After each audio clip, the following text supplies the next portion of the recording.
Welcome to my hardcore Minecraft world, where I have survived 5,000 days without dying. I spent nearly 2 years building cities, overhauling villages, and establishing towns, as my goal is to build an entire interconnected fantasy world. So please enjoy the latest 1,000 days of my journey. Be sure to leave a like and subscribe, and if you don't have time to watch this entire thing, just leave it running in the background, as it really helps me out. So thank you so very much for all of the support. Let's get rocking. Okay, so I completely forgot this was coming in 1.20, but bamboo is now a full wood type, which is fantastic, and it'll be great for building. Starting my preparations to upgrade to 1.20, I need a huge bamboo farm to keep collecting the stuff, as I have like none. I really like the idea of the industrial district having a lot of different farms, so as much as I don't want to spend time to dig another big hole, I'm gonna need to dig an 18 block deep hole to fit a massive bamboo farm inside.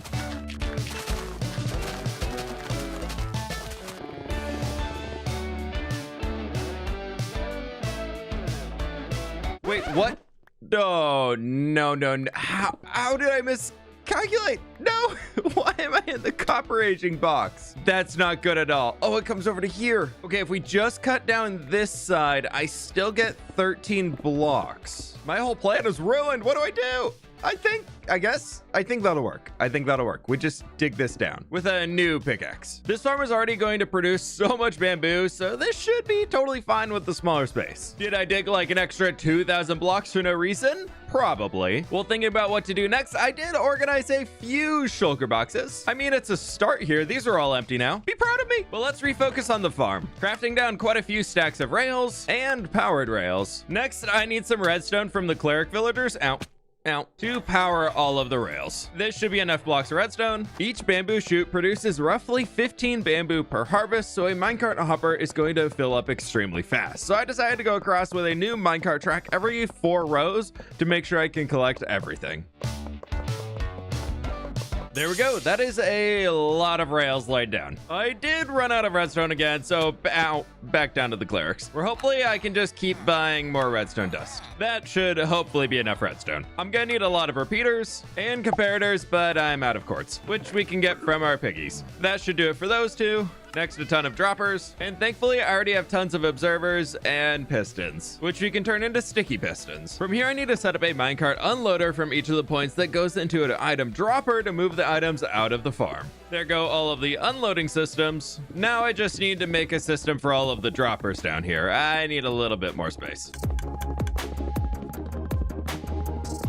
The minecart system's now in place, minus the minecarts, but I've started working on a water channel down here where we can take some water and packed ice at the end, the scaffolding, and more. Nope. Water. I'm actually going to be a little safe on these because I'm not too sure how far the items are going to shoot out to the side. So I want to make sure that no ice is right next to one of the droppers because we might lose items. And that brings us to nearly the end. We'll figure out a place to store the items soon, but for now, I just want to get them up to the surface. Water at the top, soul sand at the bottom, and kelp goes brrr. And I go, woo! 11 hopper minecarts going in here, and this will complete the entire item collection system minus chests to store it all in. And now a layer of grass blocks going on top of the rails for the bamboo to grow on. With that done, next up I need to add some frog lights around the entire outer edge. This is actually perfect, as right here in the center is block light level 8, and bamboo can apparently only grow at 7 or higher. For next step on this, I need to build a flying machine to go across the entire layer. We start with a polished deep slate here. We can extend ourselves all the way into the middle to meet another slime block line there. Sticky pistons in to move the thing, and we're gonna need a few observers looking up. Now, to make sure this thing doesn't move when I remove the stone, I put some furnaces on both sides because they're not movable. Something like this should work to power it for now, and we'll hook it up to a hopper clock later. Following that guy down here, we need a machine to catch it and send it back. That should work. Well, only one way to see if this thing actually works. Remove the furnace in front, and that did not send it. No, it actually did not at all. And there we go. The machine is off, and I need to fix the other side before it breaks itself and set that to 1 tick. Limbo out. Nope, limbo.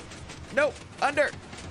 Thank you. And it's coming back. I need to get out of the way. Next, so that this isn't running just constantly, I want to come back here and hook up a hopper clock so that this runs much less often. This should work. And then I'm going to add 4 stacks of slabs right now that'll very slowly move over. But just to verify it is working, let's take most of these and just plop them in. That'll flip back and then the machine goes. Perfect. And that'll just keep running enough until it swaps back over. Now to fill this farm up with some bamboo, where I have 4. I have 4 bamboo. Ah, we do have bamboo. Nice. Now I just need to run along and fill out the entire farm. I'm gonna need a lot more bamboo for this. Quick trip out to the jungle to gather up a little bit more bamboo. That should be plenty to finish it off. There we go. Our entire field of bamboo is now planted in. And as you can see, the farm is already working really well. Not only is bamboo flying out of the item transportation system, it's also just flying out of the farm. I kind of like the idea of building this massive underbelly where you can see all of the farms when we're walking through some cool tunnels or something like that. Ooh, nailed it. Clean, flying all the way through. Who says I need a bigger entrance into this cave? But what I do want to do is smelt down an entire shulker of sand into some glass. Well, that's melting down. I'm also going to get a ton of sunflowers, which we can craft down into yellow dye, which I can use to craft yellow stained glass. With the yellow stained glass ready, I started to stack up all of the walls to keep more of the bamboo inside the farm, where we now have a fountain of bamboo. That might be running a little too often. I think we could slow it down. This is a good farm. That's a lot of bamboo coming in. For this, we're gonna need a lot of chests, so let's craft down quite a few here. And I think this will be set up inside the basement of a building that's gonna go right along this edge of the street here, so we don't have to bring it all the way up, but for now, we'll do something to about here. I'm thinking we do 5 rows of double chests and just see how many of these we can fill in. I need more chests. Okay, if only I could make them out of bamboo. Dark oak will have to do for now. Something tells me we're gonna have a little bit of extra bamboo, so even with all of these chests right over here, I need some fire at the end to burn it. But there we go, a completed bamboo farm. The timer was way too quick, so I swapped over to a new system here that'll be a daylight sensor that will look for it once every single time we either hit daytime or nighttime, and it'll send it off. For now, I'm gonna hook up so every single time we reach the morning, the machine will set off, and that should happen every time we sleep at home, so it should be running fairly consistently. This way, we'll at least get a decent amount of height out of some of the bamboo before we harvest it. With the bamboo farm completed, we'll worry about hiding that thing later, as there's a much more pressing matter to attend to. Netherite tools are becoming a lot more difficult to get, thanks to the addition of netherite upgrade templates. So I'm trying to upgrade as many tools as I can before 1.20 arrives. The goal is to fill 2 shulker boxes of maxed out netherite tools. So I decided to stream to start off a new netherite mining journey, and I'm gonna need a ton of sand. Headed over to the gas farm, I did grab it as little gunpowder as I could get to craft this all down into TNT. Now, one extra step for safety, I grabbed fire resist potions from the piglin bartering stations, then went back to the overworld to turn them into 8-minute potions using some redstone. Ready to go with a ton of TNT and potions, it's time to get mining. Flying around to the nether, I dug down to a new spot around Y14 to start digging around to get ready for a massive TNT explosion. Clearing out the lava with a fire resist potion so I can go as far as possible in each tunnel. First tunnel wasn't so great, so I started digging a second one and found a ton more debris right away. More TNT placed down, another explosion, and more debris to gather up. At this point, I had gotten into a pretty good rhythm, placing down all of the TNT and exploding to open up new tunnels to reveal even more of the debris. I'm starting to think spending the diamonds on netherite upgrade templates so I don't have to do this now might be worth it, as I could just do it later. But that wouldn't be very Minecraft YouTuber rage bait of about a new feature of me, so here I am still mining more to get all of the debris I'm gonna need. That brings us back to present day, about 4 hours later, and I now have a total of 194 ancient debris, bringing my total ancient debris mine to 642. I'll put these in the blast furnaces for now to smelt on down. Next, we're gonna need a ton of diamond tools to be able to upgrade them all. Thankfully, I can get all of the tools around. Ow. really cheap down in the villager trading hall. Up at our toolsmith villager trading hall that I kind of forgot to build. I've got space for 5 more villagers, and we've got quite a few down here. What are you doing down on the ground, buddy? Now for the fun task of grabbing a few villagers, pausing them here, and do you want to be a toolsmith? What about an armor smith? We'll let him think on that for a few. As to get started on this villager trading hall, one, I want to tear out the floor and, well, completely redo the entire space. Here I'm thinking we grab basalt and smooth basalt just for a little bit of variation in the floor itself. That's an improvement. And now I'm not really too sure what I was thinking with the granite wall over here. Let's tear out all of the granite and replace it with deep slate tile.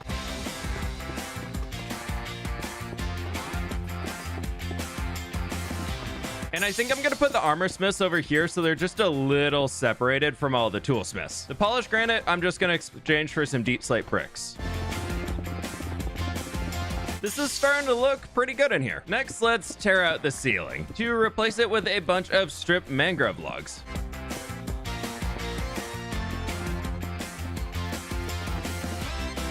Now for a little bit of lighting, I'm thinking we can go almost futuristic here with some end rods. Few extra little chains, and now we just need to get some villagers inside. But this is already looking so much better with a little storage. New rails are set up over here, and I'm gonna divide the villagers just a touch so the trades don't get any more expensive. Our first toolsmith is ready to go, so we can send him off to the zombie. He's all good, and up you go. Second toolsmith, and toolsmith number 3. Off you go. Anytime now, buddy. Anytime now. You want to be an armor smith? You look like you want to be an armor smith. Yay! Great, here we have all 5 villagers, and I'm hoping I can just get them on one side even though he's not really in a stall. But if I just toss this here, then we can cure every single one of them. Perfect. I'm out of potions though. I'm just gonna brew up a few more while we're waiting. Looks like our villagers are ready to be members of society. Let's send them on their way. The rail line should be hooked up to get them all the way to the top, hopefully. Otherwise, I'm chasing them down who knows where. And perfect. Our 2 new toolsmiths have arrived. And off go the armor smiths. Goodbye. And just like that, everybody's home. Which means I need to start taking some emeralds and unlocking them all the way.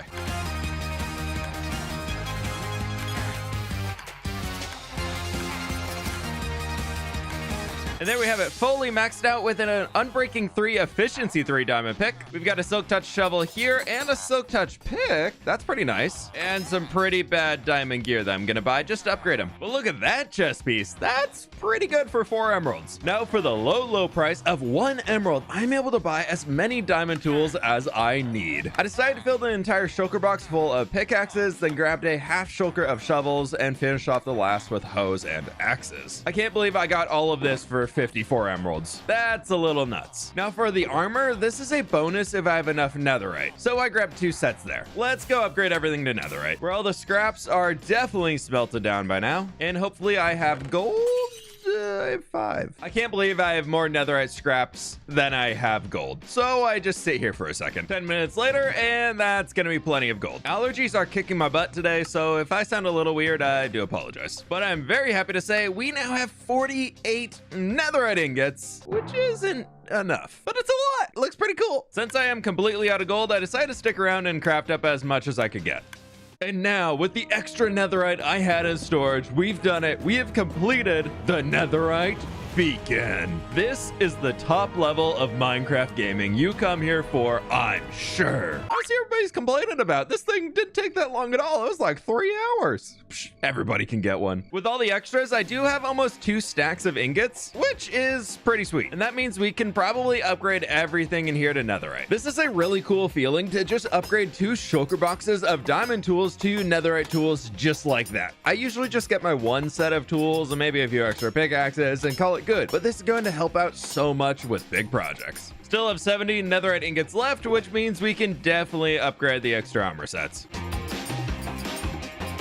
And I've still got 6 blocks left. Now I upgraded all of the tools first because it increases their enchanting level. So using a grindstone over here, we can remove the enchantments they have currently. And trying again at the enchanting table, we should be able to get some really big enchants. Like that guy. Now it's time to just go through the entire list and see what we can get. Down to level 28 now, and this is how many pretty decent pickaxes we have so far. We'll put the rest back in the box for now. Nothing a quick trip over to the raid farm won't be able to fix.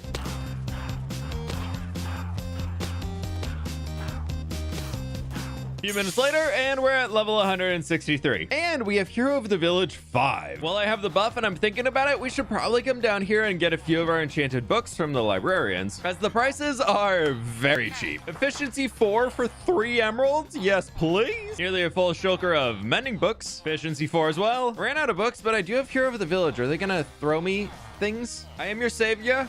I put you in these boxes, but I'm your savior. Thank you for the book. Please throw more. A book. Another book. It's probably faster just to break these. Full shulker of mending books and some extras. Full shulker of efficiency 4. And fortune 3 and unbreaking 3 in here. It is going to cost a lot more levels to put them on manually, so we're still going to try the enchanting tower. Now for the fun part, rolling enchantments on the tools to get some good ones. If I'm not getting at least 2 enchants, I'm just clearing it and retrying again. I'm hoping for at least efficiency 4 and unbreaking 3 at minimum on each of the tools, so then I can add in mending, silk touch, and fortune as I need from there. First round of enchants are all done, and I've got all of our silk touch pickaxes in here. We've got some extras right down there. The fortune 3 pickaxes are all over here with their extras as needed. Hose, we got 1 silk touch, 3 fortune 3, and 2 without. Shovels, we've got a ton of silk touch. We've got 2 fortunes, which I'm never going to use, and a bunch of these guys. For the axes, I only got 1 silk touch and 1 fortune 3, and everything else was just efficiency 4, unbreaking 3, and I really can't complain too much. But what I would like to do is build a new shulker box. So let's take you, you're pretty good, and you. And I think we can start to upgrade a few of these tools to fully max them out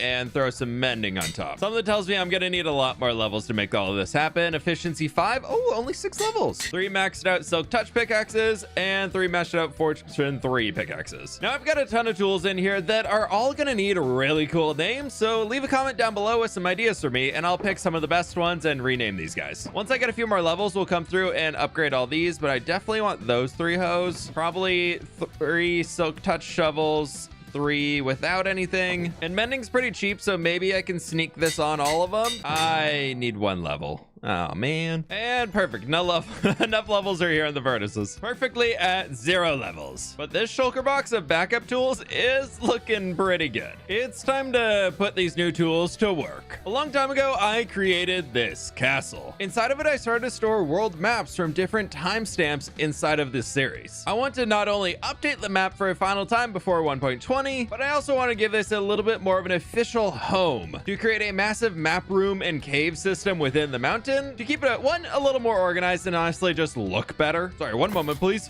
Torch. Looks like I've set a beacon right here before, so we could just use this spot again. With the Haste 2 beacon all ready to go, I got to work carving out a tunnel in the mountain that I can use to create this massive map room. Some of the older maps are only 5x5 or 7x5, but to keep this streamlined for the bigger maps that I know are coming in the future, I want to create sections that are 13 wide and about 7 tall to allow for the expansion and a bit of a border around it. Here we have the entire first section cleared out, and it's gonna be big. But I think if for the first map we were to cut out like an emerald, but a 5x5 area somewhere in here to put the first one. And then after that, I did upgrade to the 7x5 so we can throw that here and we just keep expanding as we go. I thought another section for 2 more maps would look really good to lead in. So I continued mining that out until I got the idea for a grand central chamber where the official most updated map would sit on the floor in the middle as a centerpiece for this tunnel system, where I'm hoping this is enough space in here to fit everything and still be able to decorate. I actually have 5 maps currently, so I did dig out this extra side over here and we can add it in or something like that. Now behind all the maps, so we don't have any weird lighting issues, I want to put frog lights, specifically the pearlescent ones. And there's still a few left in the farm. Hopefully that'll be enough. Now since I'm here in the nether, I might as well repair my tools. And now I just need to replace the back of every single map section with the brand new frog lights.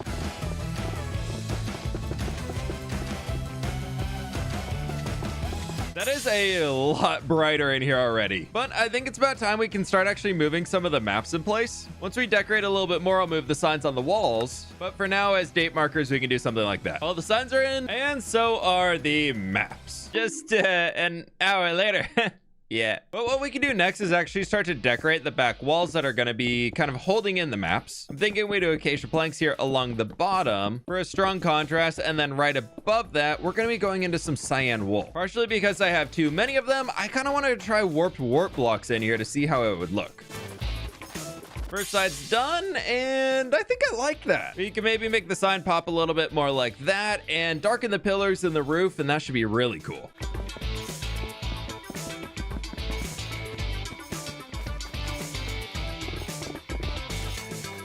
First hallway's finished up for the back walls, and I think it looks pretty good. And there goes the second hall, which is ready for a new map and an expansion to the map. But first, pillars, deep slate for the base, mangrove planks as a divider, and then strip mangrove logs up to the top. Yep, I think I'm gonna like this. It's really starting to come together. But it's time to fly around the world and update the map once more before the 1.20 update drops, expanding it to hopefully include the mountain range and flower forest village transformation I've completed recently.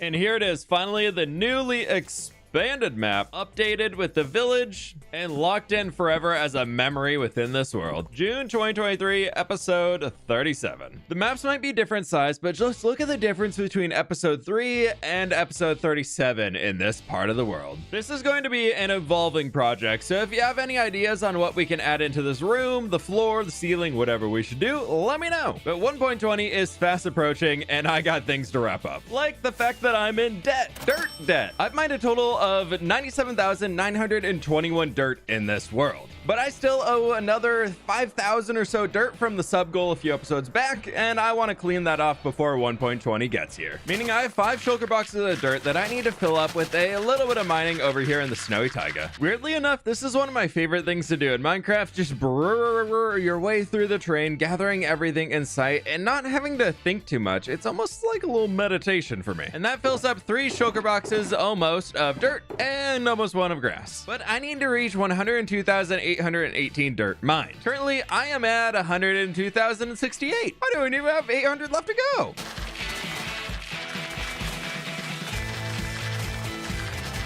That should just about do it, as we filled up another box. All of the grass is there and some bonus dirt, bringing us to 103,600 extra. And we now have 2 cats living in the dirt quarry. I should get some fish and bring them home. Only the freshest fish for the kitties. There's a third one up here. Hi, buddy. No. Wait, how did a black cat get up here? Back here, you stupid cat. Eat the fishies. You can guard the front gate here. Oh, I guess you're like a bluey color. Huh. Jelly can guard the copper factory, and you, buddy, can guard the dirt storage room from creepers. I'm very happy I did this challenge, as we have 1, 2, 3, 4, and a little into the 5th double chests of dirt. Ooh, new terraforming project coming soon. Quick sidetrack before the next project. Need a little sugarcane to craft paper, as I'm nearly out of rockets again. So down inside of the mountain, I need a little gunpowder to go with it. 4 more firework rockets. This will keep me flying for a while. And I almost forgot. I need to plant field. Imagine if I forgot to plant a field on the final episode in Minecraft 1.19. That'd just be so sad. Like, imagine if you weren't subscribed and you missed new uploads on the hardcore series. I'm just kidding. I made that joke last time. But I really did almost forget to plant this field, so I'm glad I remembered just before finishing out the episode. And there we have a brand new carrot field. This area of the world is starting to look pretty cool. Okay, I feel pretty bad about this one. There's still an advancement I haven't completed in Minecraft 1.19. Killing a mob near a skulk catalyst. Cool. That was easy. 1.19 is done. Nah, I'm just kidding. I really love these skulk blocks and I want to be able to build with them. So I want to also build Ray's Works Skulk Farm, which is going to require a lot of items as I need to construct basically a new Enderman Farm in the end, requiring tons of glass, chests, hoppers, building materials, some rails, cauldrons, and a healthy variety of redstone goodies we can use to build up the entire thing. The only item I still need is a block of honey, and I've got to wait for these bees to go back in their hives, and that sun is slowly dropping. How am I 4,076 days into this world, and I don't have a honey farm? I question myself sometimes. I do also need a little bit of lava that we can just grab right over here. And now I wait for the bees to go to sleep. Whippersnappers, we have a problem. Nope. No, is he gonna find a home? I thought we have an extra bee.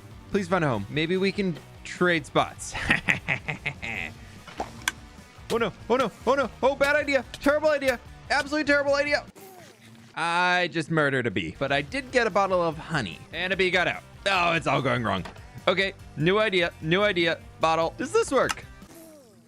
Oh, another one died. Before I murder anything else, I do have my block of honey. Oh, we still have plenty bees. Yeah, it's fine. Let's get out of this dimension just to be safe. We're out here. Step 1, I need to reach the bottom of the void again. So if I drop lava right here, it should go all the way to the bottom. Looks like we're all the way at the bottom, so a little water right here should create cobble going all the way down, and I can save the lava. And now we mine to the bottom. And then go very, very far away from the tree to here where I have a platform to build up the farm. This farm is pretty simple from a technical perspective, with a collection system on the bottom that feeds into a single chest for easy access later on, then a redstone clock that is just activating some pistons to push stone into the center from a stone generator on both sides.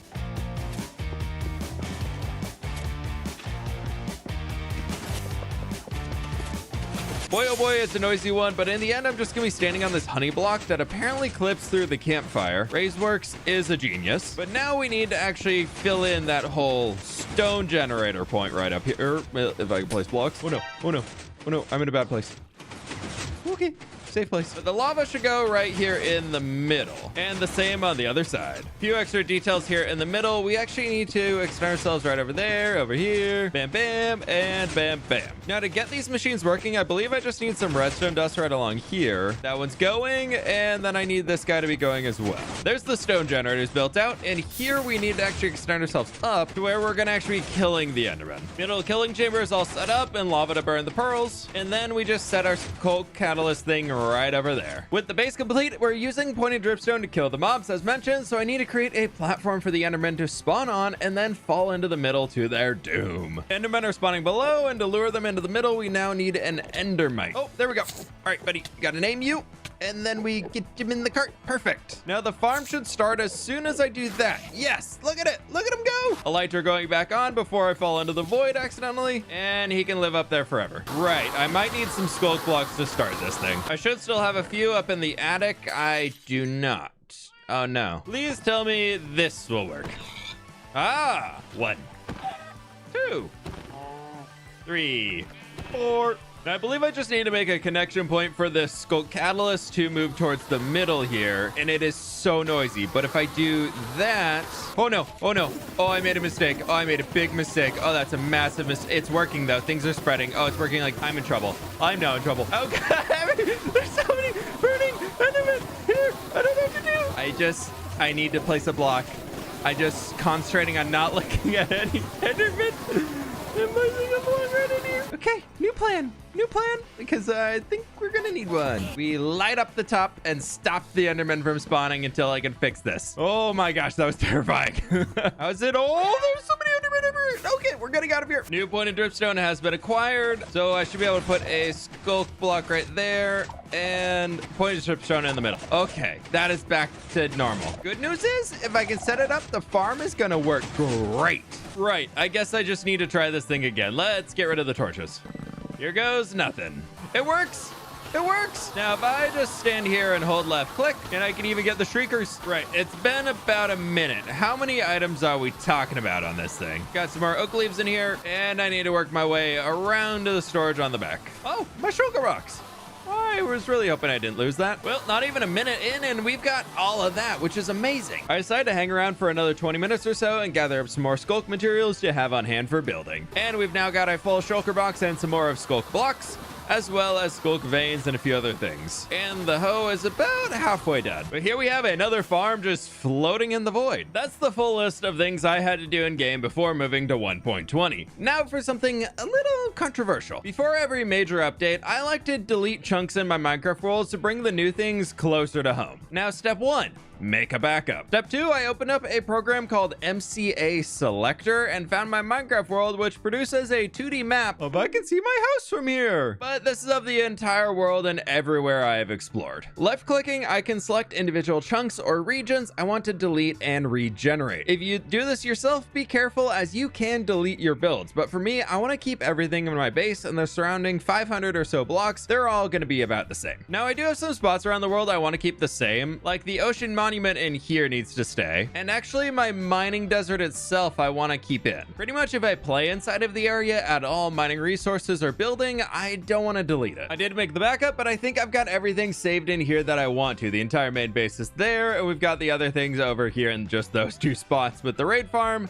Ocean Monument, mining desert. And just like that, we're gonna delete 192,000 chunks. To boot up for the first time in Minecraft 1.20 on Hardcore Season 3. I do have a very important thing I need to be doing here first. Before we go out and look for any new things, hanging signs. Okay, but for real, I really want to find a sniffer egg, meaning we get to explore some new old chunks and hopefully find some, what are they on? Sunken ships? Ocean ruins? That type of stuff? I see a ruin. What do we got down here? Oh, it's a drone. Suspicious gravel. Wait, how do I make a brush? Let's see. I think we need copper, a stick, and a feather. Yes, our first brush. Is it just me or is that brush really big? Now, for the very first time, we got to dig up some sussy gravel. What do we get? What do we get? What do we get? What do we get? Emerald? Gold nugget. I think we're getting a sherd. A sherd, a plenty pottery sherd. This does confirm that the new stuff is spawning inside of these chunks, so we just gotta go find a sniffer. Or hold up a minute here. It's a cherry blossom biome. Oh, this is so close to home. Oh, I'm so excited right now. Hey, advancement get. Wow. Oh my. I gotta fix the leaves. Ah, there we go. Much more fWhip style. A little bushy. Side note for any YouTube members or Patreon supporters, I'll get the texture pack uploaded and posted here real soon. But first, I gotta find a sniffer. Ooh, suspicious gravel. Looks like another sherd. It is. The Mourner. Buried treasure map. Is this where I can find my sniffer? Should be somewhere right down in here. Or here. No sniffer. I checked the wiki and I need to be in a warm ocean and finding suspicious sand. So maybe we're in the right place over here. No luck on the ruin yet, but there is an desert. This is a desert. Desert temple. Oh, wait. I forgot they have the bonus secret rooms in them now. Is this one of them? Brand new sherd for an archer. I'm gonna break so many of these accidentally. That's a diamond. Whoa. That's the whole extra new bonus room cleared out in here. And we actually got a cool amount of sherds out of it. Look at that. We'll find the sniffer soon, but it's a camel. Hey, buddy. I am so happy right now. Yeah, we are. Oh my God, we're moving. He's moving. We'll be back for the camel later. Found my first warm ocean and we've got sussy sand right over here. Is that?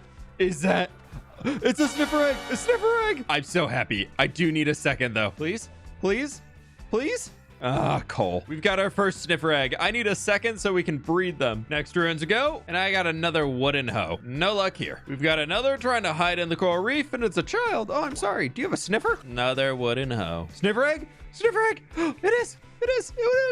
Yes! 2 sniffer eggs ready to go, and it's time to get home. Now, sniffers take about 20 minutes to hatch from their egg, but if you put them on top of moss blocks, they actually hatch in about 10 minutes, and ooh, those look so cool. I'm not sure if zombies stomp on these guys, so to help keep them safe, I want to first and foremost give them a fence. Now to be Mother fWhip, I will watch the eggs until they hatch after a distraction. I've been very excited about these.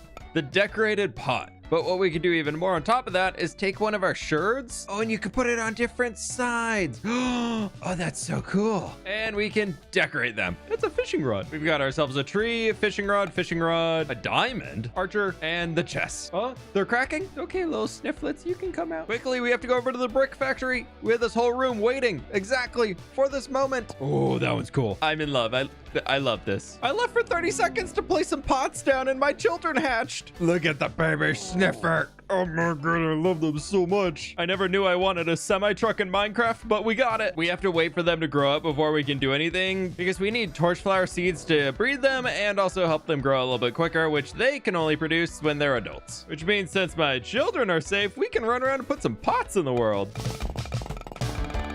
Yeah, I'm gonna like this update a lot. I do wish the big pots would stack though. It's a little annoying without it. Hey buddy, do we feel like growing? It's okay to take your time. Do you know it takes 40 minutes for snifflets to grow into sniffers? Well, I just learned that as it's now been 40 minutes. Ah, how'd you get out? No, get back in here. Can I put you on a lead? I can. Okay, that's good. No, okay, now you're stuck on the fence. Okay, big guy, come on inside. Back in here. I was really expecting them to find seeds quicker. I'm just gonna throw that out there. Oh, he's splooting. Our first seed. Oh, it's a pitcher pod. Oh, good boy. Yeah, good boy. Good job. Now find torch flowers. The first pitcher pod we can put right here. First is a turnip, and then it's a flower. It has been way too long, but we finally have 2 torch flower seeds, meaning we should have somewhere in the semi-truck a sniffer egg.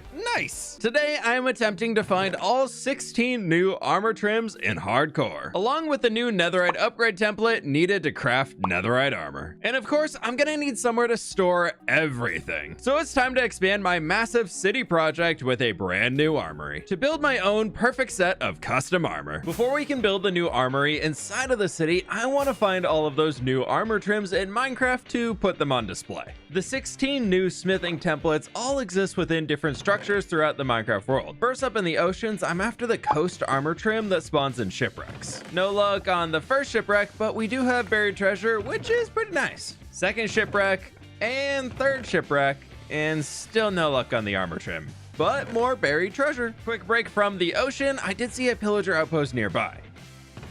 We have our first armor trim. We have two sentry armor trims. 1 down, 15 trims to go, heading into the next shipwreck. Yes! Coast. We got 2 coast ones. And now for my favorite armor trim, the Tide armor trim. However, this one's a little different. It's found by killing Elder Guardians. I'm swimming around as many ocean monuments as I can until we can get the trim to drop off of a kill. No dice on the first, but I saw a desert temple on the shore which contains the Dune armor trim, so I jumped over to explore that and brushed my way through the new hidden room for some pottery shards. Next, I did find a jungle temple, which of course didn't have the wild trim I want either. Back into the ocean monuments, I'm trying to kill even more Elder Guardians to get that Tide trim though. I think we need to go. We definitely need to go. I'm lost. I'm lost. We're good.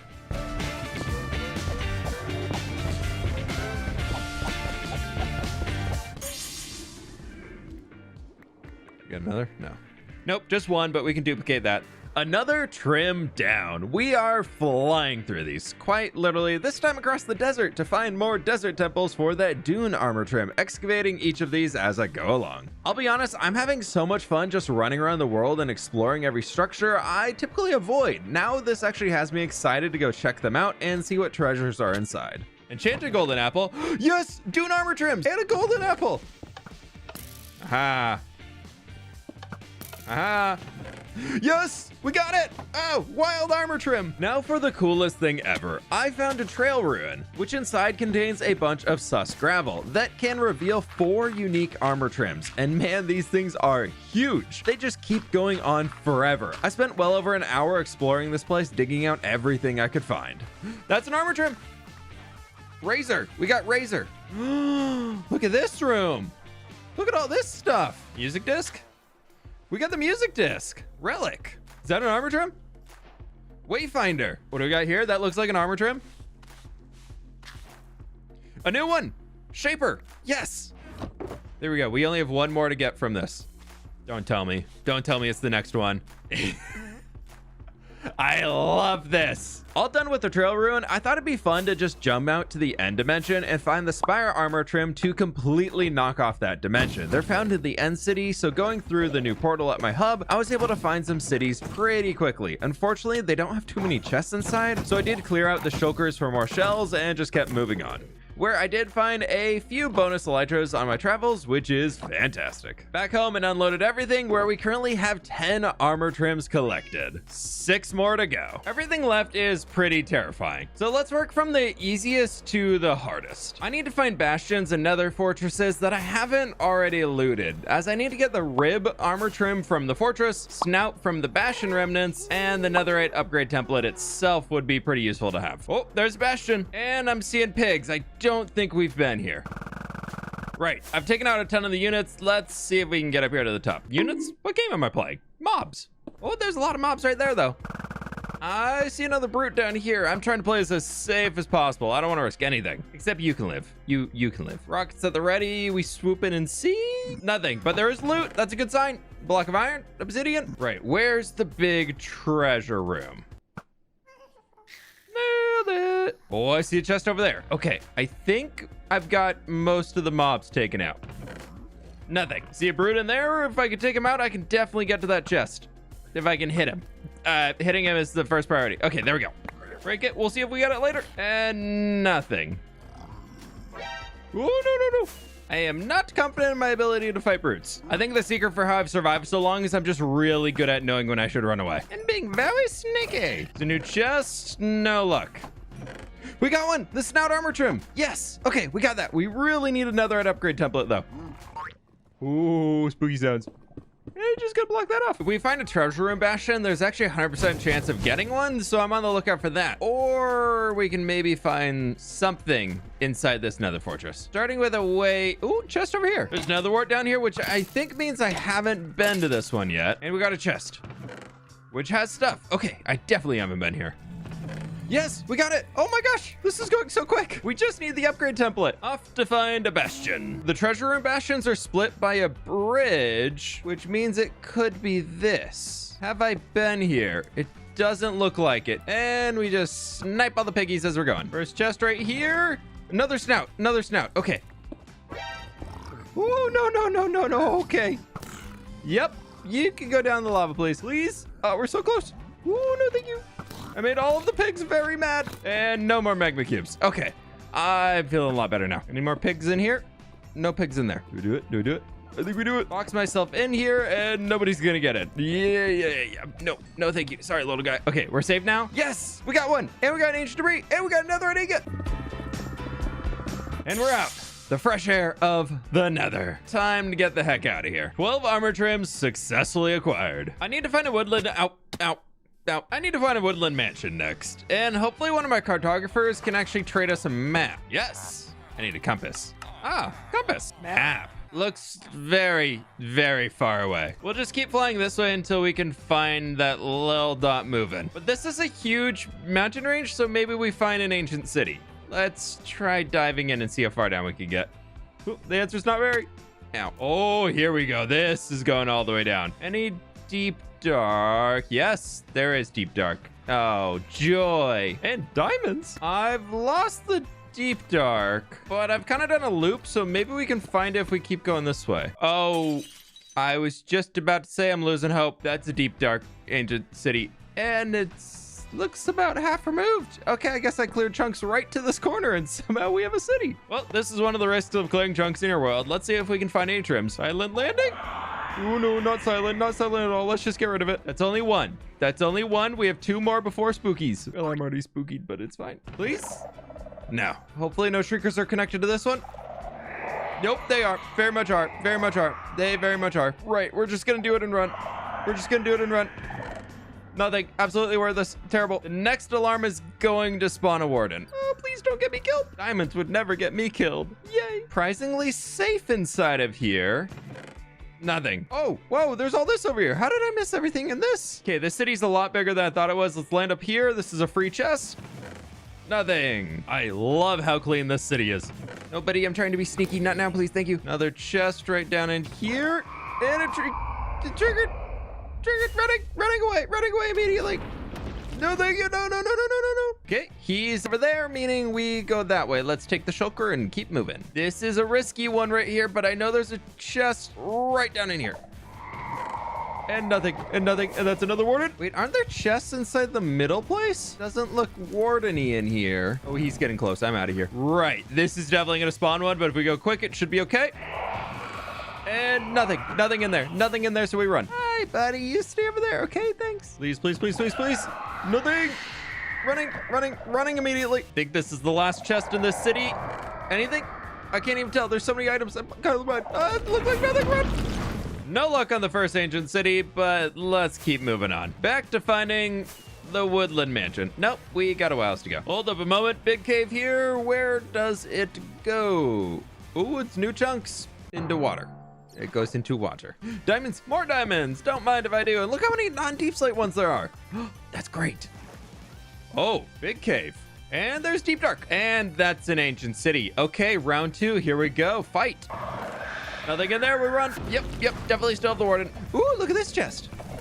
Golden apple. But I forgot the second chest, which definitely will trigger. Other side. That's cool. Run. Okay, that zone's no-go. We can swoop down here and try this one. How many wardens can we spawn at once? Let's have some fun. Enchanted gold apple and nothing.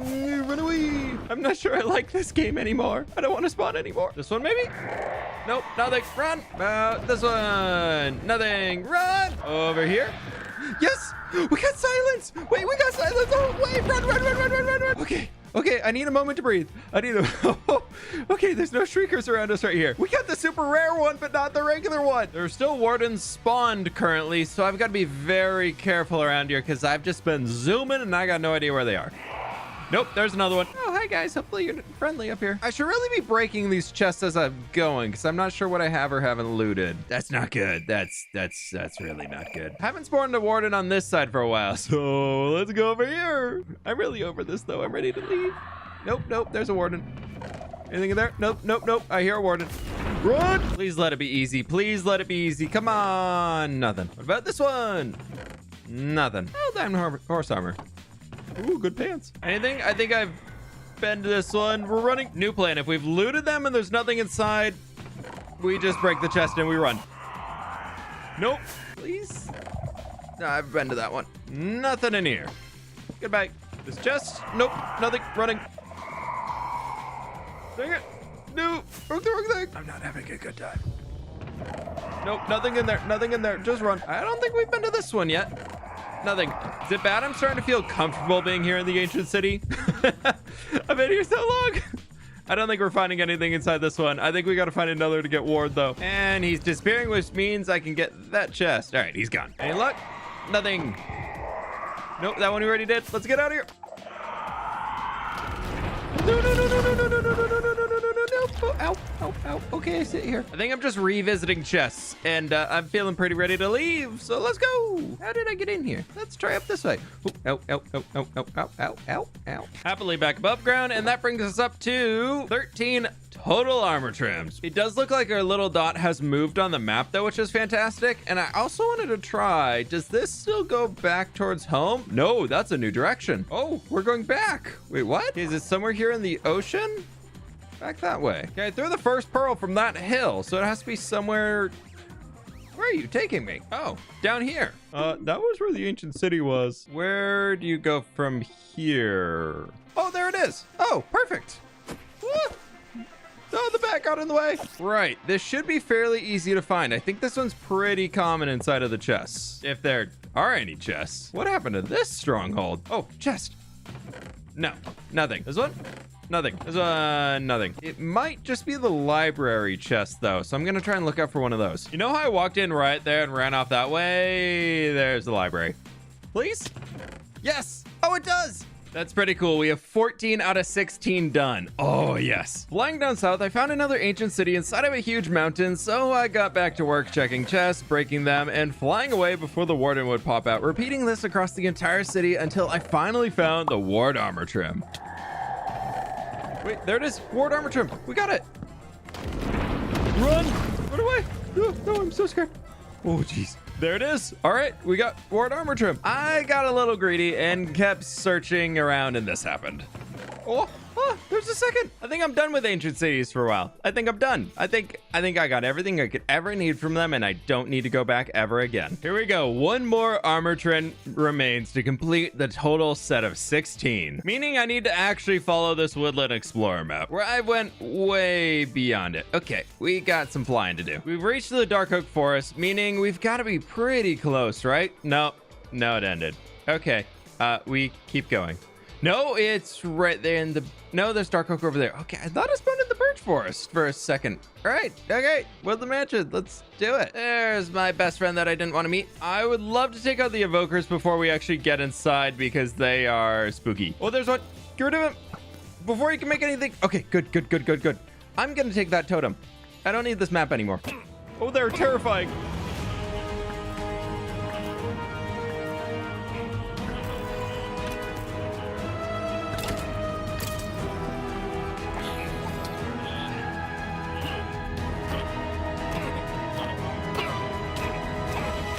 And here we finally have the chest room. Please tell me one of these gonna have the armor trim. Nope, nope, nope, nope, nope, nope, nope, nope, nope, nope, nope, nope, nope, nope, nope, nope, nope, nope. Ooh, more chests. Nope, nope, nope, nope, nope, nope, nope. That one was an absolute failure, but I looked at some old footage because I thought I had found one in this world before. And when I was originally trying to find all the biomes for the advancements pretty much a year ago at this point in time, I did come across the Woodland Mansion a few thousand blocks away. Found the new Dark Oak Forest, and hopefully, yes, there it is. Time for round 2. One evoker down. Oh no, oh no. Oh, they're terrifying now. This is the first time I've seen the new skin. Nailed it. Weirdly enough, I think the new Vex skin makes them easier to hit. Like, I'm tracking them a lot better now. And one last one. Haha. Oh, they're just having meeting over there. I'm just gonna take them out, take out the boss. Another chance at a chest. No luck. Oh, a chest. It's there. Yes, we got it. Oh, we can go home. That right there is it. The 16th armor trim. We have them all. I'm just currently 9,400 blocks away from home. It's gonna be a journey to get back. It's gonna be a journey, but it was worth it. I don't think I've been so excited to return back home in quite a while. Oh, it feels good being back in the city. But the bamboo seems to be pretty tall, so I think if I do that, nope, I can just flip this. It's broken. Oh, I love redstone. There we go. We'll just do a little manual fix. No, no, no, no.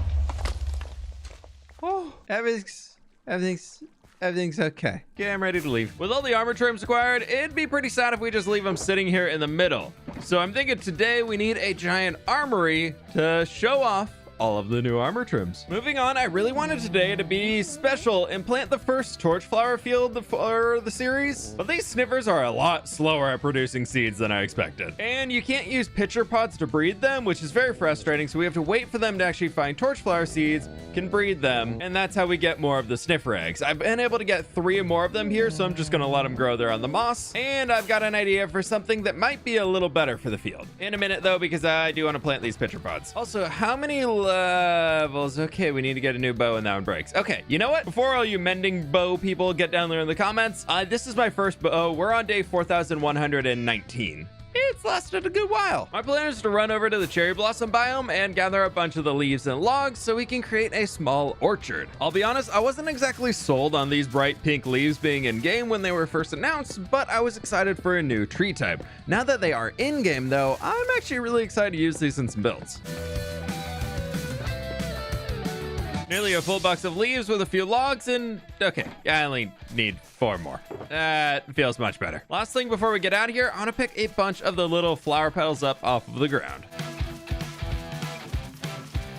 Okay, it's gonna be really easy to get a lot of those. Right, back home we go. As much as we just got the brand new cherry wood, I have an idea for something. I want to try using some dark oak wood, where we can make a ton of fence gates over here and fences, as I want to turn this little section right along the road here into our cherry orchard, where maybe we take the terrain back a touch and reuse those dirt blocks down here to smooth it out. That should do for now. So I started to lay out a few locations where we can put some trees down, but bringing ourselves up just a few blocks here, these aren't going to be super tall, so I'm thinking we can start over here and get something a little like that and strip it all down. Next up, as it's a fruit tree, I want to make it really thick with the fences, showing that it's being worked with a lot. That's starting to get the part. With the shape done, next we just need to add on all the leaves. Tip number 1 for cherry orchard tree, definitely a skill I'm gonna need to work on, but I think these can pass for a first attempt. With 1 tree down, it's time to build the rest of the field. I mean orchard. I mean, you should subscribe if you haven't already. It's field orchard time, so I've got to do it as I'm trying to build out the very first cherry orchard inside of this world, adding in a bit of variety to the size of these trees so they don't feel too cookie cutter, and it's almost like some are older and have been around longer, causing the branches to be a little more brambly. With that done, we also need to add in a few more details throughout here. I added in a few saplings with string on top, as well as some of our cherry pink petals, but there's a few more extra details we can add in that would involve removing this fence and bringing in a small brick retaining wall to kind of separate it further from the road. A few polished andesite slabs on top should help to finish it off. Next, a small ladder leaning up against the side of the tree to show the orchard is currently being harvested, which of course we need a few composters lying around for them to put all the fruit inside. And that right there is looking pretty spectacular. Next up, a quick trip into the Nether, as my Elytra is very dead again. And And much better. Now to grab a little bit of cobblestone, as it's time to plan out the next expansion to the city. I need a home for the armory, and I thought near the industrial area could be great, but I want to be smart about where I'm placing things in, so we got a plan first. Taking inspiration from that industrial area, I want to divide this into 2 layers, but with a road leading down to the main harbor area that'll be coming below. And to help fortify the city, I want to add in a wall running along the top edge of a new cliff we'll bring in. This is one of those make the area look a lot worse before it looks better type of days. Ugh. And I'm gonna need a replacement shovel for now. I am also running out of time to record this already, so let's build the wall that'll connect up to the armory. Let's grab a little bit of wheat over here, as I need packed mud, which we can also craft down into mud bricks, some brown mushroom blocks, bit of granite, the bricks we have, and lastly, some terracotta. Now my goal is to build an entire armory to show off all of the armor trims, attaching the building right into the wall, fully equipped with a display room, storage room, forging area, and a small barracks as well. Thankfully, I already have the wall design ready to go from the first city section, so I just need to copy that idea down here, working with the packed mud going up into the red brick textures. This here is a pretty good start, but it is feeling pretty big, and being on the harbor edge down here, well, maybe once we get rid of that lava, we can build a harbor. But I want to try really griming up a few sections here. Bring in some soul sand into spruce planks, coarse dirt,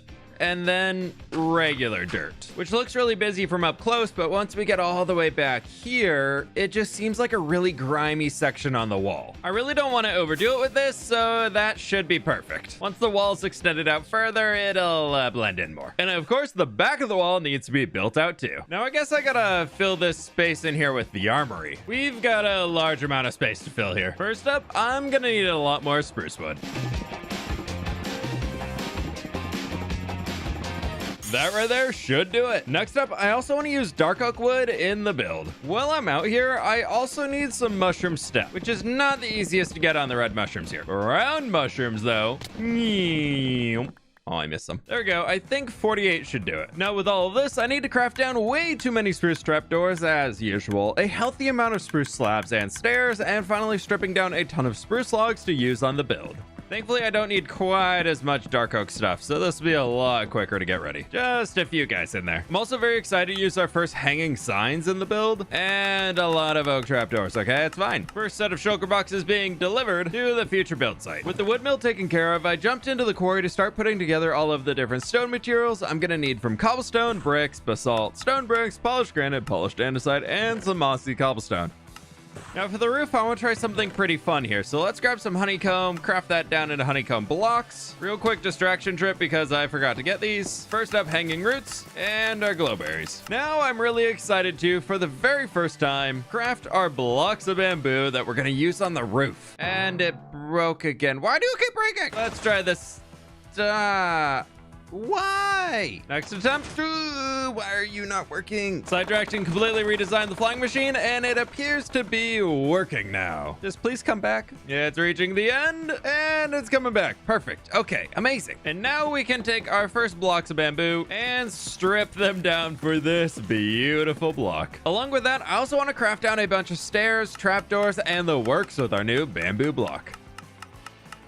You see this? This is how I get shulker monsters. Look how many boxes we have for one build. Thankfully, off of the 3D drawing I made earlier, I have a pretty good idea of where I want to place in the building. So starting off, I'm adding in the base layer for all of the shapes. Now this weird extra brick wall over here, I think we can bring it up another block as it's a way of like fortifying the armory. And some stone brick slabs going on top. From here though, I want to focus on the smithing area itself, as it's going to be the smallest structure and something we can tackle easily, which we can use mud brick and a lot of dirt to make it feel really grimy, as it's probably heavily covered in smoke from the forge running. We don't need too much space inside of here, so with these walls going in, I want to also extend out some spruce slabs, and we can bring the middle up one so we can place blocks underneath. Then some barrels here for a little sneaky storage. Now, I really like to call on different regions within this world, so we're going to bring in a little bit of dwarven influence here, as if the human civilization in the city reached out to them to figure out how to better forge armor.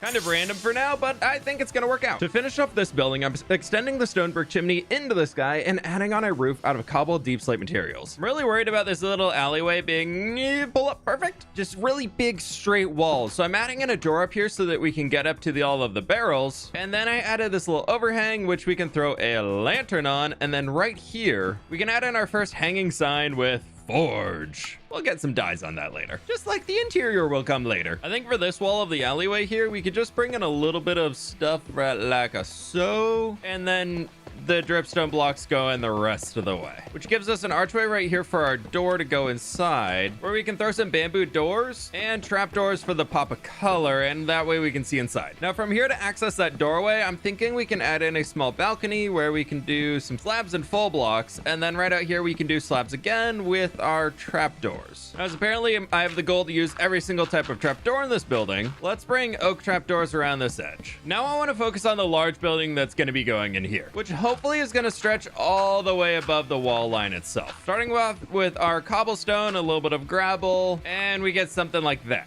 Slap our fWhip patented archway over in here, and a golden bamboo door, plus a little hanging sign. Up here on the next layer, I'm really excited to try something brand new here. Not that, it's gonna be over here. A random spruce door. No, I wanna bring in some bamboo blocks for the very first time inside of this world. I think if we start with some stripped bamboo logs, we can get that exposed side, and we get something a little like this to start. Some glass in the middle using white, and then we can move into the green bamboo, and I want that sticking out. Yep, I'm gonna enjoy working with this. There we have the building barely popping above the top of the wall. And now a little bit of sandstone mixed in to bring back in the city building theme that's already set up, and then we're fully above the wall. I added in some slabs right here so we can turn this into a little bit of an overhang instead, and I think it's gonna fit really well up here on the ramparts with the lantern. Now I just realized I kind of forgot to finish off the entire back edge, so we can add in a little bit of our polished diorite, spruce trapdoors down here along the edge, then we're bringing our slabs and trapdoors along the top. And while I'm at it, let's bring some spruce trapdoors in here to hide the mess of blocks underneath. Now for the roof. Bamboo is that perfect fit for what I always wanted hay bales to be, almost a thatch style roof if you want it to be, but here we're working in some oak planks to the bamboo using honeycomb and bamboo mosaic blocks in between just for some fun. This is looking really good, but we've got a giant hole here on the side, so it's time to attach something to the main building. Using my classic mix of tough cobble, acacia, and basalt going up to the top. We're up here. I've set up this flat area that we can use for staging and more decorations later on, but it just kind of extends the rampart. Now for this little section here where I built the spruce support on the front, I want to bring in a bit of a wider theme here for this guy, just so we have some more variety in the buildings. Going from our diorite into our birch, a little white concrete, mix it in here for texture, and powder up at the top. That right there is starting to look really good. I didn't include a window on this side, as I want to include an archway leading into the armory to give it a more imposing presence. I'll be honest, the bamboo in here just makes it feel so fun. But all right, one more building to go. The remaining building is for storage. So stacking up the first wall, I want to break up the flat face with a lift system to more easily bring in materials to the armory ready to be processed into goods, armors, and whatnot.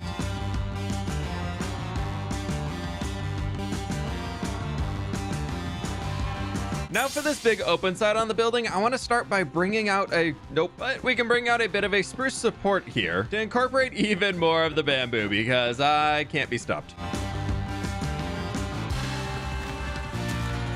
Down below, I do want to bring in our flower pots like we normally do with the azure bluettes. And to help kind of mute the bamboo colors just a touch, we can bring in some more spruce trapdoors and spruce fence gates with stairs on top going all the way up the sides. Now for the roof on this guy, I also thought we could just bring in some spruce up here and make it really simple. But maybe coming in 2 blocks here, we can create little windows for some air to get out and add in our trapdoor. Slight little changes here on top. I want to add in a small cupola like I'd done in the drawing that I kind of forgot about, but I think it'll work out really well. Start like this, and I'm thinking double oak trapdoor, single, and a double, and a single goes all the way around. Bring in our first bamboo fence gates right like this, and we can open them up. Then we just slap a small little roof pointing up into the sky.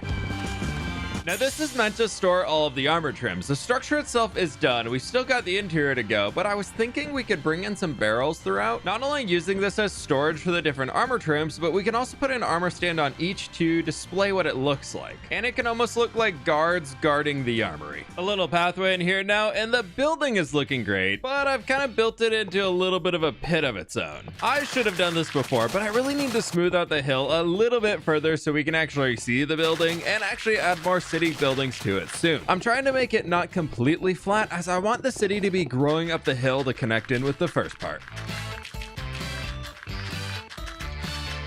Good well of digging later, and we've got this in here, which I like, and now I've got to figure out, oh, the train actually drops down. Oh, that could be easier. That's just a lot of blocks to remove, but I think I got it. Another 2 days spent digging out the train and adding in the grass blocks back in. And this is definitely going to need some more work to make it more buildable. I'm going to clean up the little shulker mess we have out here for now, and by that I mean putting it right back over here. As next, I want to focus on connecting our new armory up with the road we have over there, starting by linking up over to the gate here, and then we'll slowly slope our way down for something a bit like that, except maybe a touch wider.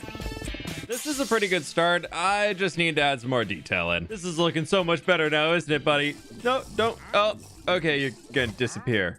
That's fine. Well, our pathway's finished up and all detailed here and looking real good. Just don't look that way. Okay, one more quick distraction before we go to the interior building. I really want to add in a custom tree, okay, maybe 2, but I promise just 2 trees for now, as I really do need to get back into working on the armor trims, and we need an interior for the armory. Starting over here at the smith, I think we can do something like this. And then we do a little boop and a boop. And I think the cherry wood will kind of work. I know it's a little too pink for this, but without powering an iron trapdoor, it's the best option we got. Little gear mechanism over here. Obviously, we need an anvil and a smithing table to actually do the thing. Little cauldron over there and a table. We can end with something a little like this for now, as I need to make a quick trip down into the villager cave, to buy some more bricks. Oh, you can, that's a tip. You can keep those emeralds, as I want to craft a few decorative pots where I will forever wish that they stacked. We've got an extra pile of iron back over in here, but this is looking pretty good. I want to move on to the next space. We've got a little pile of iron back there, which is looking pretty good.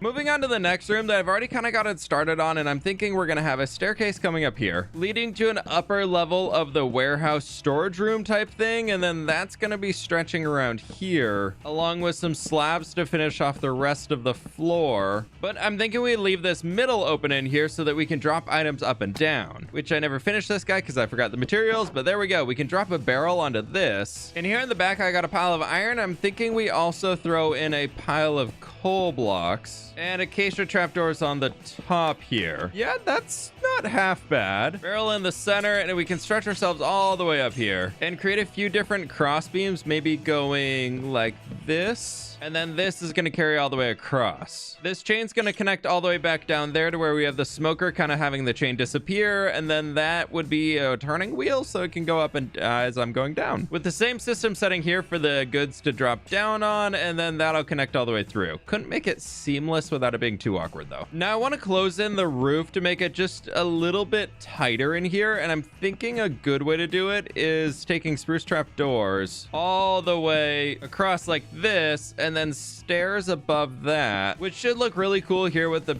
glass blocks we have on this side, I'm hoping. And then I'm thinking we just do slabs like this to box it all in. Down the alleyway inside of the white building, I've been working on a bit of the barracks in here, somewhere for all of the guards to be able to gather. And I thought a cool detail we could add in is just using some looms up here for the ceiling. And then I'm really liking using our oak and spruce to stretch off for the different little like banisters. Maybe in here we do a little pop with our bamboo, and then I still have 4 more armor trims that I need to put on display, so we'll throw those in with barrels right here.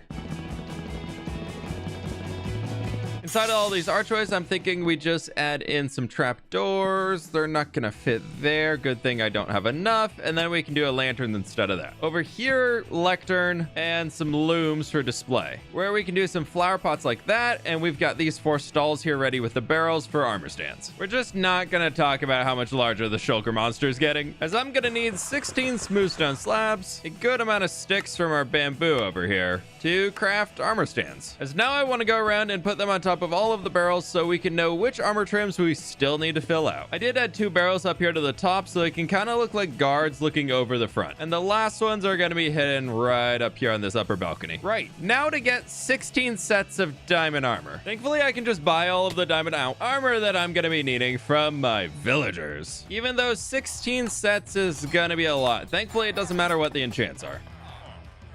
3 down. 6 down. Up to 9 sets now, and for some reason, this guy didn't unlock these a second time. And so, I wait. Few stacks of emeralds down the drain, but we now have 16 full sets of diamond armor. But now it's time for the expensive part. I need to duplicate a lot of these armor trims, meaning I need a stack of netherrack, endstone, cobblestone, sandstone, terracotta, cobbled deep slate, blackstone, prismarine, and mossy cobblestone. Oh, and I almost forgot. Probably all of the diamonds I have to my name. Thankfully, I already have 6 of the wild ones, so we can ignore that, but let's start with the shaper over here. I'm gonna need 5 of each trim, so in order to duplicate these, that is 7 diamonds, 1 terracotta, and the original trim gives us an extra. Now, because I think it'll be pretty cool to have them all in here together, I'm planning to just use gold on everything. Ooh, there's our first trim. Shaper being the first one is gonna go right here. Oh, that looks so good.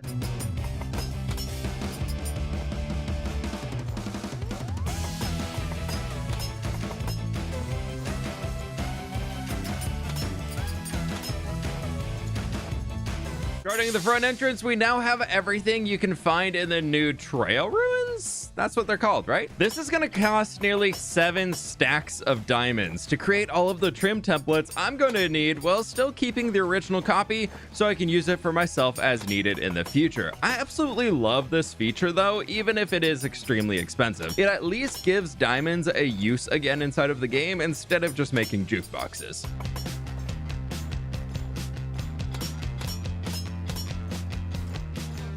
My 40-something blocks of diamonds are now 46 diamonds. But here we have the final trim to be creating, Spire. Oh, we've done it. We've done them all. And I haven't even done my own yet. I believe the last spot is right here. That looks pretty cool having everything up here now. Seeing all the trims in game is honestly so different from seeing them just on like online generators and things.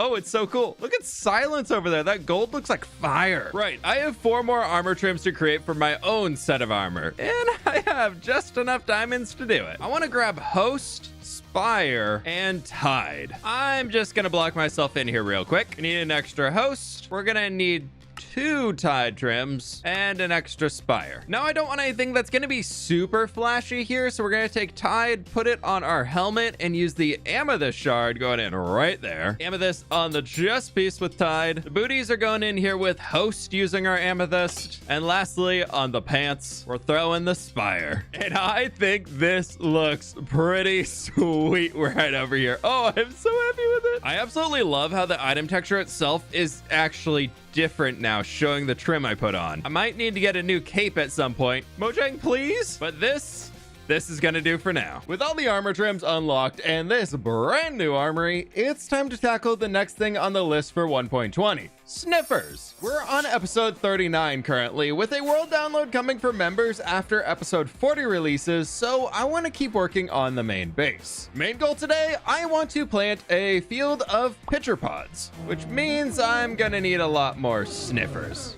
Oh, thanks, buddy. Oh, another one. Last episode, I asked y'all what you wanted to see on this series moving forwards, and so many people wanted to see something with the camels and moving out into the desert. So after episode 40, I'm kind of planning to do that and take a little bit of a break from this region.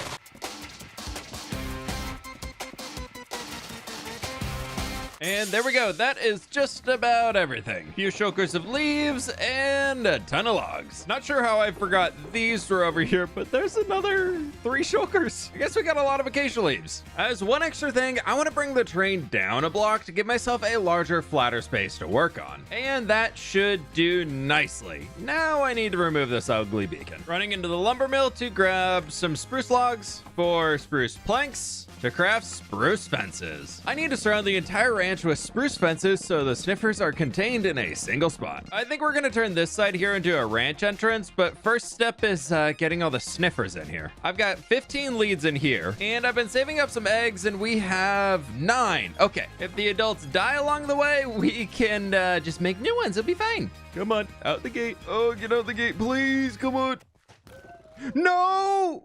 You just murdered my sniffer! Excuse me, I have something to deal with. You murderer! Oh, I'm in the boat with you. Murderer! Burn! Burn to death for murdering my sniffer! You deserve everything you're getting right now. I never went from loving a mob to hating a mob so much so quickly. These sniffers are driving me insane trying to move them over to their new pasture, and it went just about as well as you think it did.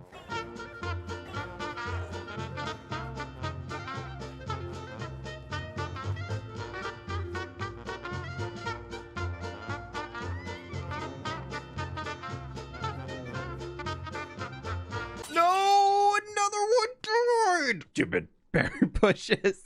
I'm so mad right now. Okay, here we have the 4 surviving sniffers out of 6. We lost 2 in the transit from that side of the mountain to here. Fine. It's fine. We're blocking them then. Nobody can hurt them now. Just move away while I break this, please. Thank you. Thankfully, though, I had a few more torch flowers, so we now have 11 more eggs, so we actually are netting even. Grabbing a little bit of moss out of the moss farm, we can set up a small space over here where we can incubate all of the eggs. I am, however, starting to understand why this species was extinct at one point or another inside of Minecraft. But we shall fix that. Now, for a very essential part of this, I absolutely need to decorate the pasture for optimal sniffer drops. We can continue the mossy section over here a little bit further out, maybe leaching into the middle a little bit like this too. Going into the grass, we can then move into a little bit of our rooted dirt, which then will turn into regular dirt later, and then to our coarse dirt, which I want to do in some big splotches, where we maybe get something like this. And to finish off this corner, I want a lot to still be our grass, but maybe we do another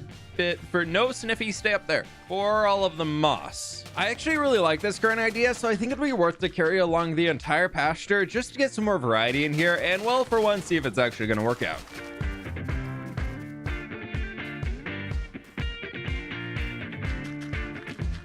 Oh my gosh, all of the snifflets have hatched. Look at them. Oh, go find many a seed for us, please. I think I messed up the terrain enough, and yeah, I think I like that. It kind of is showing that the sniffers are moving around and really digging into it. Unfortunately, I can't add any mossy carpets in here, as that'll stop the sniffers from being able to sniff inside of the terrain blocks, but we can add a little bit of tall grass, which will help to blend in the dirt areas a touch more.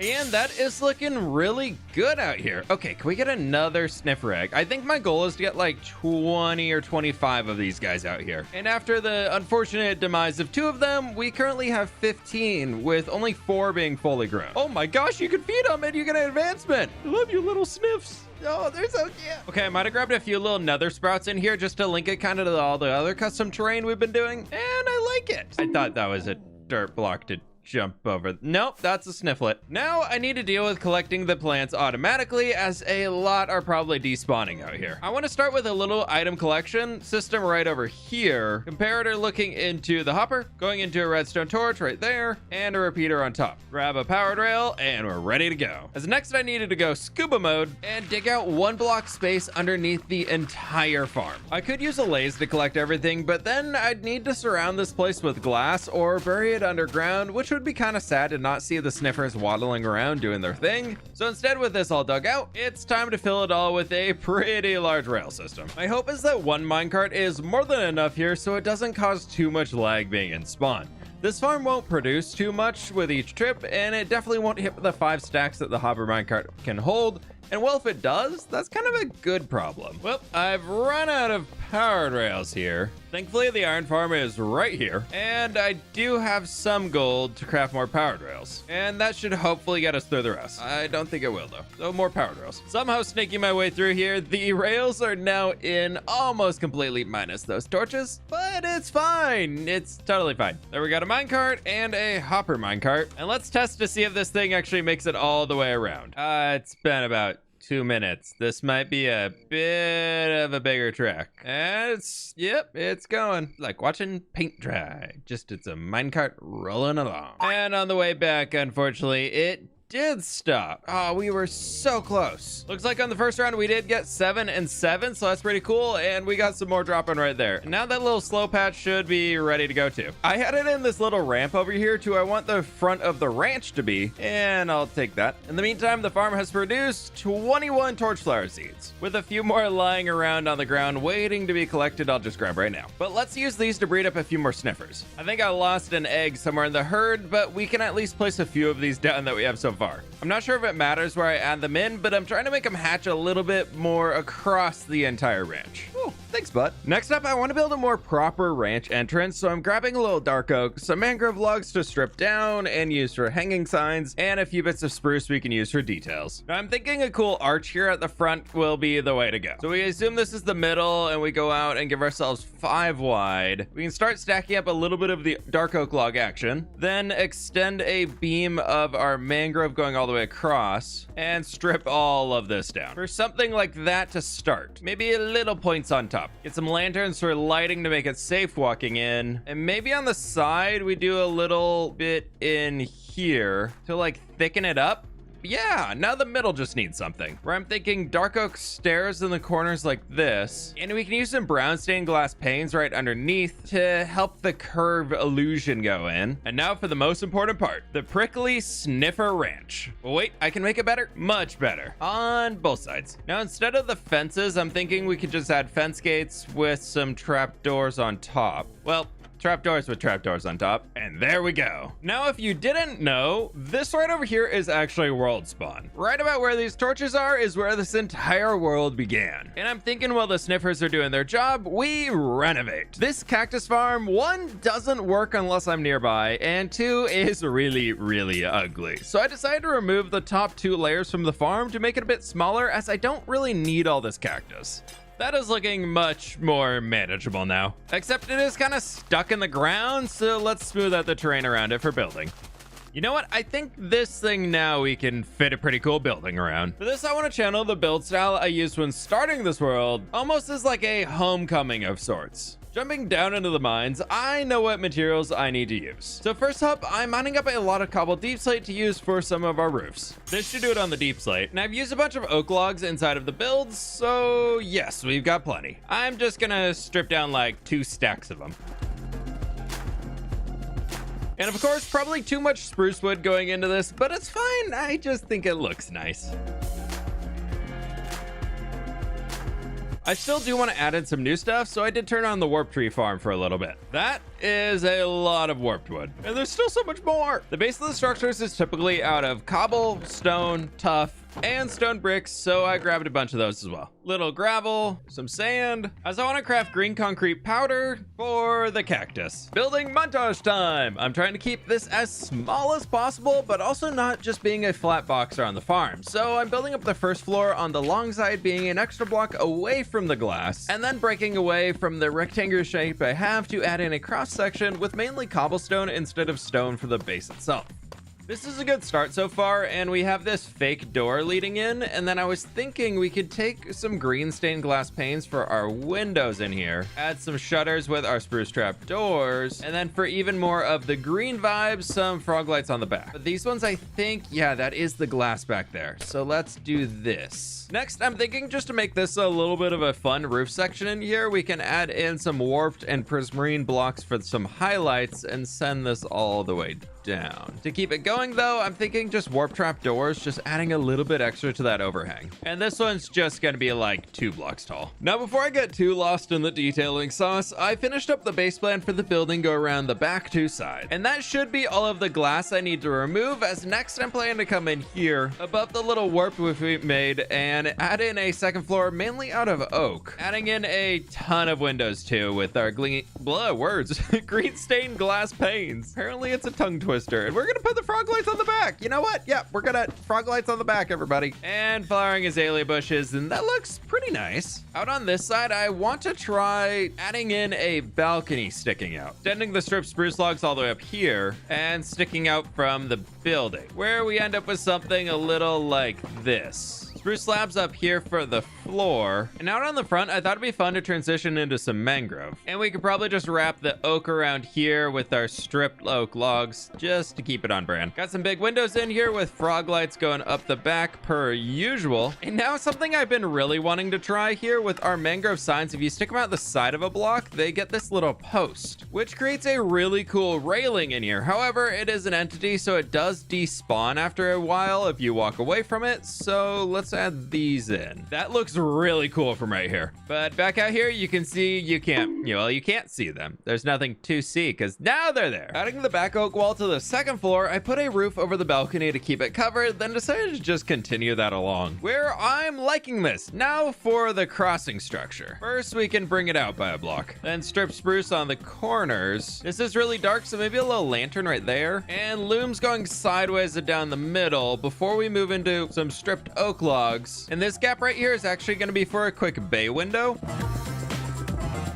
which will be perfect. Of course, more of our frog lights along the back. The roof's gonna be coming up there, stair, and then we'll have a little gap up here at the top where I thought we could include that green concrete powder as a pop for it being the cactus farm.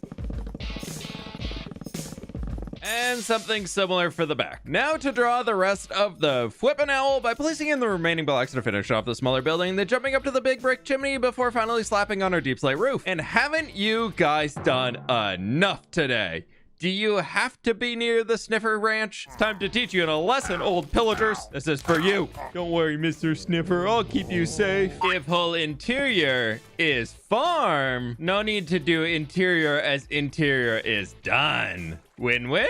Well, except the fact that I kind of no longer have a way to get down to the storage. We can fix that real quick. And perfect. Definitely all we need. Not the largest of space, but if there's ever bone meal in there, we can get that. And the cactus surprisingly almost has a double chest. Wow, it's kind of been working. Oh, I'm missing glass. With the extra tuff that I do have, let's bring a little bit of like a retaining wall right along here that we can just fill in with our deep slate. There we go. Now I got an easy path to walk all the way back there. I can't help it. I have to decorate. Just one little wagon. Just one. And a table. Maybe a chest or two. Some chairs for the table. And some little bushes. Right, this has been a good 2-3 hour distraction. How have the sniffers been doing? Oh, wow, they've done a lot of work. I love you. I still want to get a few more sniffers, so let's breed them up one more time. I love how they hang out in pairs. Oh, it's so cute. 9 more should be just about as many as we need. We don't want this to be overflowing with sniffers. Okay, maybe we do, but restraint. Gotta practice restraint and control here. Look how cute he is.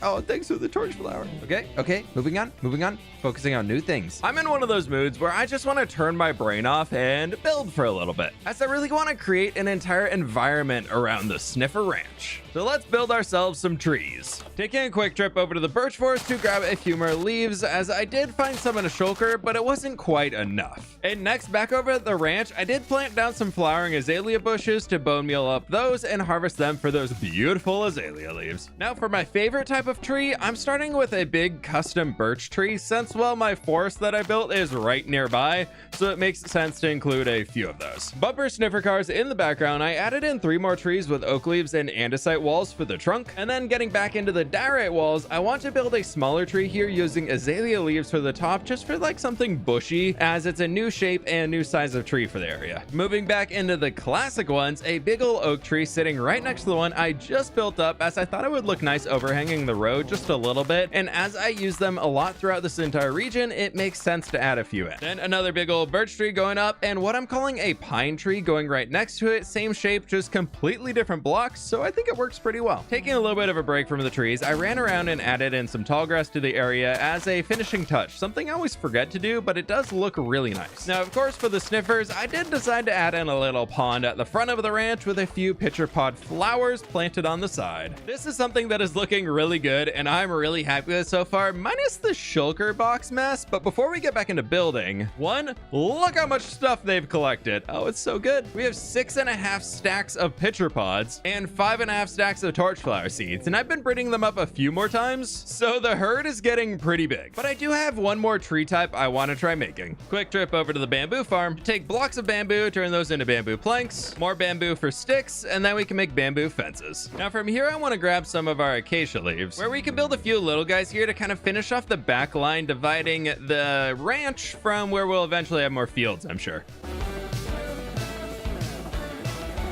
That should be tall enough for the trunks. And then from here, I just need to spiral around some acacia leaves up to the top.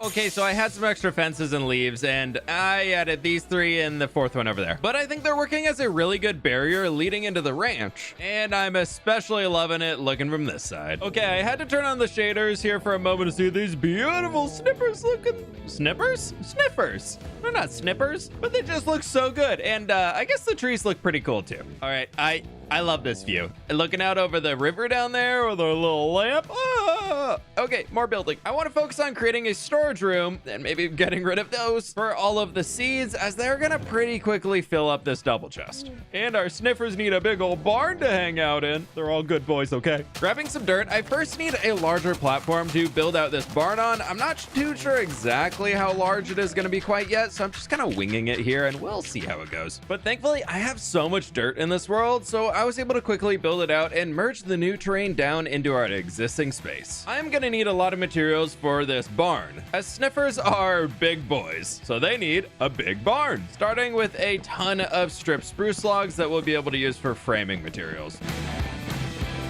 About that many should do it. Time to strip them all down. Okay, on to the next items. That took forever. Like a bunch of spruce slabs and trapdoors. It's always so much spruce wood. I might have a problem, but it's okay. Grabbed a bunch of oak materials here too, and some more dirt. And the last wood material I should need is some more mangrove, where there's none down here. Okay, hopefully it's because I took it back. And I did! Oh boy! Of course I gotta strip it all down. I'll be honest, I know I don't have to do this. I just think it looks better and is so much easier to build when it's already pre-stripped down. I think I'm gonna also use a little bit of our bamboo, if I can get enough. I did recently realize my bamboo farm was broken, so I had to come back there and fix that, and we've got a lot more coming in now. Oh, I do like this. Oh, it's a hopper. Okay, I might have gotten carried away crafting a little bit of the stuff. That's enough distractions. I went and grabbed some acacia, some stone, cobblestone, basalt, and a few pieces of wool. First, I removed some shulkers, and then I just add even more back to the pile. To get started, I want to work on some barn stalls for our sniffers, and then scale the entire build around these. So I think if we had 1, 2, 3... Nope, sniffer, get out of the way.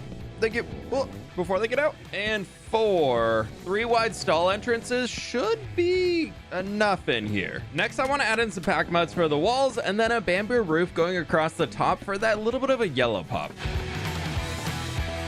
We're going for big time sniffer vibes here on all of the accent colors, but for the base of the barn, I still want... I also need some gravel, but I still want the base to be out of a solid stone foundation. Something like this with a big old door stuck back in a block, just for funsies. Okay, maybe some big old door handles too. And then also, as it's my brand at this point, I'm adding in a lift to the upper hayloft on the top floor. I think this scale is gonna work out pretty well for our big boys. Also, a really similar vibe along the back for this, for the stone base, and then our mangrove top to bring it all home.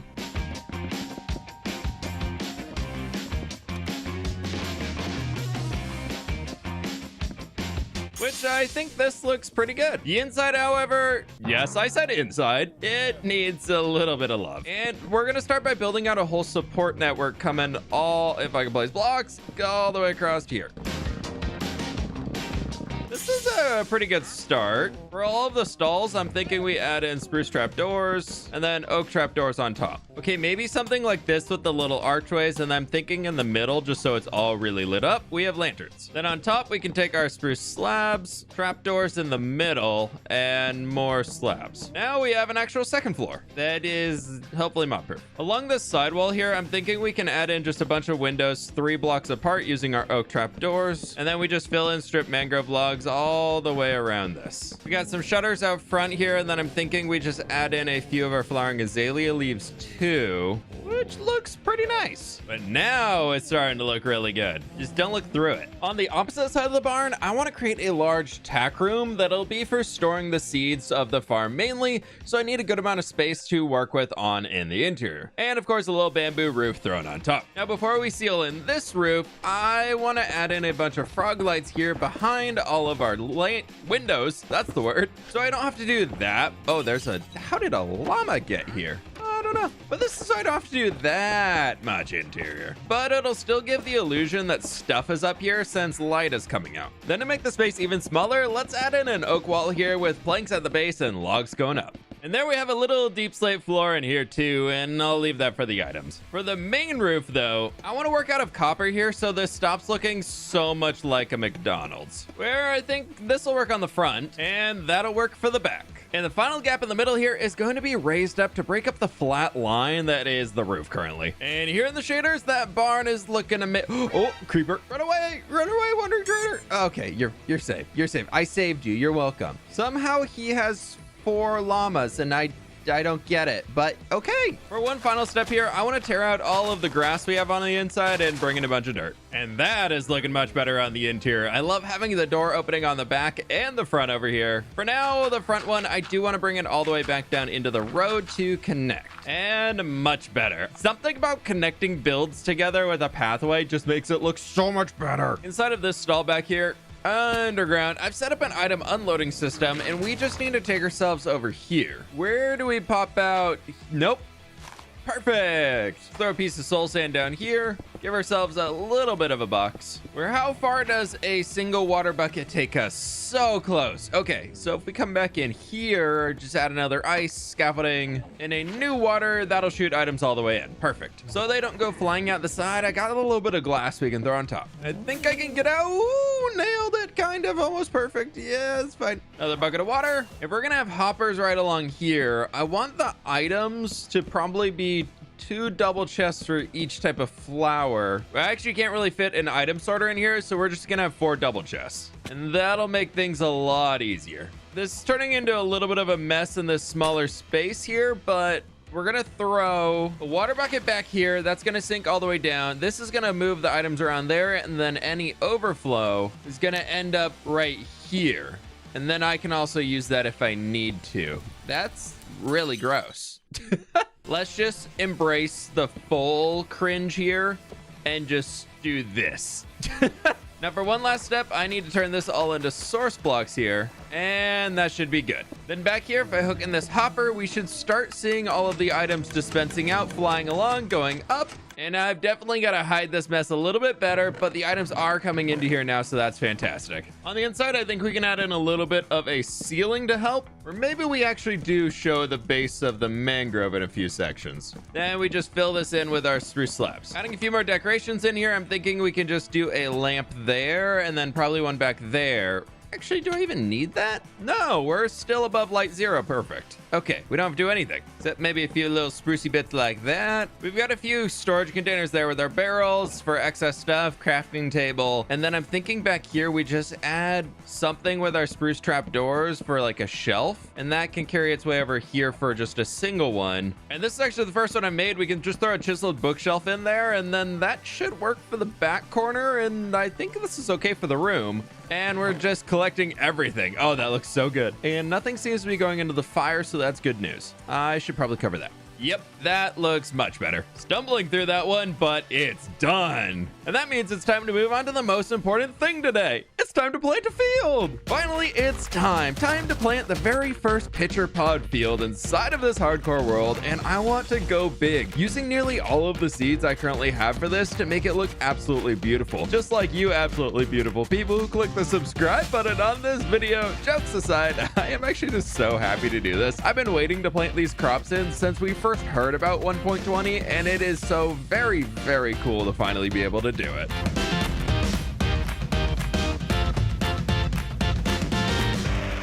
It's weird I was holding out so long for a plant, but I love it, and it honestly just makes me really happy. I went with the big diagonal lines here like I do for most of the 2 tall flowers, and I can't wait for this thing to grow all the way up. Fun fact though, I don't think you can actually, oh no, I lied. You definitely can. Can you do that with the big ones too that are like grown?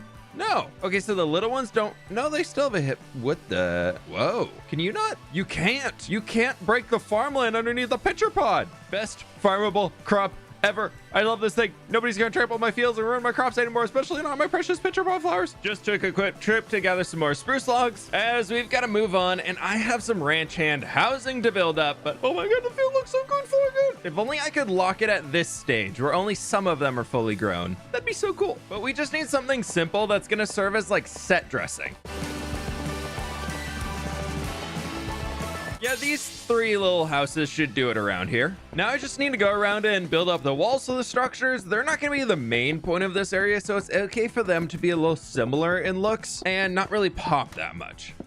These are starting to take shape pretty well, but there's still a few extra elements we can add to help break it up even further. Like this will probably just carry the roof down, and then they have a little bit of extra space on the inside. I'm thinking on the end faces here, just for that extra pop, we're gonna add in a touch of our packed mud, and then we'll figure out a good divider for that using some trapdoors once we get into adding the roof, which will be coming in right now using a spruce trim. Then I'm also throwing in some copper in the middle just for a fun pop of color that also kind of ties into the sniffer barn roof. There's one last detail we do need though. Let's add in some chimneys out of our cobbled deep slate here, poking up high into the sky for something a little like, nope, that. And a little lantern on the front to keep it a little safer.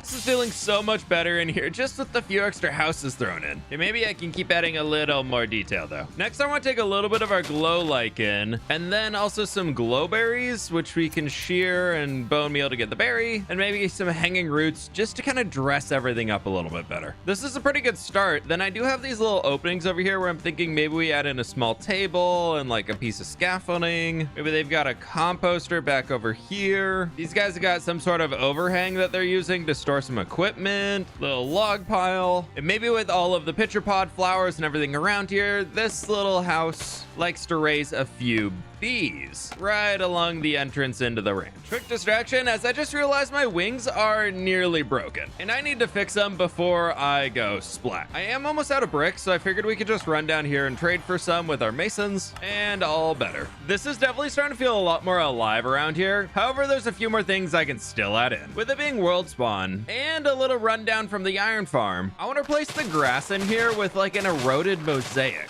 Maybe we hide that. I'm gonna need some granite, polished granite, a quick nap, and a few pieces of terracotta. Lastly, tons of coarse dirt. As my goal here is to create like a minimalist version of my channel logo. So if that's like the head and the hair maybe to there, a little shadow for the jacket, and then we can do something like this. Ah, it looks just like me. And then from there, I just want to throw a brick and granite square around it.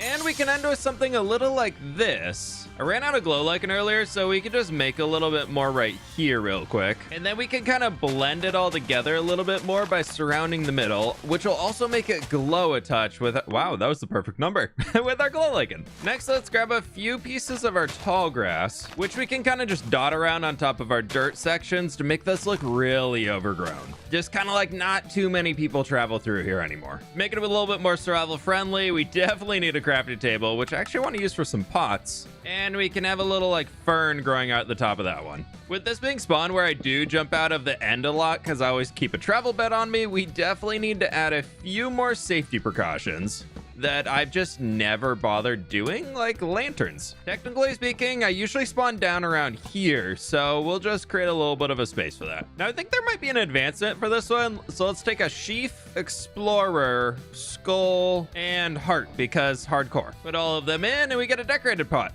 Oh, there is. Nice. We can throw the special one right over here with the heart in front. We're also not very close to water anywhere nearby here, so I'm thinking right over here we can set up a small well that unfortunately has been dried up because nobody's really using it. The inn's here, but I'm thinking it's like more of a rundown thing that not too many people stop at. I guess it does look pretty nice. Maybe I should have made it look a little bit more rundown. It's okay.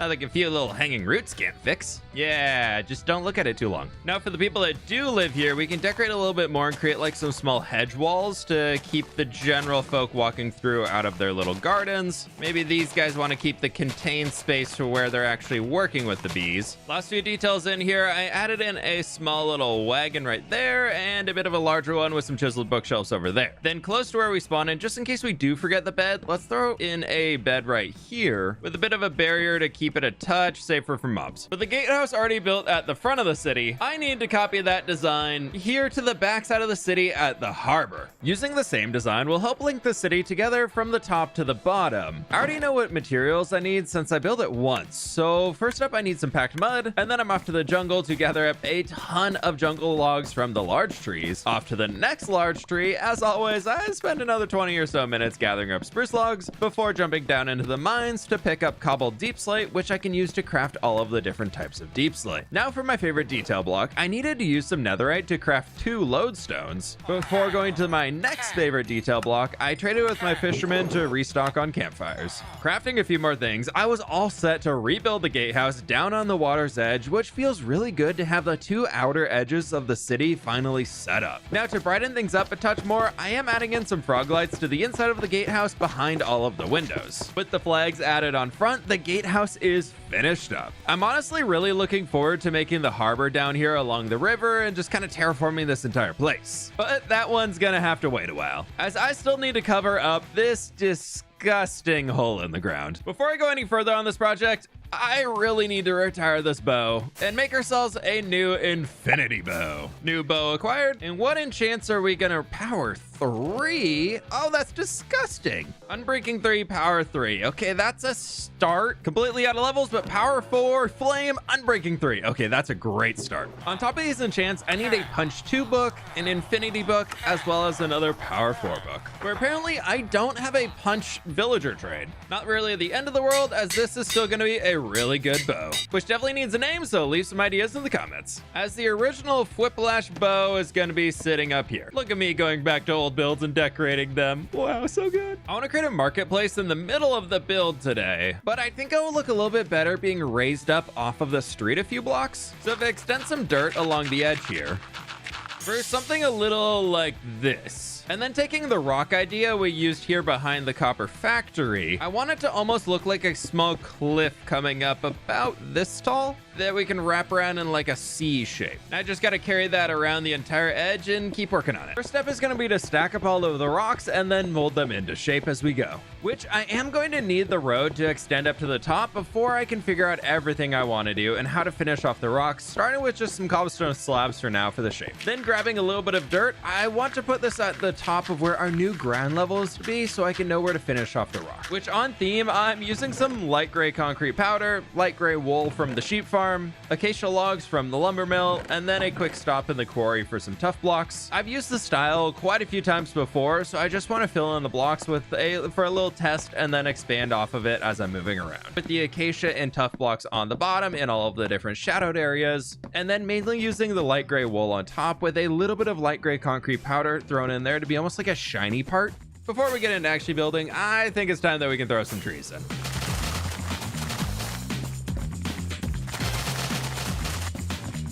Flying back into the industrial district, it's time to build up our first tree. I've used this design before in the city, but I want to keep adding in these big, taller trees to peek over the top of the buildings, which I love to see as I'm walking through the gate. Of course, I do need a little variety in size to balance things out, so I am adding in a few small bamboo fence trunks and then using some acacia leaves for the trees themselves. The street area is now looking fantastic, but above it up here could use a little more love and floor.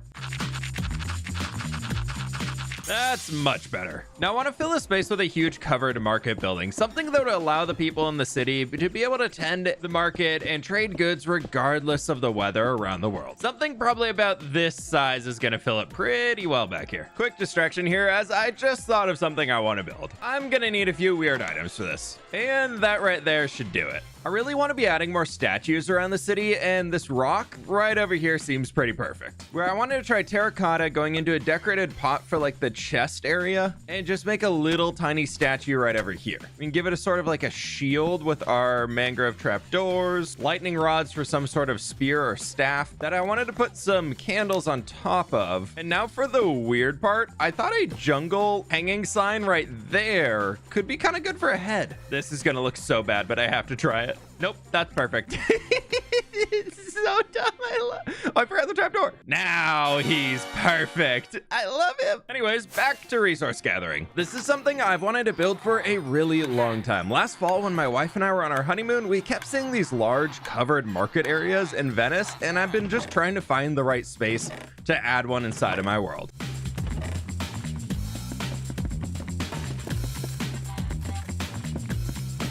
I want to make this building feel really old, so we've got a floor to match that. To make it easy to access as well, we can run a few more slabs across the front here to get up.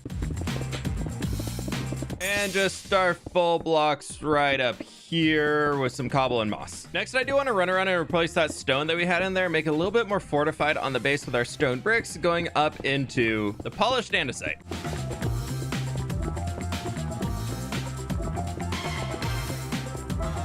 Now back to that old aged look thing that I was talking about. I want to work from the stone brick down there, actually coming up into some mud right in here, then going into our brick as if they've had to rebuild with different materials over time, making this feel a little bit more like thrown together. With the first test done, I carried that idea around the rest of the archways on the sides. Now for this end near our lovely statue, I need an arch coming across the middle here, as I want to build a mosaic of sorts right up here along the edge. If we come up to this point and just start arching our way up to the middle and then back down to the other side, this creates a good opening in here, where I'm thinking we take purple terracotta along the edge and try to create like a sunset vibe almost, using some cherry wood. Get the logs facing us in here. Nope. Planks in the middle. And then we can just have these sitting up almost like a flower or something a little like this, which I think I like it. Now, if I can get back on top, I wanted to also follow along this edge here and just add in some of our mangrove buttons just to make it not so flat. Then polish diorite stairs up to the top. Getting rid of the stone here along the back because we don't need that. We can support things a little bit better like that. Our far side is now in place as well. And as it's going to be nighttime, I need to put some lights in here. Sending a beam across the middle with a little bit more support on it. We can just hang some lanterns, where I want to carry this between all of the different archways. That should keep us pretty safe inside here. Working up towards the roof along the outside, I want to run a little border underneath with our spruce slabs and trapdoors. Finally adding in the roof using jungle planks, stripped logs, and some stripped oak for a little bit of variation. This district has just turned into a bunch of deep slate roofs, copper roofs, and these like natural tones, and I'm really enjoying it. Now over here we can use a little bit of the glow lichen I have left over to just kind of blur the lines between the stone and going into the brick and mud colors, which helps a bit around here. And a few hanging roots added in, and I'm really liking it. Oh, I can't wait to fill this with market stalls. Along the back where we have the top of the rock line, I thought it could look really good to have it kind of lush with some flowering azalea leaves. That looks pretty good out here. And then I'm thinking we can take a few of these bricks and create a small little contained space, put some of our slabs on top, and then just turn it to path block on the inside. Back home real quick, grabbing a few of our decorated pots that we can just put on the corners. No, there. Flower pots hidden on top, and then dead bushes with, I think, mangrove leaves on top to look like little manicured bushes on the inside. Yeah, I like that. Maybe this part we push back a touch right to here just to give ourselves some more space to walk around. Little back area like this, I think it's gonna be pretty perfect. I love it. I could definitely keep detailing around here for a long time, but it's time to plant a field. Our first torch flower field. This is one of those days where I'm honestly just having so much fun playing Minecraft, and I just want to say thank you for all of the support. It's really cool being able to do this for my job. If you're enjoying the content, please be sure to subscribe and leave a like on this video to show me you want to see more from the series. But finally, we have our first torch flower field in this world. This is so much bigger than I was expecting. But I felt like I needed to add in the first torch flower field right next to the Sniffer Ranch, and I really love it. Back over to the city now, where it is just looking so good. But we really need to cover up the bamboo storage section for the farm and, you know, all this stuff in general. Let's start by grabbing a little bit of bamboo here, craft it all down into our sticks, into ladders. I really need a better way to access the farm itself, and that should work. Let's throw a quick ladder in going back up. This thing just breaks so much, and for once it's actually working. Wow. Oh, I'm stuck. Oh no, I'm starting to see why it breaks a lot. But I do need a way down there, as every time I want to use it, it is stocking up pretty well since I've been in the area, but it keeps breaking in the flying machines in the middle. So I've got to be able to get down there easily. Speaking of which, for the building though, I think it could look really nice to actually use a bunch of bamboo inside of it. So let's craft some down. That should hopefully be plenty. Now also, for probably the last time before I cover it up, I did run the mangrove tree farm for about 20 minutes just to stock up on materials, where this right here is a pretty good amount. Now what the heck am I going to do with all these roots? Now before we gather any more resources, I want to add in a small retaining wall here to push the building back off the street, throwing a few polished andesite slabs on top just to make it feel a little bit more solid. Then we can use our deep slate stairs in here to bring ourselves all the way up to the new platform, with a whole platform out of deep slate. I've got a few extra slabs on me here too, so I'm just gonna fix up this little gap I've created. That's gonna do for now. Continuing on with the never-ending resource grind, I'm using a log of mangrove, spruce, dark oak, jungle, and of course bamboo inside of this build. So stopping at the lumber mill, I was able to grab most of what I need. I had the genius idea to use mushroom stem for a wall, and I have 55. Quick stop at the mushroom farm. We should be able to gather them up. I really got to get back over here one of these days and keep working on this spot, because it is so nice to have, but man, it could use some love. That should be all the mushroom stem I need, and we can take a few more brown mushrooms and plant them around. Flick of the switch, we have mushrooms. Ignore that the farm's half broken, but we have mushrooms. Woo, yay! Moving on. To save on our mushroom stem count, I've got light gray concrete powder, light gray wool, and light gray terracotta to kind of grime it up, and I think that'll work. Quick trip down into the villager cave. Ow. As I actually need amethyst and a pork chop. Buying a little glass from our lovely librarians, we can craft tinted glass. Quick trip down into the nether to visit the murderous frogs and take a few verdant frog lights. One final step, I need a lot of copper, and I realized I haven't really cycled the copper aging room in a very long time, so I took a few minutes to do that. This here is going to be everything we are going to be needing for the build. It's a lot of items, but also we're now on day 4,300. Woohoo! To celebrate, let's build the start of this new building, shall we? Well, I'm adding in a mangrove base with a little bit of brown terracotta in there for shading. We've got a way up to the second floor on the side over here. The far side is still pretty blank. Oh, that's a wall. I want to add in a small market stall right over in here where we can bring in a little bit of our beehive action for something like this. Maybe another little table right here. And we can build a covering for it by throwing in a little bit of our spruce right along here. Then grabbing smooth quartz slabs and our wax weathered copper. We can do wax weathered copper and then the smooth quartz, and then bring this over for another little bit to duplicate the pattern on the far side, where we can finish off with something a little like that. Okay, maybe a teeny tiny little bit of wandering trader micro block love. Up to the next layer with the mushroom stem and all the light gray blocks, I want to carve out a few windows for the residents, bringing in the bamboo shutters and then a little bit of our dark oak for contrast. The opening in the back, I'm throwing in a big brick tower, which will peak right above the top of the roof once that's in there. Being in the industrial area though, I did make it pretty grimy looking. Now, before we throw in the third floor and the roof itself, I want to come down here behind all of the windows and add in a little bit of tinted glass. Around those, we can also add in our green verdant frog lights. Ah!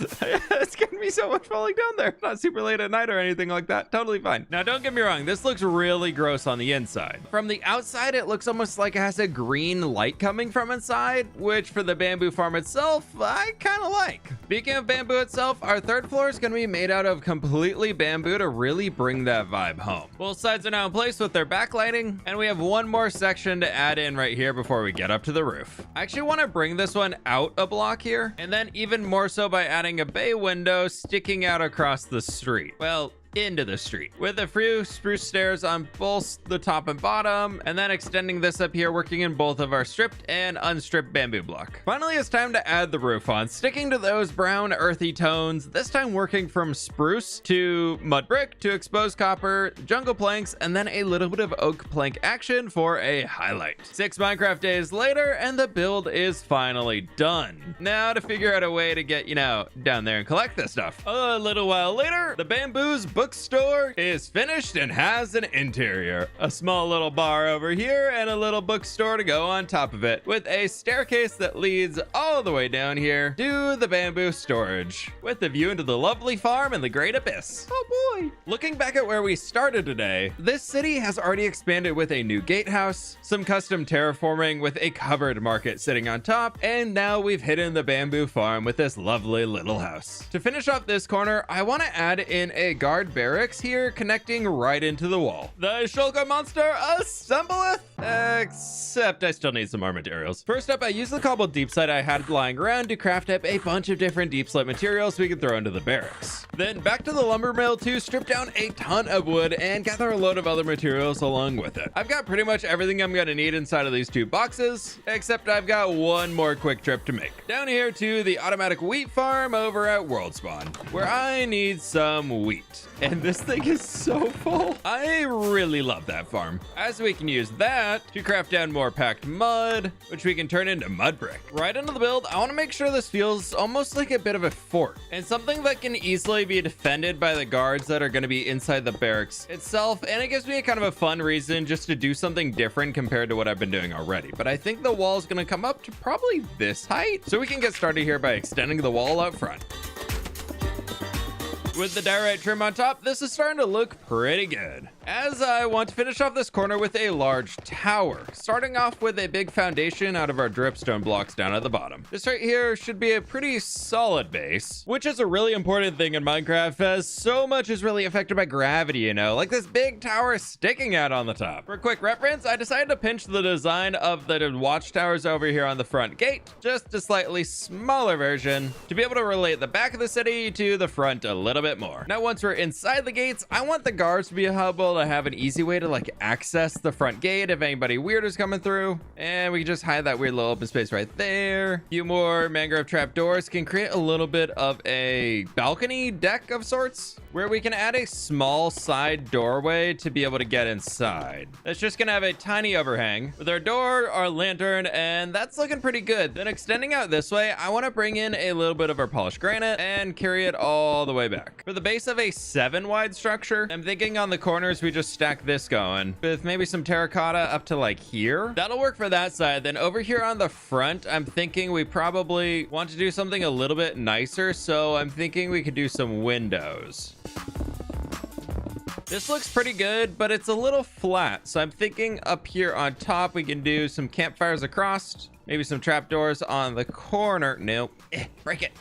And some ladders. Then inside of here, we can do some light blue, and I've got cyan for the windows. Since I don't really have a plan right now to build an interior, let's just throw some oak trapdoors behind, because it kind of makes it a little bit harder to see through, and it's totally fine. I added the diorite trim up in here as I just want the guards to be able to watch over the city streets. It felt weird adding another peaked roof in here, so instead we can just flatten it out with a little bit of our spruce for probably this size, and then here I'm thinking we could just bring some spruce planks and extend this all the way out to our front and have another little section for the guards to walk around. Got a little carried away, but we are now connected all the way up to the top gatehouse, which then, ignore the interior, connects into the front and through the rest of the wall, which is very awesome to be able to have. And just for some minor details, we can throw in a few things around, and probably something right back in here. I've left a big rectangle in here where we can throw a building, but first I want to create a little bit of an overhang for the guards to be able to stay dry if they need to. Definitely putting all the fires out though. Back down here, I want to extend the building out just a touch, and I'm thinking we can change things up, and the base here can just be using our tuff. Then from there, we're going to go into a little bit of our cobble and mossy cobble up to this layer where I want to connect a door from there over to here, and we can bring in these guys alternating, and off the end of them we could just do slabs and trapdoors. A little lantern down below to keep it lit, and we could throw a few trapdoors in here going around for the rest of the railing. Just for variety's sake, I'm thinking up here we bring in a mangrove door, and then we use some stone and our andesite. And then again, for layer number 3 of the cake, we are moving into stripped oak logs. I finished off the rest of the stripped oak log floor and added in a deep slate roof before building a stair tower on the corner to make it just not so flat and a nice tree in the courtyard. I did, however, forget to add a chimney up here. No, can I get that? I'd like that. Thank you. We can build that right here. But now it is looking so much better walking through here. Even with the mess of shulkers, it still looks great. Hit the entire building behind a tree. Nice job, me. Good. Yep. Good job. Look how nice it looks. It looks so good. Okay, one last idea I want to try over here. I've done it in a few spots and I really like it throughout the city, but I haven't done it down here quite yet. So if we grab some oak fences, we can connect these two lines together, but maybe give it a little bit of a droop. Something about like that. And then going every other one, we can just go from a light blue to a cyan banner all the way across on both sides. I think I like it. Yeah, we'll leave that in. Let's work back up the road over here, as we have a wee bit of a problem. But there is no road. And we can fix that by grabbing a little bit of dirt. And I need to go down to where I want to build out a really big market square. So I'm thinking we'll go 5 blocks along there for the road. Then we go 1, 2, 3, 4, 5, 6, 7 for a fountain or statue in the middle, and another 7 out here for the other side of the road. If we include that little ramp over there, this is the center, and I just want to extend it out to see how far we have to go. This seems to be a pretty good size. I wasn't able to get a perfect square, but a rectangle should work. To more easily build out the market square, I want to just fill the entire place in with dirt first. This should definitely be enough space. With our 7 wide here in the middle, I'm thinking we can extend the fountain out a little bit wider. Then we have the staircase over there and just kind of loop it around for something about like this. I want this to be like a really fancy like brick plaza of sorts. I've just got to figure it out. Now for the fountain here, I want the base to be out of our smooth stone. And if hit a structure in the middle, we're actually going to expand this just a little bit. As going around the edge, I want to work with some andesite and polished andesite, just making it look a little messy to show it's aged down a bit. And then on top, we can throw in our polished diorite slabs. Then a little border around the fountain with some bricks, granite, and terracotta. A few sea lanterns up on the pedestal to light up a future statue. And for the rest of the lighting, we're gonna add in a little bit of a flex. I want beacons sitting on top of all of the anvils. Now I've got a few skulls sitting in here and some soul sand. Quick distraction before we go kill withers, as I just had the idea to use some coral inside of the fountain. I'm thinking we get the big purple one and the big blue one. That should hopefully be enough for today. Quick trip into the end dimension to the world tree in space. And here goes number 7. Grabbing a little bit of our obsidian, we can craft up 7 new beacons. I think I'm starting to run out here. You know, I gotta be careful how I spend this. Definitely have no obsidian. Next up, we can take 4 of the beacons and just slap them on here for some light sources. Inside, I gotta fill this entire place with water, and we can have a little flowing out of the middle off of these stairs. Then inside, I actually want to put mangrove roots on the outer rim, since we can put our coral on top of these, and I'm thinking we just alternate bubble and tube coral going all the way around, which I think looks pretty good. Next up for the statue in the middle, I want to make it completely out of our cherry wood planks. I want to use the cherry wood to build up a horse statue on top of our fountain, which I think looks okay enough. It's a really small scale, so it's pretty difficult. I'm still learning how to make organic, so let's move on to building out the rest of the market square that I do know how to make. I just asked this on Twitter, but I'm curious. I know cracked stone brick would look great over here, but I just can't be bothered to smelt stone bricks to get it. So what is a block that you just can't be bothered to craft in Minecraft? Let me know down in the comments below, but as a last step here, I want to surround the andesite lines that we have with some glow lichen, as this is currently spooky land. And there we have the market square rectangle ready to go. I just need to surround it with some more structures. I'll be honest, I've been grinding on the city for so long, I forgot if I had planted our field or not, and I had to go back and look and double check. But I realized we've basically been gathering materials, then building, gathering materials, and building, gathering materials, and building. So let's change it up. It's currently day 4,333. And now it's day 4,335.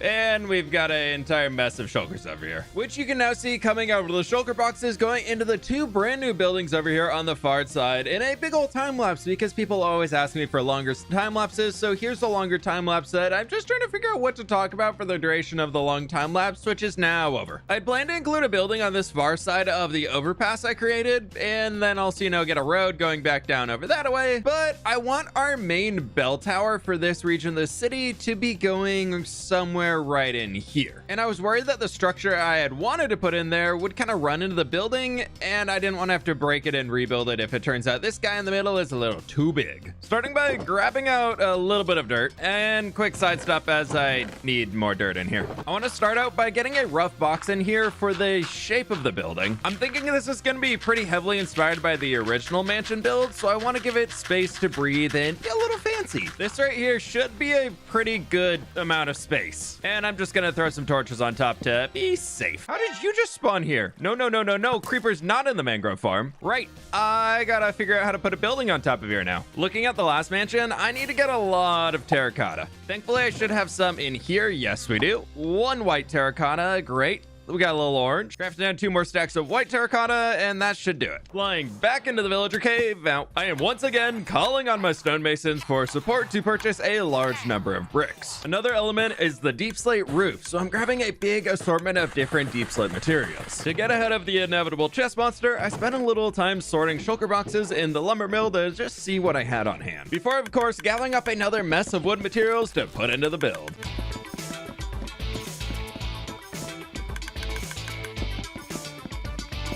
And here's a brand new shulker monster. Starting right off though, I want to add in some lampposts right over here with our beacons on top, which will build up into a small staircase right along here for a small staircase leading to a front porch and the main door. Then marking out the base shape of the entire build with our deep slate foundation. This corner here with the dripstone, I want to turn into a large bell tower of sorts going high into the sky, where we can use a little oak log for shading, our stripped spruce log. Then I also want to use some of our smooth sandstone like we'd been doing before to frame out some different windows, where we're going to use cyan, light blue, and cyan glass. A few blocks above the first window we created, I wanted to bring in a few of our dark oak trapdoors, where we can stack fences on top, and then the middle for this open point, I'm thinking we just do a fence gate. And to turn it into sort of a ring, I'm thinking right on top of these, we just add in even more of our trapdoors. Wrapping up the base of the tower, I grabbed some sandstone to build out the upper section, then throwing on an oxidized copper roof, and stealing the top of the mansion tower itself, I just slapped that in place, which from this angle is looking pretty good. Back over at the main door here, I finished stacking it up to where we're gonna have a little section coming out. Before that though, I wanted to create like a covered section right here, and I think we can do an arch from there, and then we stick it out again just like this. And that same thing will come back into a wall in there just to give ourselves this little tiny section sticking out, where I'm thinking we do oak planks down at the base. And I've got some spruce trapdoors we could use to hide that gross section. And we create some windows right here. Then for this little floor section, I'm thinking we just bring in slabs so I can actually walk around, and it covers it from down below. For the outside, we can just kind of set it up right in here, and campfire for the little topper. For the roof section itself, I'm thinking we can just bring in a little bit of deep slate and extend that out. Now for the back of the build, I have a big flat wall here, so I decided to extend the foundation out a block, and I want to build up using our orange terracotta, acacia planks, and stripped acacia logs to almost age it down a little bit. Behind this, I want to extend up some white terracotta, and then on the corners, because it's going to be wrapping around, we're going to have a little bit of our brick working in. Along the base, I thought we could just do a little glow lichen to help stop mobs from spawning, and working up every 2 blocks, we'll go into our polished granite, and then from here, going the rest of the way up, I'm thinking we just do some terracotta. Up at the top, we can make it look a little bit more aged over, incorporating that granite and brick back into our white terracotta, as if like the coloring itself from the white terracotta is like falling off, and I'm thinking the build will come up to about here. And this right here looks pretty good. We just need to get some windows in here. I'll be honest, the bottom here might eventually turn into a door depending on where the street goes, but we can put this in here for now. And I'm thinking just slabs stacking to the top. But we can just throw a little bit of colorful glass in for the window, and then we'll just do frog lights along the back. This one's definitely going to stay as a window up here, and I'm thinking we can just take a few flowering azalea leaves in front, and we can just add the frame in here out of our sandstone. Then for this, we have an anvil in the middle, hopper at the top, and we'll just connect those with the dark oak fence. That's looking pretty good, but it's kind of a weird transition at the top. Let's start doing a little jungle slab there. Slab, slab, slab, trapdoor, and then a slab. That hides it well enough. With that, every unique part of this building is in. I just need to go through the process of placing the rest of the blocks in here. And there we go, a fully completed exterior for this new mansion. And I've now spent a little over 150 days on this episode. Woo! But man, oh man, it's looking really good having all of these new things in here. That's 6 new buildings inside of the city, the market square, and all that. You know what I kind of want to do? Update the world map. A while back, I moved the map room from being inside the castle hall to its own hall within the castle itself. Well, the mountain behind the castle. And I'm gonna need to expand this another wall segment to make space. Finally, I don't have to keep placing blocks. I can just remove some and zone out for a few minutes. That was a lot bigger than I thought it would be to dig out, but it's done. Time to expand Perry the Platypus. Starting off with the big deep slate pillars in the back, then the logs just strip down, going all the way up to the top. It's been a while since I've done anything out here, so I'm just trying to remember how I did it. With those in place, we just run along here with some acacia, cyan wool on both sides, and we finish up with our warp block. And of course, I still have some more digging to do because I need lights behind the map. I know the last world map update we did on episode 37, and we're currently on episode 40, but I feel like going into the world download for all the supporters, I really just want to have an updated map for people to look at. This will set it up so we only do them when, you know, it's a big milestone episode. With the map room expanded, next comes the very fun and not annoying whatsoever process of duplicating all of the old maps, flying around to update them, and then coming back and locking in a set to create the forever image of our map on the wall. Nearly 45 minutes later, and the entire map is now up to date, and that right there is looking really cool. The city sections are actually starting to get even closer to coming together, and I have actually started stringing over the top of all the snow layers on the trees, so you can now see the roots popping out, which is really cool. One day that expansion will happen. Mixed Sniffers is over here with our looking so good. I don't know about you all, but seeing my entire Minecraft world on a map really just gives me so many ideas of like, ooh, there's an open space over there. I should put something in it. Today, we're breaking away and building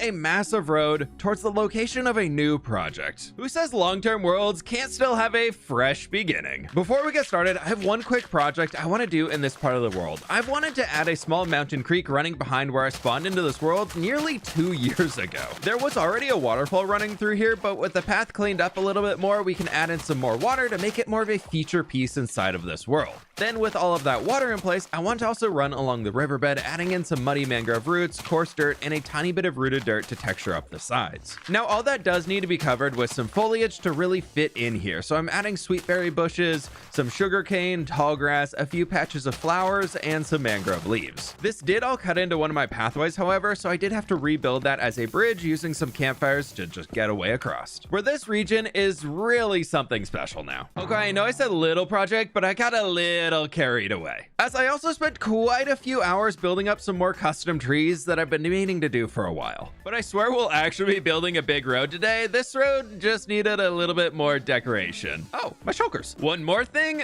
my elytra is nearly broken, so let's go fix that with a quick trip down into the nether and leaving the safety of the nether hub, as I can easily get the experience needed to repair my elytra at my wither skeleton farm. This thing is honestly so dang nice to have. Building roads in Minecraft to link up all of my builds is honestly one of my favorite things to do inside of this game. It's so simple, but it makes such a big difference when it comes to bringing the world to life. Today, we are connecting my current city build project to a desert biome a few thousand blocks away. This is going to be a really long journey with a lot of obstacles to build solutions for along the way. Continuing out of the flower forest village will probably be the simplest route to move forward. So I want to start by extending the path a good distance coming down here. Now, I know I could use path blocks to make this really simple for the road itself, but I've done coarse dirt so far in this region, and I think for now I want to stick with that moving forwards. Maybe once we get a good distance away, we can change it up if we reach a new biome, but for now, I think this is gonna fit the theme. Moving forward on a little bit more road building, and we've reached the first obstacle, where I need to build a bridge across the river right here. And to get started, we can use some of the grass blocks I picked up while creating the road so far. It looks like we have 28 blocks to go to get across. Not the worst thing, and I'm definitely gonna need to clear these trees. For the middle 14 blocks of the bridge, I want to raise it up just another so we have a slight slope on this guy, and we can probably have it connecting down to the ground here, or maybe we go a few blocks back and make it a longer arch. It's not quite centered over the river, so I'm gonna rethink this. And by rethinking it, I mean I'm gonna build the road out a little bit further on its own mound, which will then make the distance the bridge needs to go a little bit shorter. This here is a lot better for the bridge outline. Now for the bridge itself, I want to work with the coarse dirt into some spruce planks and then mud brick slabs to keep within that browner tone. To keep it a little bit more mob safe on top, I'm thinking some glow lichen along these outer edges should work out pretty well. Here we can grab some stone brick materials and create the base archway above the river itself. And so it's not just a completely flat face here, I want to bring a little bit of our tough block material up to widen the support for the bridge. And on the corners to help curve it a bit, I'm going to add in some glass panes, which is going to get repeated on all the sides. To keep the bridge on theme with everything else, I'm thinking of bringing a load of our cobblestone, we could bring in a little bit of our mossy cobble and the andesite right over here. Then in between a few of these points, I want to have some posts that are going to come up, and we can do like a chiseled stone brick on top for a little bit more of our decoration. And then you know what, on top of that, let's get prismarine walls and then a fence, and we can do something a little bit more decorative like this in here, bring our walls back in, maybe so it's not all the same. We get rid of the prismarine up there and do a little stone bricky wall. I think I like that more. But here for some fun pops of color, I was thinking some cyan glass, and then we bring in our warp trap doors along the top. Yeah, that's kind of fun, and you can still see through it. Okay. And I think that'll work for the bridge sloping down, but we are gonna need a little bit more light on here. There goes the rest of the first side. Now underneath the bridge in here, I want to add in some cobble deep slate to hide the underside of the road. That should do a pretty good job in here. And finally, here's the back side of the bridge coming into the world. This will allow boats to go underneath easily, and it definitely meets the standard for being usable by horse. One last thing in this spot before we fully cross over the river, I want to keep the lanterns close to where we have buildings and people living inside of the world, which means it might be a little bit more dangerous traveling by night when we're not close to somewhere, but I also kind of like that idea. If there's lights absolutely everywhere along the pathways, it's gonna look a little too artificial to me. Now I am almost out of lanterns though. We can definitely fix this. I was so close. Hello, villagers. Lanterns, please. Thank you for your business. That'll do. Moving across the bridge now, we've reached the next biome, a forest, which comes with the added challenge of removing all of the trees and leaves to clear space for the road. And all of the tree trunks along the path are now removed. However, we have something to fix. The leaves are connecting back to the old trees, which means they're not going to decay.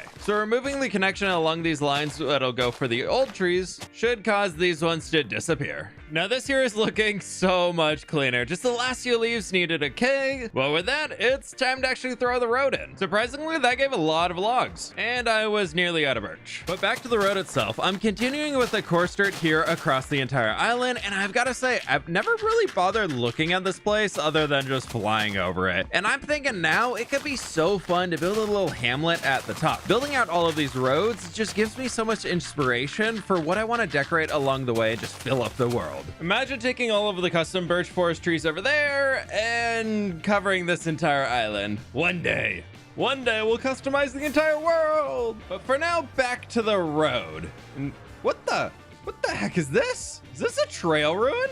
Where's my brush? It is almost dead. Let's see what we can find in here. There's first suspicious gravel. It's a hoe. A sherd? Candle, not a sherd.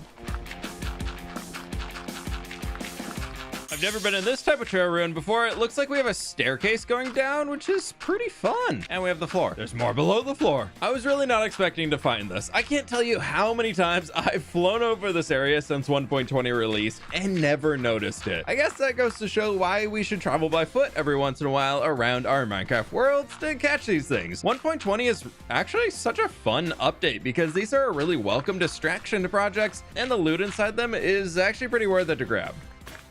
And there goes the brush. Okay, Honestly, if we're not expecting to find one, that's a decent amount of stuff in here. Not to mention all the gravel we can use for more coarse dirt. There's definitely a lot more I can find inside of that trail ruin, but I really would like to refocus back on the road for now before I get eternally distracted. So the path doesn't look too steep coming down. I think we can do a little bit of terraforming along here and just kind of curve it along the edge of the hill. And it's okay if it gets a little bit skinnier when we're coming down these slopes because it's a touch harder to work with on the angles. Now about this point, we could probably do a little terraforming and turn the path over here to bring it down to ground level a little bit easier. And it keeps going down. Oh boy. Well, something like this should be fine. I just need to come down into this little section that connects the island back to the land. So I guess it's all a peninsula, and then we have to figure out a way to go all the way up this pretty steep cliff face. Where's that trail rune? Oh, it's right here. Oh, wait, we could kind of go up here and right along that, and then we can go right next to the ruin.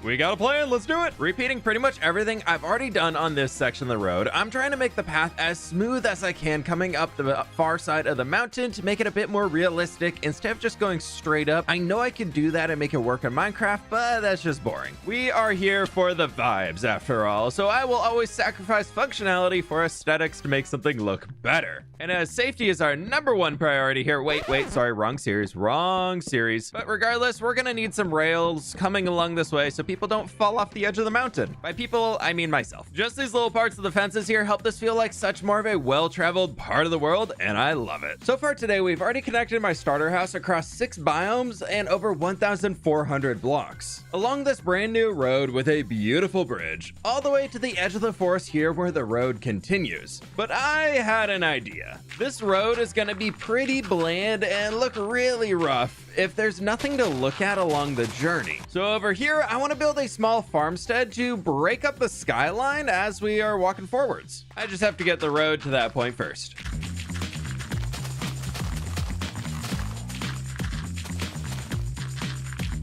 Seems like we already have some bandits along the road, but this is going to be the perfect place to branch off down here as it goes up that way. So I want to run around and lay down a few cobblestone foundations for different buildings at the farmstead. This is all going to be set dressing, so it doesn't need to be massive. Pretty much just a place I can run in and sleep if I need to if we're traveling by night. We'd have the door into the main farmhouse right over in here. And I absolutely love the massive flower field down here, so I'm going to replant it somewhere else. Like right up here behind it. To save a little on the coarse dirt count, I think in the middle here, I'm just gonna work in some regular dirt, and inside the stables too for the floor. The dirt in the floor over here does help it stand out a bit from the road too. I'm just winging it on these buildings as a challenge, only using the resources I have inside my ender chest, so I've just got to make some sacrifices on the detail as I go, but I think this is also a really good thing to do every once in a while. Just kind of forcing yourself to make the build work with whatever you have. I find it actually helps me come up with some unique ideas.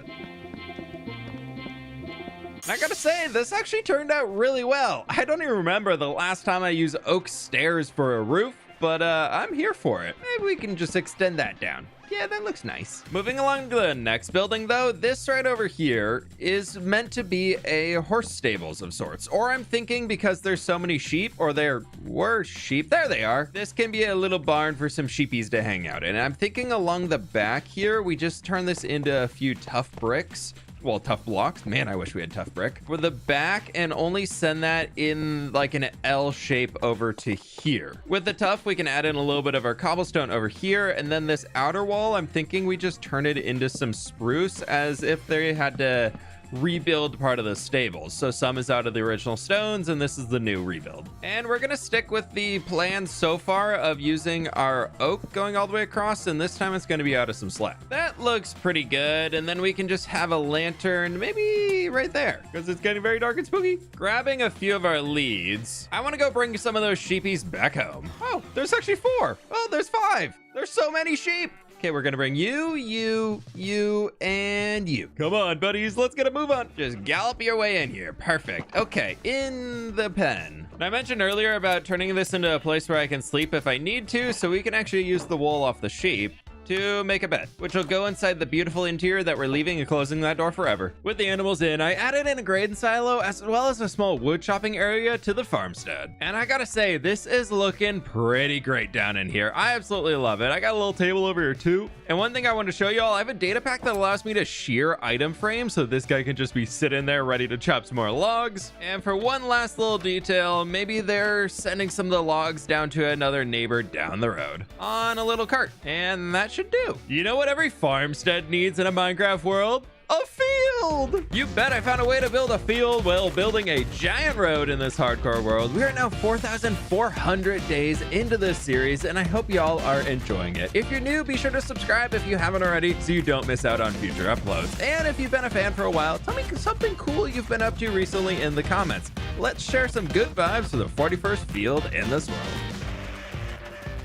And there we go, a new field and a brand new build in this world. Except I did realize the sheepies can't regrow their wool, so they're gonna get a little bit of grass in here.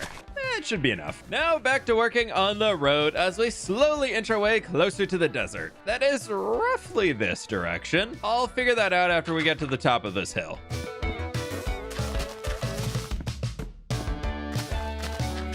We can just kind of level this section off down here with a little bit more of our grass block action, and then nobody's gonna know that there's a hole underneath. And a few skeletons have attacked me from this side, so we'll just seal this in here too. Like, there's no cave whatsoever. Even looking back this way at the farmstead, that actually turned out really nice. I love that. Okay, we gotta keep working down this direction where there's a village. Wait, hold up a second here. It still has bells.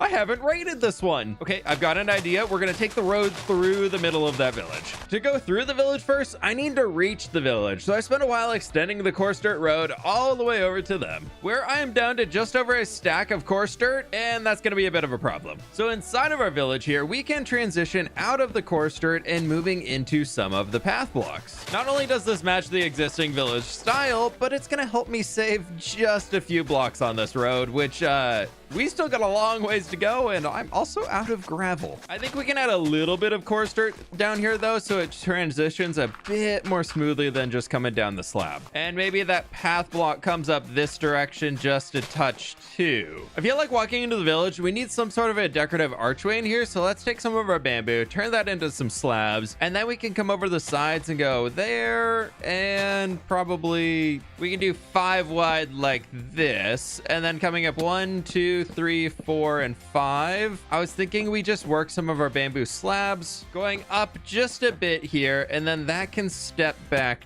down, where we start with something a little like this that I think will work. And if we put these, do they go in? They can. Oh boy. But I'm thinking we actually hang those here across the middle to give it a little bit more height like that. Well, I guess variety. It didn't get any taller. It actually got shorter. And I actually really like all of the bamboo being thrown in here. I think it kind of works well being in the savannah. So we can end with something a little like that. I think it works. Kind of. Enough. Maybe we also do some oak trap doors right there just for a little bit of extra depth. Okay, I like that, and now the village needs a name. But I'm gonna leave that up to you all, as I might eventually come and transform this village. Who knows? Sometimes I can't help myself. I love building villages, okay? But for now, I'm gonna focus on not building the village and focus on building a road through the village.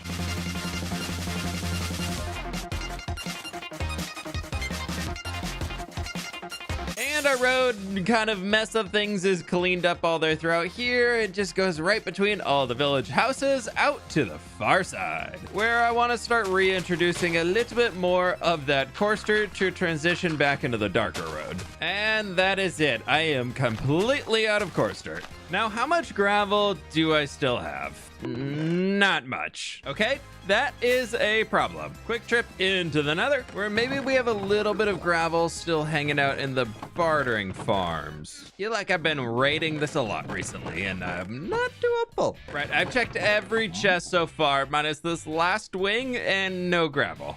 Ah, gravel! Just under 5 stacks. Far less than half of what I hoped for. Which means while we're here in the Nether, my elytra is almost dead for one, and so is my soak touch shovel. So let's fix him up.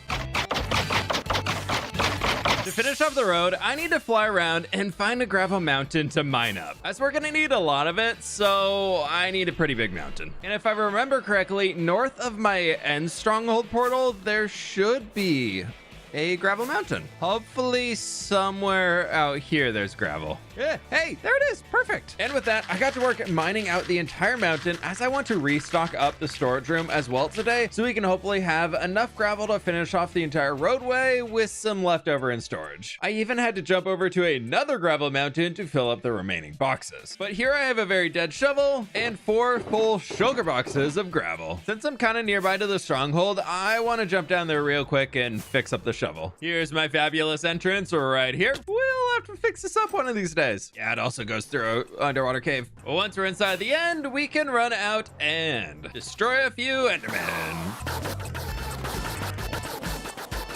And there we go. Time to get back to the road project, where I want to take 3 of these shulker boxes that we just filled up and throw them in the gravel storage. And the 4th, we can turn into coarse dirt, where once again I am tearing up the grassy biome to extend the road out ever closer to the desert biome. But first, I've got to go across this entire plains biome. Headed back over this way real quick here, as since we're close to the village, I wanted to run back through and add in some of our fences with the lanterns on top.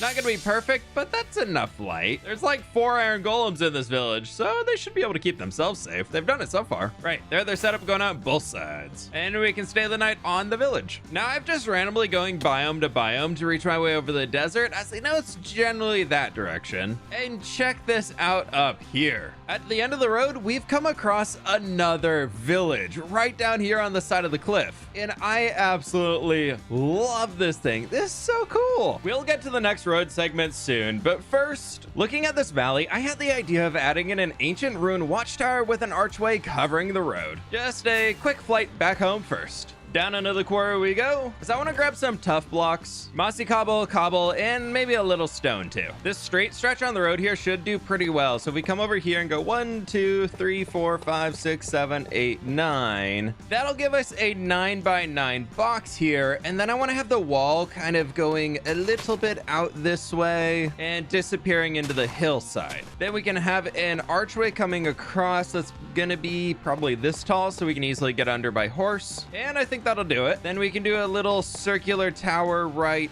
over here with another wall stretching across here, where I actually want some of it to be fully gone and crumbled. Maybe we'll bring in some slabs and things later, but I want this to look really ancient and run down, like nobody's using it at all. Building ruined structures actually takes a while, since you need to first build it normally and then come back in and ruin it. So I started with a gradient going from tough to mossy cobble to cobblestone. Here's the first tower done, and I think it'll work really well. Unfortunately, tough block doesn't have slabs or stairs, so we're gonna have to bring in something else to get a little bit more fortification, where I think we can use stone bricks. Underneath the gate itself, I'm thinking we just bring a few guys like this all the way across, as if they really fortify this, because you don't want the archway itself to break and block the road. Dad's baby.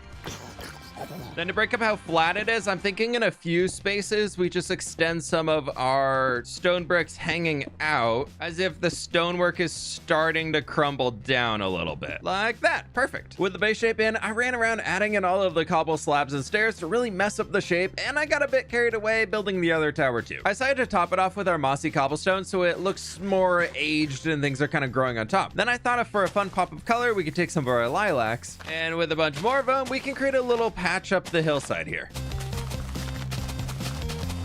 I guess we get a secret bonus field today, but I think that works really well. Last step, I just need to finish off the wall going all the way over to this side, and that should do it. Threw some shaders on, and ooh, I like that. Oh, that fits the place really well. Just as something a little bit different along the pathway as we continue down the road. With a nice little 45-minute build done, and it's time to keep the road going as we're about to reach the next village. Nope. Cover it up. Cover everything up. No, we don't need any of that. Thank you. How does the village settle next to this and they stay alive? There's so many mobs. Why are there so many mobs? Eat pork chop. There's so many. Oh my gosh. They've all just been hanging out under here as I've been building. Okay. All right. You know what? They're all dead. Yep. I made it out completely unscathed. I'm gonna put a few torches down here. Yeah, make them spawn a little lower. We're just gonna do a quick little fix and cover it. Just gonna hide the problem underground, and that should do it. Nope, that's gross. Much better. But here we are inside the village. Kind of. I think I should probably run through here and clear out a few trees that are in the middle of the road. This is gonna be a pretty weird road getting through here. How do I figure that out? Then we'll come through here and down this, and then I have to go back up that. Who's in charge of building the roads here? And then we have to again come down here, and then it's the desert.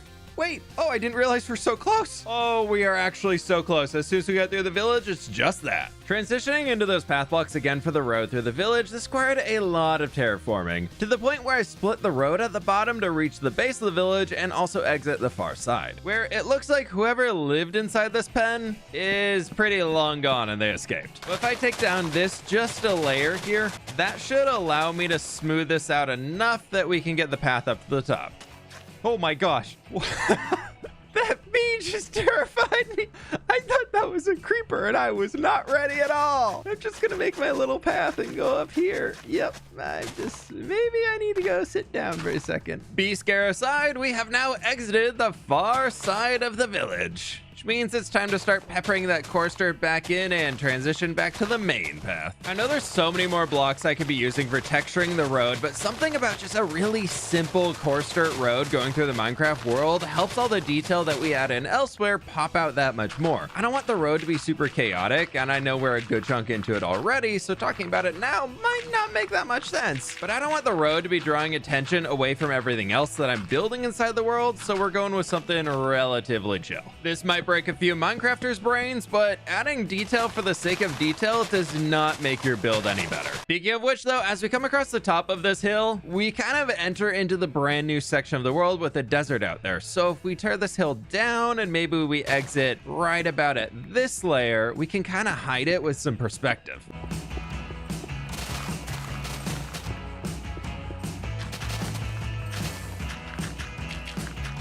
Something like this cut through here should do pretty well. And then we can just work in some slabs, but that's all I got. And that'll work for the path coming down. And somehow I lost my ender chest, so I don't have any more spruce on me. We'll take the flight back home in a sec, but I wanted to try stacking up these rocks here and just make them a little bit more decorative. Partially as a way to block the sightline on that side, but also I just think it's gonna look cool. And we can end with something like that. Now hopefully these rockets will get me home. Okay, that is not that long of a trip. That was only 7 rockets to get here and probably didn't even need the last. But I've got so many extra ender chests, it's all right. Since I'm back at the city though, I am pretty low on coarse dirt, so I should probably make some more. Nearly another box full and that should do it. I know I just grabbed more dirt and we're almost done, but I had an idea while flying back. To make this world feel more alive and connected, we need more than just a road. And since we're out next to the ocean, I want a boat sailing by off in the distance. Just there on the edge of our render distance, I think it's gonna look really good. Now, building boats for me is a huge pain point. It's something I want to improve at a bunch, but I just haven't figured it out yet. So I spent a while in a creative world bashing my head against a wall. I've got a pretty good idea now. I just need to get the materials to build it. I want to make this colorful, so we need orange and pink wool for the sails, and a healthy amount of spruce and dark oak materials as well for the whole of the ship, plus a tiny bit of wax cut copper for the water line, with some cherry wood to add to that pink pop of color. This shulker has most of what I need right in here, and we can grab some of the dark oak to build out the hole and then set up the rest of this mess on top. This seems like a pretty good distance offshore, and I'd like to stop flying, please. There we go. I'm thinking right about there, we're gonna start the base of it and I can get rid of this pillar. The thing I've learned recently about making boats is they don't need to be that deep underneath when it's like just a small little trade ship. For the back, we can just do something a little like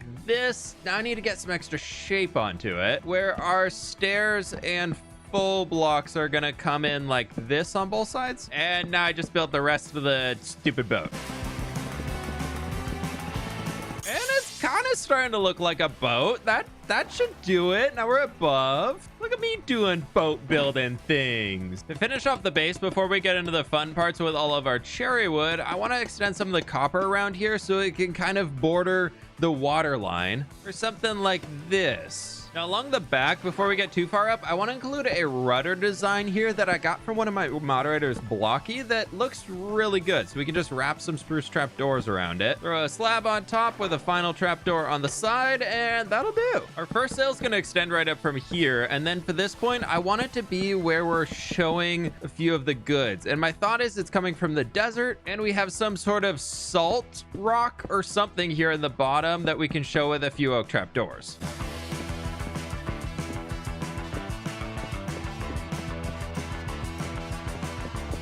Ship is starting to take shape over here, and I've got a small way to squeeze down underneath. Never mind, I do not. All right, we're gonna have to get rid of that, and then we can come inside. If I could get out, thank you. And I had to throw some trapdoors in there just so that we can seal it off a little bit better, but I think we can just extend that around the back here. And then bringing in a few barrels, we can just throw those around the side like that, or maybe some chests to balance it a touch better with barrels on that side. And then we're gonna have a back sail like here that I want to surround with some trapdoors just to give it a little bit more shape. Here in the front, though, I want to bring on our campfires that we can extinguish. And then for some subtle lighting on the ship, I thought we could use soul lanterns. With a grindstone right up there for the steering wheel, and some extra stuff down here. With the hull done, I just need to throw on the sails I already designed in the creative world. And I gotta say, this is looking amazing. Heck, even from the path up here, I really love that off in the distance. I put the little flags on the top going way in this direction so it looks like it caught all of the wind and hopefully doesn't go just straight into shore.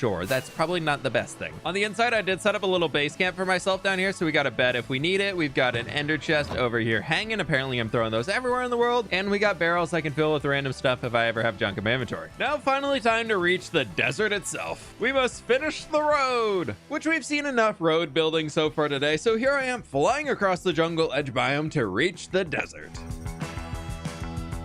We have done it! We are officially building a road inside of a desert biome right about now. Yep. Nope. Sparse jungle. Now we're in a desert biome. Woo! Yay! Definitely, yeah, first try. We're first up before we continue out the road. I really want to collect these dead bushes. There's no way to farm them without just absolutely destroying biomes, so when I'm out here, I really like picking them up. From here, I want to transition our road away from the coarse dirt, slowly about like this, and then we can incorporate our regular dirt. I think it'll just fit the biome because it's not quite as dark. Now that we're officially here, I'm super excited to get building. So let's add a desert trading post here at the end of the road. I first just need some blocks to build it. While I throw together all of the materials for this build, I decided to design this building live on stream earlier this week in a bit of a building school type stream where I talked through the entire process that I personally go through for building in this lovely blocky game. Chat seemed to absolutely love the stream and we're really engaged in the entire process. So if you want some building tips or anything like that, I'll go ahead and leave a link in the description. You can click to check out the full VOD and watch along. Now to add this build into the world, as all 9 of these shulkers are full of the materials I need. Just time to fly all the way over one more time. Starting on this build, I thought a decorative archway right over here could look really good and would be pretty cool to have entering into the desert. Up here, I want to use a pop of color with our red sandstone going all the way around so we can kind of tackle 2 birds with 1 cobblestone here of adding in the pop of color as well as a little bit more depth. Which brings us to here with a very important lantern. To help speed this up, I'm adding in the base shapes and window frames for the 3 boxes I want to include on the building itself. Up to the top layer here, we found a pretty fun trim block that we can use with our chiseled bookshelves using the side and back textures. From the outside, we get this really cool block. And it's pretty fun being able to create your own brand new blocks in Minecraft just looking at the side textures. Heck, even the top one here is pretty cool. Then up here, to get out of the hot desert sun, we need to bring in a few campfires to create yet another awning, which I'm really loving it on these builds just to add some extra shape. We just don't really want the fire part of it. Probably not really needed in the desert. Already warm enough. Here on the back, I had a pretty flat face, so I'm thinking we can just bring in some of our stairs going all the way up so that we can actually, access this upper floor.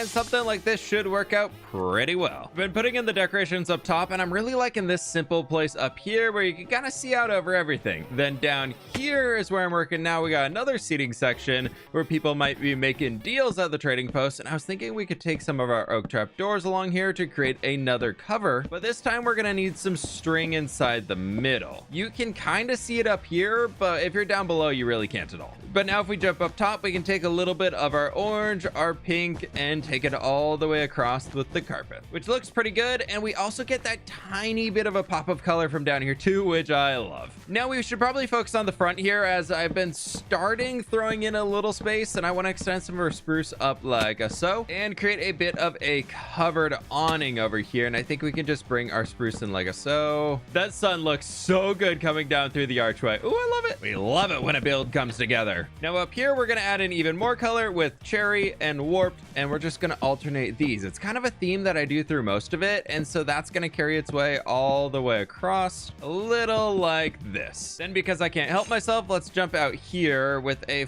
flower pot and our fern for a hanging plant. Then we can block the railing off on this side with a little spruce trap door. And we can put a small stand right here on the corner, and maybe we take that again up here to the top with our dead bush and a jungle leaf on top. Last addition is a small stable on the very end. Okay, and a little area on the back over here for some more storage underneath the mosaic. Now, naturally, I just built this entire road, right? So I want to set up another portal here on the inside so that I never really need to worry about walking the entire way again. Ah, much better. I also want this to work as a bit of a storage room for myself. So I want to bring in a bunch of chests back here that we can use to just throw a bunch of junk in as we need. And that should be plenty of space. We've got some barrels back hidden underneath here, and then the eventual shulker monster can go on the oak planks. Grabbing the coordinates. Now to fly back home one final time to build a brand new portal on the roof. Somewhere right about here should do the trick. And it does! Got 2 new palm trees thrown in with that guy right here, and then a shorter one around the back. And to mark the start of this new chapter, I want to friend a friend. I want to find a camel to bring back to the trading post. And there should be one over here in the village somewhere. Please? Camel? Camel? That's a hay bale, not a camel. Actually, not a camel. If you didn't know, not a camel. No luck on village number 1. He must have wandered off. Maybe village number 2. Yes, there's a camel. Hello, my friend. Yes. Oh, he's so slow.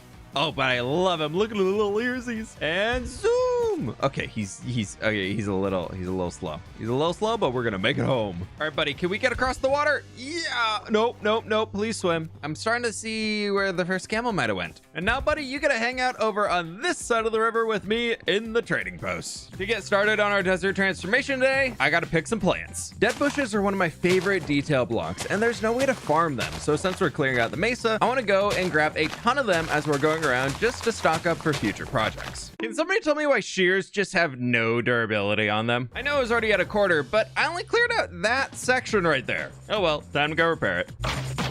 At least they repair quickly. This is definitely an extra step that I don't really have to do, but I really want to gather 2 full shulker boxes of dead bushes, which can only be obtained by using the shears. Whoa! All hail the floating dead bush!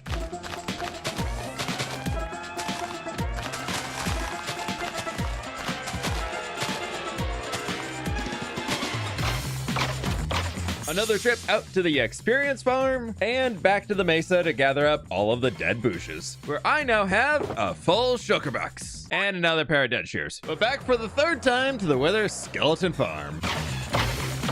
Looks like I need about 1.5 unbreaking 3 shears to fill the shulker box up, so I'm back in the mesa yet again to gather up all the remaining dead bushes. I'm about 10.5 stacks shy of filling the 2nd shulker box, but these are actually the last dead bushes in the entire region. I want to cut off the transformation along the river and... oh, wait, there's more bushes over there. But we're gonna stop the transition today right about at this point. I mean, I'm not stupid. Crazy, yes. Stupid, no, I wouldn't do that. Oh, look, it keeps going. Yeah, definitely not doing that. Only a slightly unobtainable project today.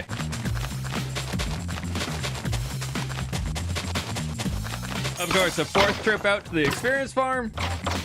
Right, back to the grind. I've decided I'm not even gonna touch the mesa parts up here, so we're just gonna leave all the dead bushes on top. If we wanna go crazy and transform the entire mesa itself, we can do that later. Right now, I'm here for the desert. But that is everything, and we are just 3 1/4 stacks shy, which is still a lot of dead bushes. I missed one! Nailed it. Next, we're gonna need a few more shulker boxes, as red sand is a really cool building block, but I'll be honest, I've always hated mesas because of it. With everything out here being such a warm tone, it's just really a boring biome to me. So first step in transforming the biome is gonna be to remove all of the red sand. I definitely want to save all the red sand to use for building blocks later, most likely for smooth red sandstone for accents on buildings, but overall it's a good thing to keep as it is pretty difficult to obtain, being only 1 block deep across the entire biome. Man, I am happy to be using a tool with a decent amount of durability on it. And the first shulker box is filled up, which means it's time to just keep grinding away on clearing out all of this space. Minecraft day after day passed by while I grinded away, removing all of the red sand for this portion of the mesa.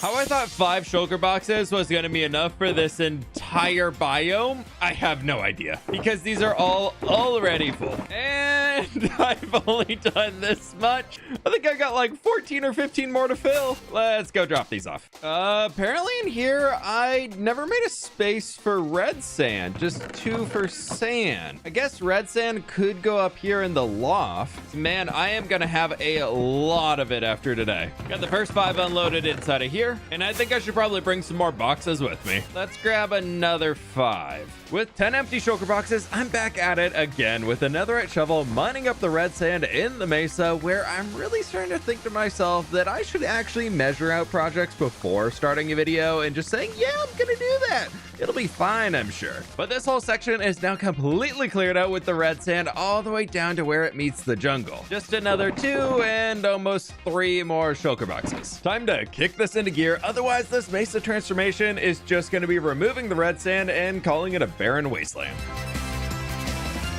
There goes the 10th box. Every single one of these shulkers is full of red sand. I forgot to look beforehand, but we currently have 27,742 red sand mined. I don't think there's more than like 2,000 or 3,000 before today. Let's go drop them off. We're definitely gonna need some more chests up here. All of those are full. I've already killed off 2 shovels and I'm nearly done with a 3rd, but thankfully a while back we made a bunch of netherite tools. Nope, there's a 3rd dead one. Okay, I'm almost done with the 4th, but I got 4 more.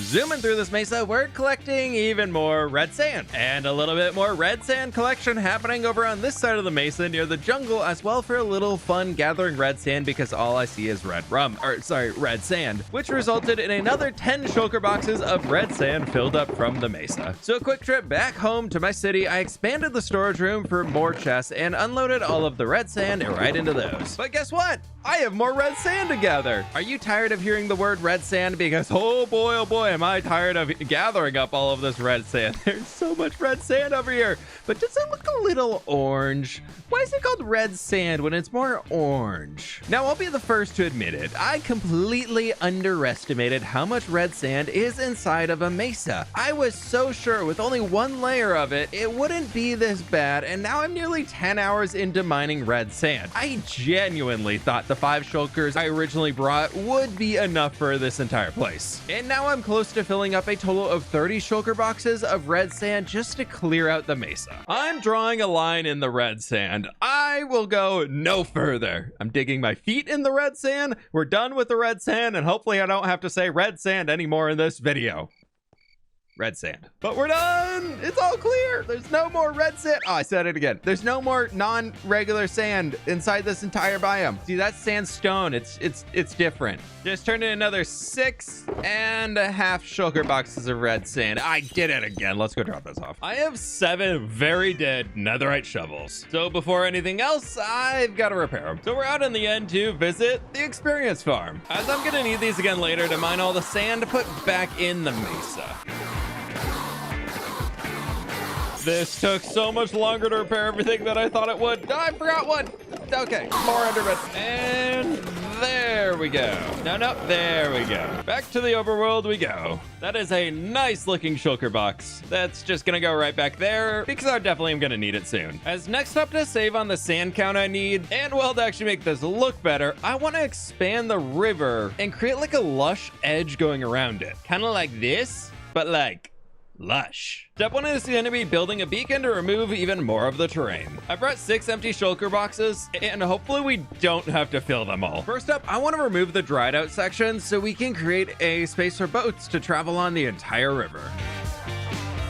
Well, I was wrong. I'm gonna need a lot more boxes. I already filled up 2 extras and killed 2 pickaxes. Took a quick trip coming back home and into the quarry as I need to unload the stuff. And are these, we can probably move the bricks back there. This can be granite and that can all be terracotta. Something tells me I'm never gonna fill that many double chests with brick, but that's enough destroying for now. I want to build stuff instead for a little bit. So I ran around my base to pick up some moss, some grass blocks, and a little rooted dirt. Lastly, I'm gonna need some mud. Ooh, we don't have much. As I want to grab some wheat from the wheat farm to turn it down into packed mud. I think some cool brown boulders could be good along the river's edge, so maybe we grab our jungle too and we can combine those together. Now, my current idea is to have our grass here along the water before we move up into the moss block, as if the grass is like really wet and damp being down here along the water's edge. But we still get the really vibrant color of the moss in here too, before transitioning into a little bit of dirt and rooted dirt to move into more of that arid texture.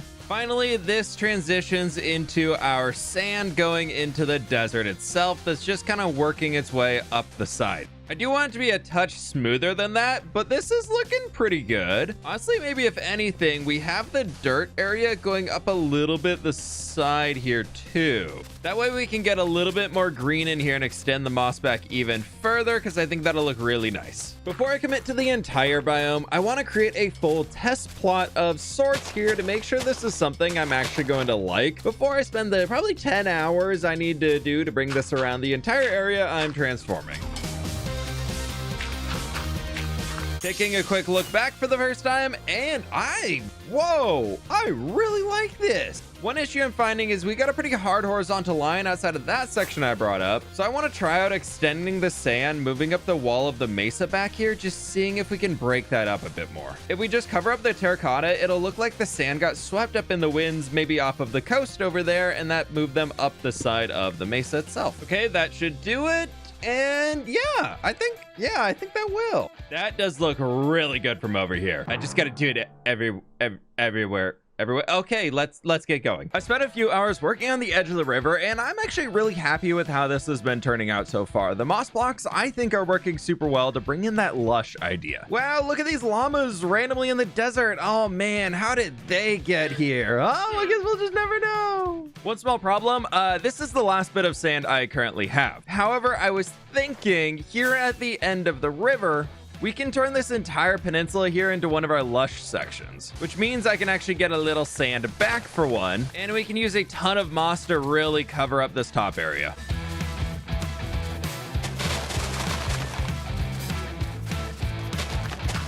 I didn't have too much dirt down at this end here, but I think this will work out for the tip. And once we bring in all of the foliage and everything, it's going to look really nice. Thinking there's going to be a lot of the sugarcane stuff in here. And here's a little bit more sand I can actually get back. Well, run into a wee bit of a problem here. I have no more moss, and I need a lot more moss. I guess one step, I want to bring the sand out a little further towards the end here so we can at least get some materials out of the inventory before we have to go fill up again. So I'm thinking we can extend a small raised section, and we can pile the sand up on top of it with another little bit here in the middle. And now I'm out of sand again. Okay, we need more materials. A lot more materials. Back over in the old world, I currently have a moss farm right here at my starter base. However, it is just outside of spawn chunks and one empty of moss. So this thing doesn't actually work unless I'm literally in the area here. And there's not too much sand to be gathering around here. To be able to gather both moss and sand at the same time, I want to build a new moss farm, which means I'm going to need quite a few redstone materials to throw this thing together. So I ran around to my different storage rooms, grabbing everything I'm going to need.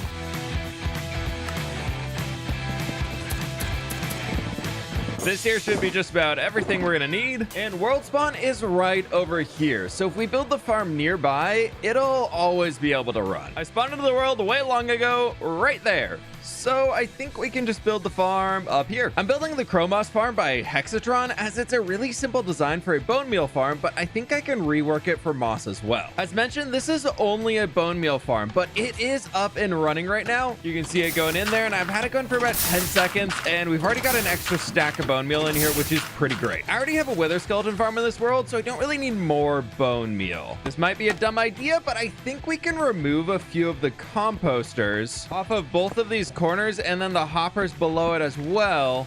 And then we can redirect this into a little moss storage room. I know somebody out there is just cringing at how many hoppers I'm going to be using, but this will bring everything into one line right over here. And then I want to filter off just the moss blocks. This is disgusting, but this should work as a way for the overflow of everything except the moss blocks. They'll just get composted down in here. This is probably going to be a lot of items though, so maybe we hook up 2 of them. And it was all way too close to the redstone, so I know I've probably already had like 5 technical people leave this video, so maybe I'll just finish this up and show you the monstrosity after. Okay, so now that all the redstoners have left, us normal Minecrafters can all agree that this might maybe hopefully work and that it all definitely hurts our brains. So let's turn it on and just hope. Oh, there's composters in my dispenser. No, don't dispense. Why are you dispensing composters? The bone meal count seems to be staying exactly the same, and we have moss coming in.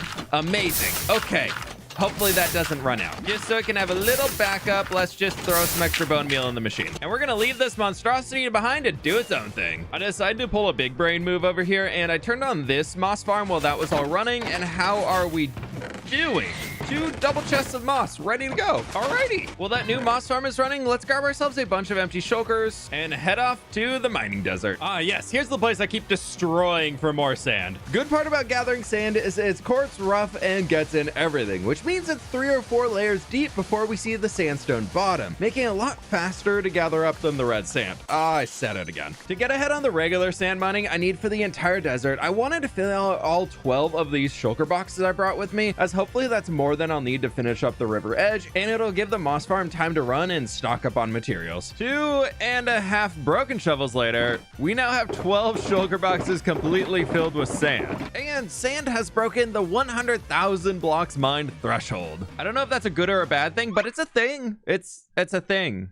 Yeah. Oh, wait, before we head on home, there's azalea trees here. I really need a lot more rooted dirt. I'm gonna dig this out here too and just see how much I can get real quick. Okay, this is one of the worst caves I think I could have dug into. Oh, no, okay. All right, not what I wanted to pop up out of there. I just came back for this. Really? Again? Another flooded cave? I just want my rooted dirt, man. Third tree seemed to do the trick. There's no more water, and that's the bottom. Oh, get out of the grass. Now let's get the heck out of here. What's more, a quick trip into the nether, as I've got a lot of things that need to be repaired. And everything is now all fixed up. Well, there's day 4,500. That means we're about 100 days into today's episode, and all I've done is mine types of sand. Now, how much moss do we have down here? Ooh. Oh, yes. Oh, it's so good. Okay, we're gonna turn that off for a bit. Actually, no, it's gonna keep running. Hopefully I didn't break it. We're gonna need a few more shulker boxes to first fill up with all the moss I've been able to collect so far, right? Maybe I turned it off a little too quick. I completely broke this entire thing. Great. Note to self, don't flick redstone farms on and off really quickly. It's now fixed. I had to rebuild the entire top. Woohoo! But I do have 9 shulker boxes. That needs more. Now I have 9 shulker boxes full of moss. A lot of materials today. And here we have a new massive shulker monster, which means it's time to get back into building. First up, I want to finish off where I ran out of materials earlier at the bend of the river, as once that's wrapped up, we'll be able to see an idea of what this place truly can be. This is so great, seeing the vision coming to life after nearly 20 hours of work on this video already. But I want to keep moving forwards. To wrap up the front half of the mesa, to try and connect the trading post into the new desert region, as will help bring all of the different aspects of this place together.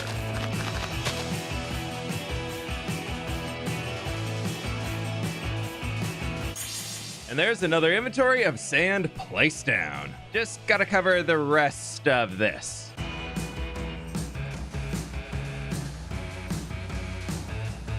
And there we go, all done until the beacon. Taking a look at where we started today, a full 24 hours of work later, and I gotta say, this is looking fantastic. We just need the river to actually, go back that way. I'm just gonna tell myself that half is larger than this half. So we're over halfway done. Yeah, we're gonna say that right now. I'm now down to just under 2 shulker boxes of sand. So before I spend a few more hours destroying the desert, I want to try and finish up the river edge going all the way back.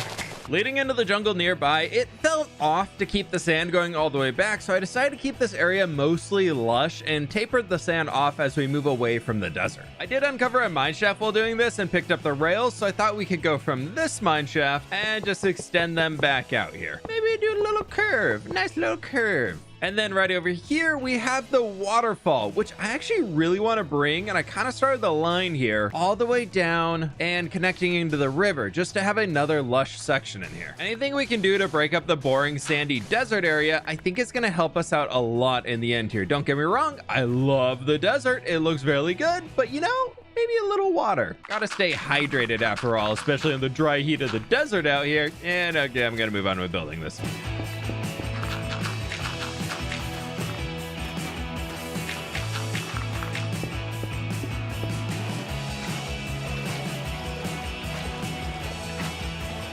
It is very late now, but that is looking pretty nice. Oh, hi, zombie. Bye, zombie. I emptied my inventory, and I need to move my beacon a little bit further upriver to keep moving forwards. Little haste too on this end of the mesa, as I really like the idea of a river being in here, but it's just way too tall, which means once again, we have a ton of terracotta to remove from this section before I can just cover it up again. That'll do for the first layer over here. It's down about like 6 blocks. Second half still to go.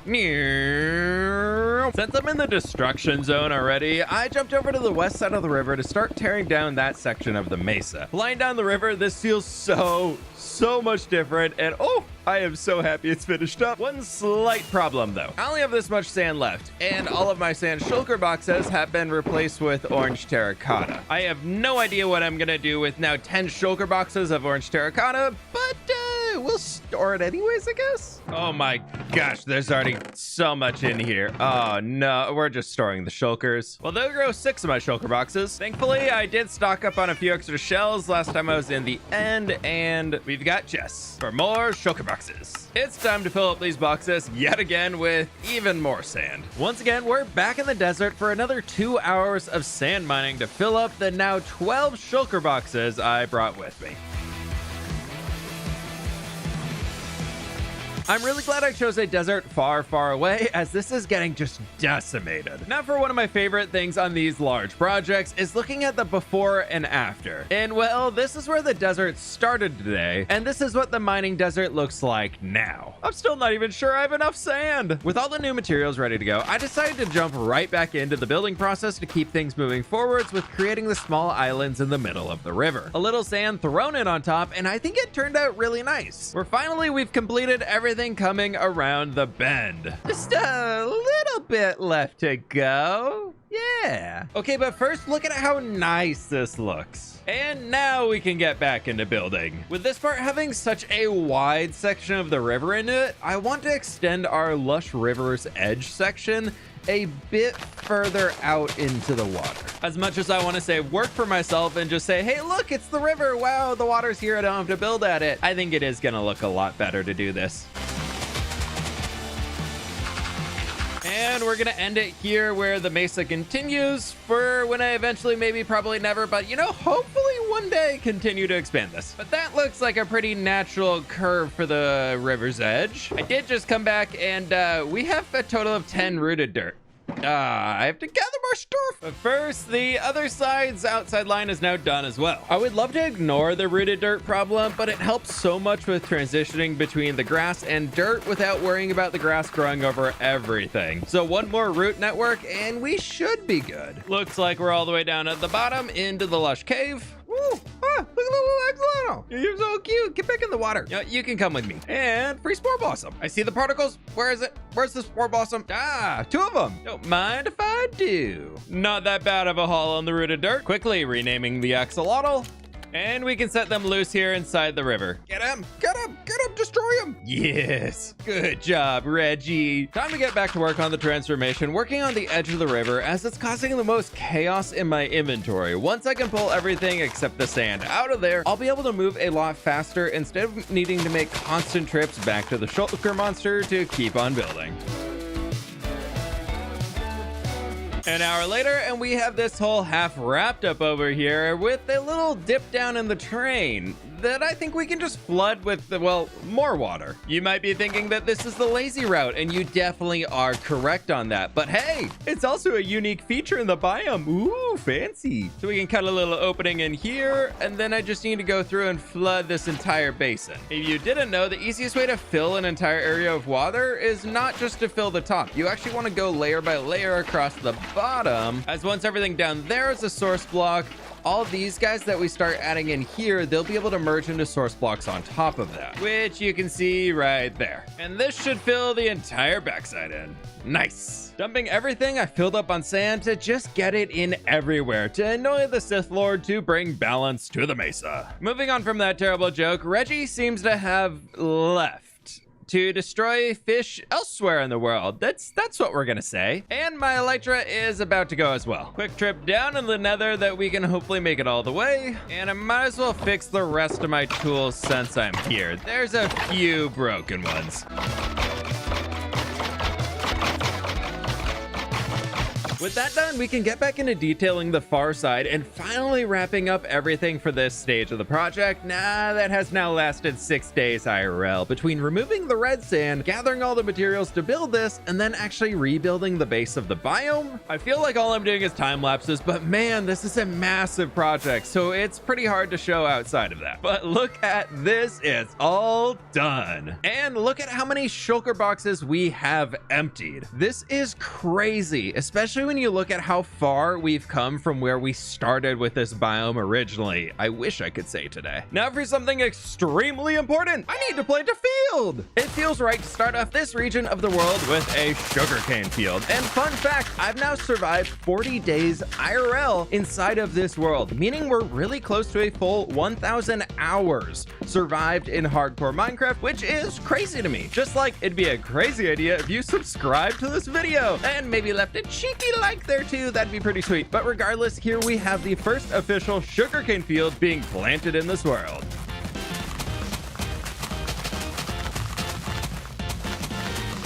If I haven't mentioned, I've decided to call this region New Papyrus, after my desert city in the original Minecraft survival world here on YouTube, and having this sugarcane field down here is so on theme. I love it. Now to decorate the rest of this place. First, I need to get some materials. So for a fun bob of color, I want to use pitcher pods as large flowers, so I went back home to gather up the entire field of pitcher pods I had planted a while back with my sniffers, and spent some time refilling it as well in case we need more. Then a quick trip to the mangrove tree farm. I grabbed a full shulker of mangrove roots that we can use before heading back out to the desert, as I want to use azalea leaves a lot, as they aren't affected by biome coloring, so we can get that natural lush green color coming from them. A shulker of oak leaves, birch leaves, and some of our dead bushes. We only have one item I forgot to grab: sugarcane, which means another quick trip back home. We can grab one of the many empty shulker boxes we now have, and this building over here is my sugarcane farm. I built these well over 4,000 days ago, but we still have plenty of sugarcane stocked up, so I don't feel too bad about taking the full shulker. I forgot another item. I need so much tall grass. Let's get another box. Since I have to go through the nether, I'm just gonna get some bone meal at the Wither Skelly farm, because there's a few bones in here. Oh my gosh. Grabbing a few of our grass blocks. The reason I have to harvest these manually is because we've used moss everywhere, and if I bone meal the moss, it's gonna cover up all of the grass blocks,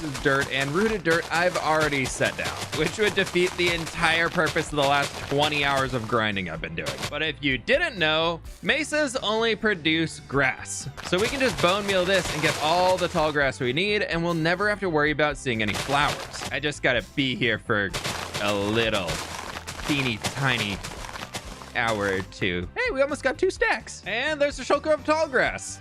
Just like that. Woo. Just ignore the very dead shears. A little free XP at the Enderman Farm we can use to fix it up. No problem. Haven't had to kill a single one. Do it, do it, do it. Yay. Oh, there's extra. Well, that was easy. Back in the overworld now, where we're not even going to be thinking about trees quite yet. Being so close to the water here, the soil, I'm assuming, would be pretty soft, so it'd be hard for the trees to really get their roots in and grow without falling over. Meaning we can add in a bunch of other foliage options here with all of these different blocks we've collected, and maybe have some like bramble of sorts with the roots that we can then cover with even more of our leaves. Then getting a big pops of colors in here with a few patches, I'm thinking, of our pitcher pods. Now for the part that's gonna be a little bit of a pain. Actually, in this grass place, we can just save a little bit of our bone meal and grass by doing this. And then I want to make a bunch of them tall grass. But on top of all of the moss, we got to come in here and manually place our grass in. This is gonna be a lot of steps. I was thinking about including a bunch of crops too in here, like carrots and things, just get that extra color. And I think for the sake of time, it's probably easier to do without for now. Along the back up here, as we transition more into the sand, we can add a few of our dead bushes as if they're not able to get us enough water anymore. So they're kind of fading off. So that could be kind of a good transition point. First little test area is ready to go here. And once all the sugarcane grows in, we can fix that as we're going. But I like it. Definitely looks a heck of a lot better than just nothing on it when we have this. Well, I guess it's time to get to work. Working layer by layer is going to help speed this process up a lot. So I grabbed all of the full leaf blocks and started laying those down along this stretch of the river just to get some of the spaces filled out.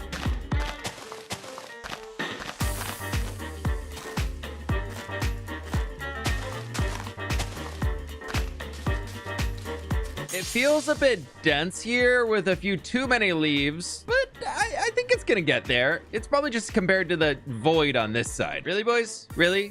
Again, we're doing this again? This is like the 6th time this video. Do we have to do this again? I'm just placing flowers, move along. But I'm gonna run through now and just add in all of these different bits, and hopefully it evens out. And I think that is looking much, much better along the edge of the river now. I do wanna rework underwater, but I don't think I have time for that, so we're calling it a future fWhip problem. For now, we can hide the edges with a little bit of our seagrass. First lines are done, and you can't really tell, but I think it helps. Yes, from over here, that looks much better. I spent a little while longer working on this side, and oh, I love it. Excuse me, squid. Excuse me. Thank you. Excuse me. Sorry. Especially when we get down here to all these beautiful little islands we created. But now I want to create the whole atmosphere by jumping over to the far side of the river to add in all of this beautiful lush foliage in for the full extent that we've done so far. I can't take the raft up there, but I did decorate up to the waterfall we found a little while ago. And by a little while ago, I mean 4 days ago IRL. That's a lot of sugarcane. Speaking of which, I will say I love all of this, except the sugarcane that has been growing in is 3 blocks tall everywhere. And it looks a little too artificial. To fix this, I'm gonna need a ton of string. I am very happy I spent the time to fix up the spider farm a little while back, as I'm gonna need to use a lot of the stuff to run through and break some of our sugarcane down and place the string on top to prevent it from growing. And a few we can pop up to be 4 tall. And now this is looking really cool. I am just so happy with how this is turning out. Minus the gross biome color from the mesa. We're just gonna ignore it. It's fine. This grass isn't that bad. No, it's great. I am completely out of tall grass though, so I've got to restock a bit. I just want to finish refilling this shulker box. Why do shears have no durability? Please, Minecraft, netherite shears. I need netherite shears. Only had to repair the shears twice for this one, but we got a full box. And now I've got a new section of the river finished out. Just a little bit of bone meal in the water, which means the entire front of the river area is now finished up. Now I've just gotta do it all over again back here, which thankfully this is a much smaller space than the front. So we're way past the halfway point on this stage of the project. And I've got a good idea what I need to be doing here to get it done efficiently, which means sugarcane first along the edge, mangrove roots, and then the leaves, and finally running through with the grass and flowers.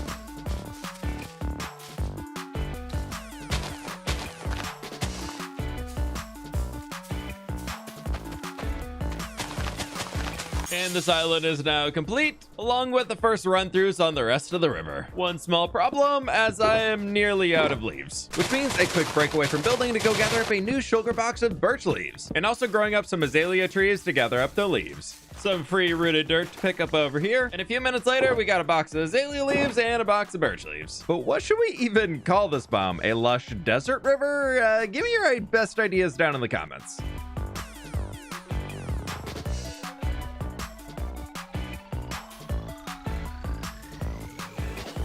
Regardless of that, I'd be lying if I said I hadn't been spending the last Minecraft day or so just rafting around here with shaders on, looking at everything coming together. We are missing something a little important for this place here. A tiny bit of height. We need trees. Look how cool this little pond is. Oh, I love it. First off, let's finish up the desert region. This is Minecraft after all, so I want to add in some cactus, which we can place in small patches around the place. And then we can do some dead bushes around that, where this can all grow up. And we probably don't need this anymore. Big terraforming tip. Patches instead of an even spread of detail blocks will help your place feel a lot more cohesive and put together.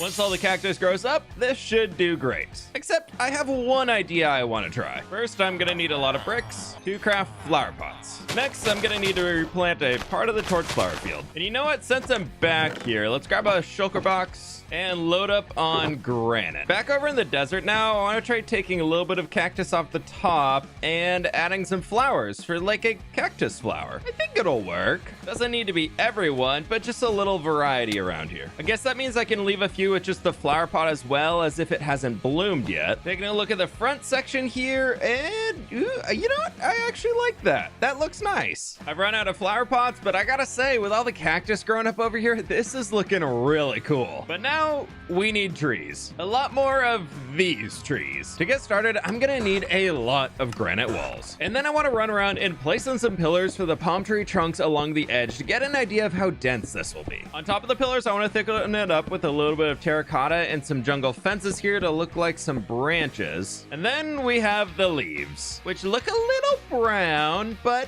I think they're gonna work.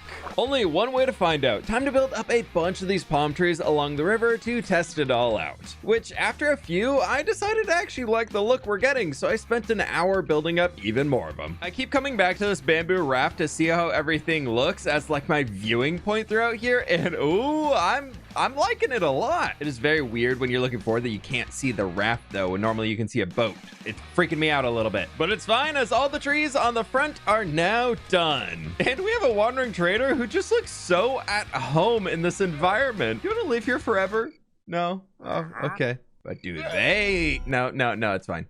But maybe, no. Before we tackle the back, just take a look at how well this has turned out. I'm trying to add the trees in bunches here, which is very on brand for today, I know. So we typically have groupings of 3 or 2, and then having an open space before we add in any more of the trees. I don't want this to feel like a forest, so I think that's helping to pull off the vibe I'm going for. We just now need trees all the way back here, and all the way over there too.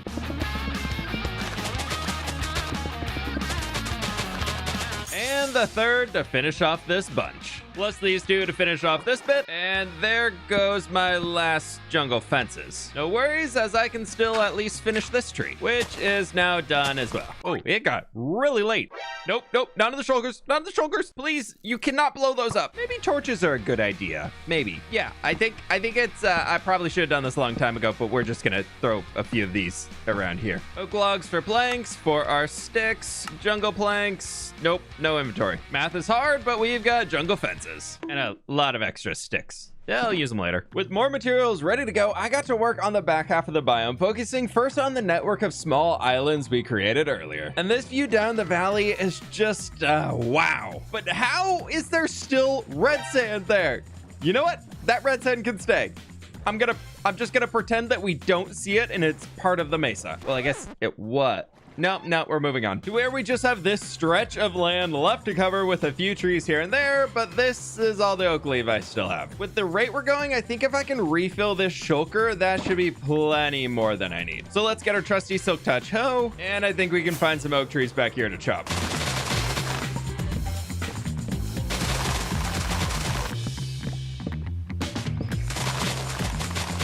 And there we go, full shulker box and some extras. To make this area feel unique, instead of more of the same, I made the trees even more sparse. Well, the trunks are even more sparse. Nailed it. Now it's time to put the actual tree part on, where once again, I'm placing even more oak leaves down inside of the mesa biome, crying on the inside about the brown color, but you were just letting it happen and trying to be okay with it.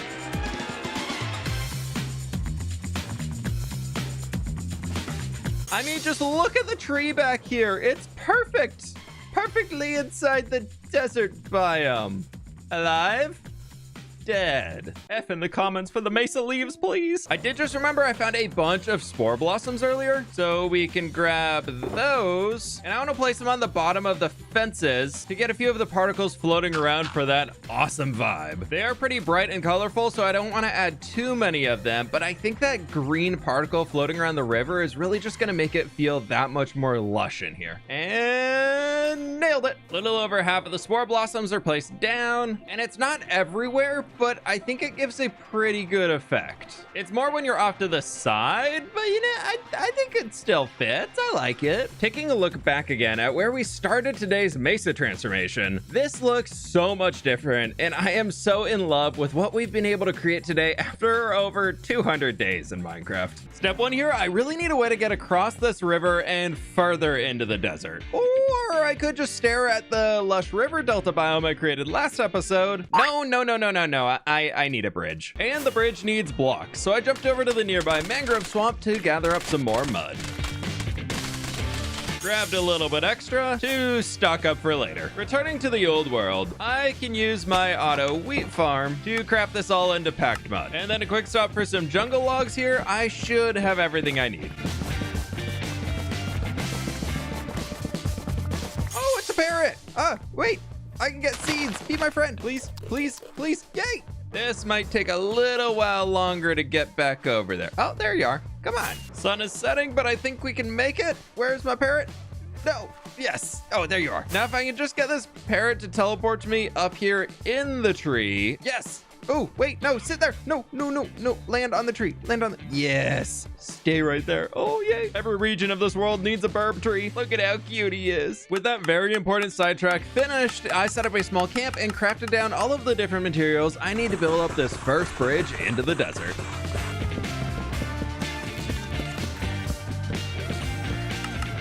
I'm gonna bring the road up to the coarse dirt level over here to keep the bridge a little bit higher off the water and fill in most of it with our regular dirt. And from here, I want to extend the bridge out to the side, going on an angle all the way across the water. We're about this far in, we can kind of start working on an arch going all the way across with something like that. Bring ourselves up a little bit further, and we might push that out. As I want this to work in 3 and then over 1 going all the way across. Using our mud brick walls to kind of blur all the lines together. On top of our mud, I want to bring in some of our stripped jungle logs throughout here and just kind of carry it all the way across. Then to help divide this, I'm thinking a few of our jungle slabs going right underneath that line. First side is done, and I want the walkway to be 5 or so blocks wide before repeating the same design on the far side. On the top here, I'm extending up these fences to be 3 tall with some fence gates so that we can create a canopy to keep the travelers out of the sun. I've got the base frame set up here with some of our trap doors, but I was thinking we could use campfires here to fill in the gaps, just with a little bit less fire and smoke. Much better. Now to make it actually Minecraft safe, we can just throw in a few of our lanterns. This is looking pretty good down here, and we've got plenty of clearance for the raft to go under. Where quite a few people wanted me to build a small dock for our raft, so we can just do that right over here, where I think something like this can work. Yeah, it does. I'm now realizing I somehow missed this part of the red sand mesa, which means it's time to eliminate the remaining red sand and replace it all with our sand to really make this area look cleaned up.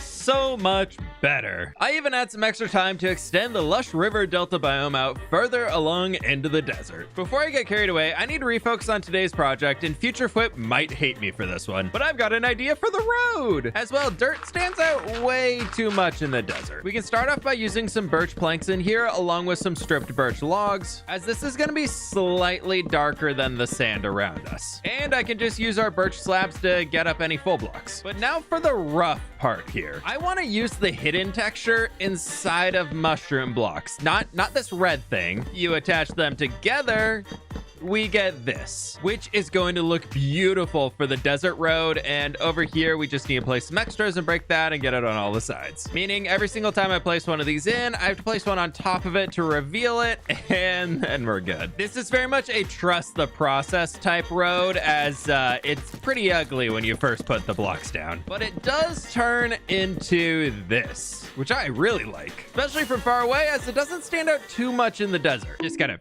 fix little places like that. Now that I've got an idea for the road that I like, I want to extend this across the desert to move further into the biome for building so that we can be fully immersed within the desert atmosphere.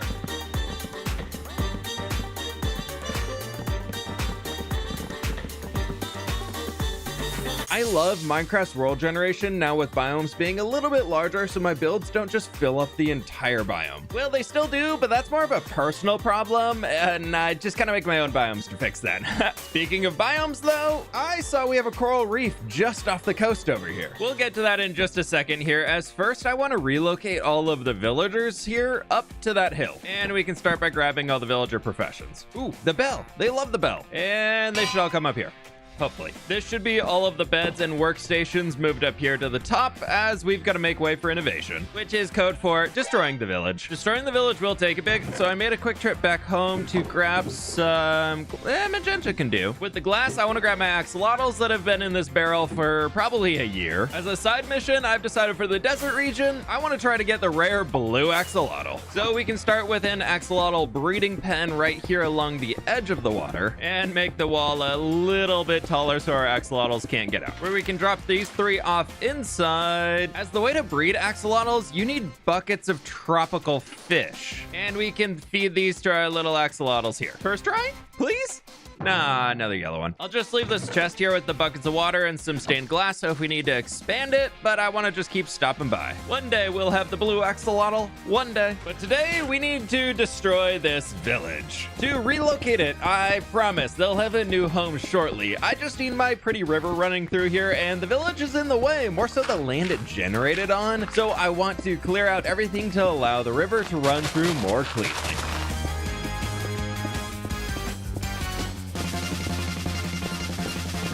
There go all the houses that would be in the way. And now I need to run through and remove the roadways and dirt areas that generated in. Axolotl grew up, and I found 2 more axolotls in a chest, where it's time for another, round of, catch the fishy breeding. Okay. No. Oh, they ate the fish. Still no blue one? We go on. To where I need an actual bridge here. I already have a bunch of materials here from the last bridge and clearing out the village, but there are a few fancier details I want to add for this one. Since we're closer to the desert city location, I want to add a canvas cover, which means I need orange and pink wool to craft into carpet. A quick trip down to the villager trading to grab some more campfires. To go with the wool colors, I want to also grab cherry wood and acacia wood to craft down into a ton of different materials. I want to rework the road here so it stays a little bit higher above the river with our sandstone barricade. Then we can move into the bridge itself here using some of our jungle slabs to go all the way across. Where we can start with something lovely like this. Yeah. Now for this bridge, I want to have 3 arches since it's going to be so much larger than the last one. And I think it'd just look a little awkward if we didn't do this. So this will be one of them. And then at the base, I'm thinking we can add in a few of our polished granite stairs with the packed mud coming all the way down to the bottom and the granite in front of it. And some waterlogged ladders down around the base. You know what? We might as well bring these walls all the way down too. And they need a little water on them probably.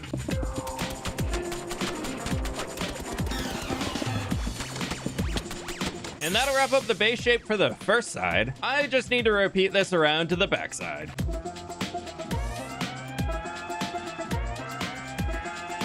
On top of these mud brick walls I added, we really need to break up this flat surface. So I'm thinking we can extend out some acacia planks in here to create a little bit sticking out for a pop of color, I guess. And almost like a way to defend the bridge. Then along here, we can also extend some of our acacia trap doors in and bring our cherry wood in on top with some slabs and then trap doors in between. With that, we've got the first extent of the bridge figured out. I just got to repeat this 3 more times on the first side. With the sun setting over there, both sides are finished up, and this is looking pretty good.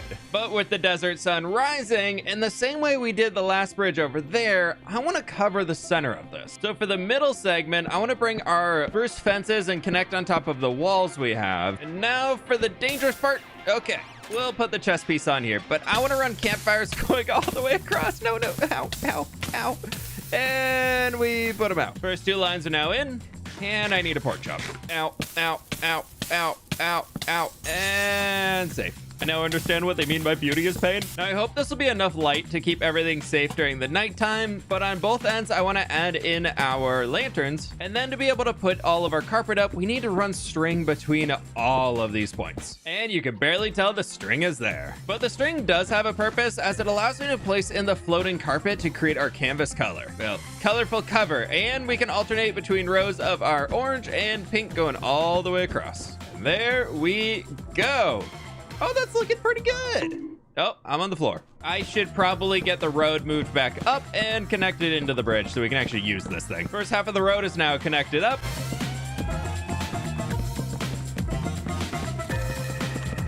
And there goes the second half. It just doesn't quite have anywhere to go yet. Throw a little bone meal underwater, and this is looking really good. I just need to fix up the riverbanks a bit more to bring in that lush vibe I love so very much by bringing in some of our moss blocks, rooted dirt, and dirt to work up towards the sandy desert.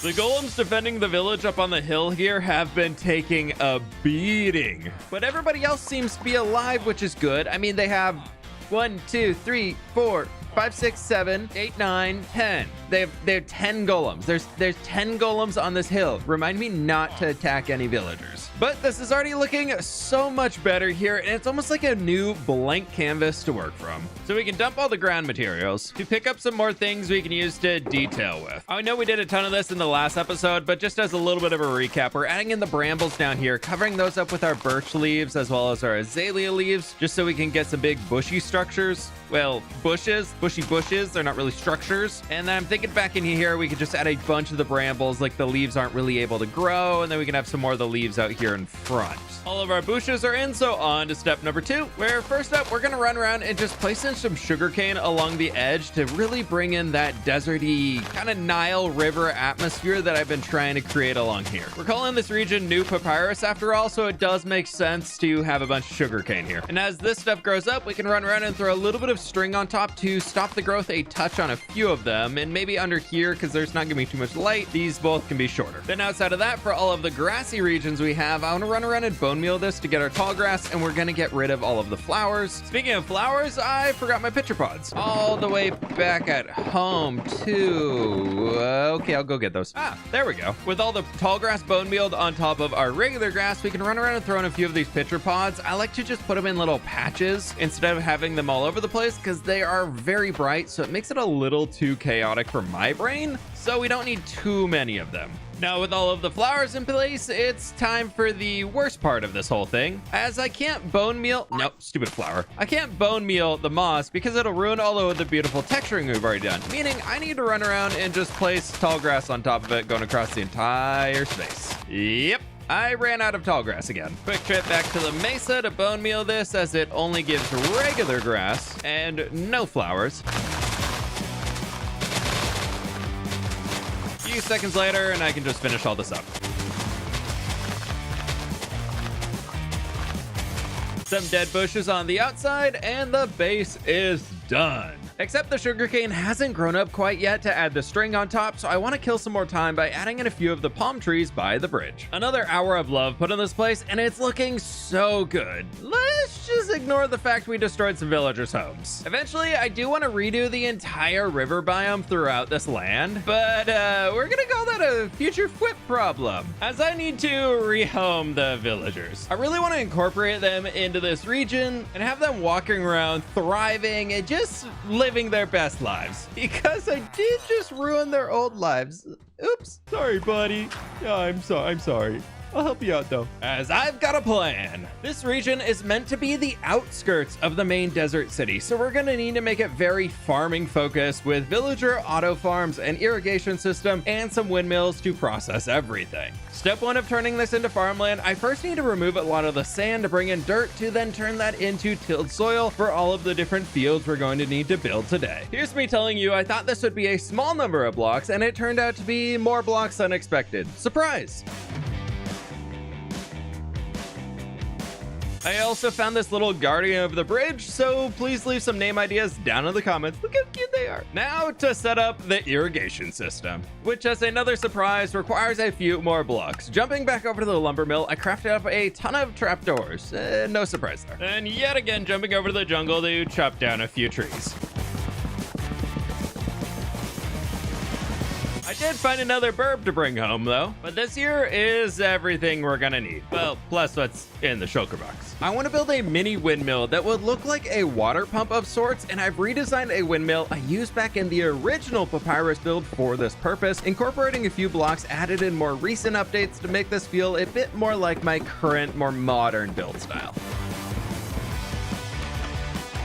And now we can have the water just coming out the back here, going through the fields, just a little bit higher above the water level. I think the original design for this was from one of my moderators, Das Gotlos, way back in the day, so I did want to give credit where it's due. We just got a revised version of it now, and I kind of love it. But I do need to irrigate all of the fields, so I'm repeating this 3 more times to more realistically cover the space. I also patched up the floating terrain and brought down the dirt to the base of the river, I guess minus this, but there's some seagrass on top. From here, we need to bring the water farther up into the dirt here. So I'm thinking we extend some sandstone back using our oak trapdoors to start out here, and then we can transition to some sandstone stairs to make it a little skinnier, where we cover the one side still with our trapdoors, and then at this point the sandstone stairs can just kind of go do their own thing. I don't have a way right now to get up this next layer, so we're just gonna kind of stop it here, but then we can add a sandstone wall in the middle and start inching them going all the way through on a few channels I just cut out, where we end with something like this. From here, we just need to extend the water and create source blocks along this entire thing. Because we're using the stairs, we got to put in every single one. And if we do this along every single one for a base layer, I think that'll work. And we'll just hide water sources under mangrove roots where we need to. That dude has had some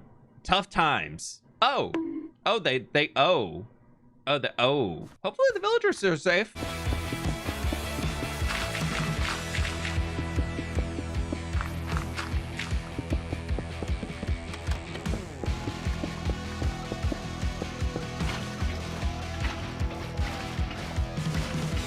And here we have the final water stream going in for the final place, which means they're all ready to go. They do stand out a little bit, but I think as we added more detail, it'll work really well. First up, I want to grab a ton of jungle slabs. We're gonna need more than that. That should do. First, starting off here with our regular sandstone, I want to start constructing some outer borders for the fields. Then to make it so mobs, mostly villagers, iron golems, can't get in, we're gonna just throw some slabs on top. My plan is along the base here, this is gonna be really lush and having like a hedge wall so that the villagers won't be able to walk out. And I definitely need to find some ways to better divide this up to have a few smaller fields, as well as we need a little bit more terraforming love on this backside. I just need to send this wall around the entire backside of the dirt field we've created.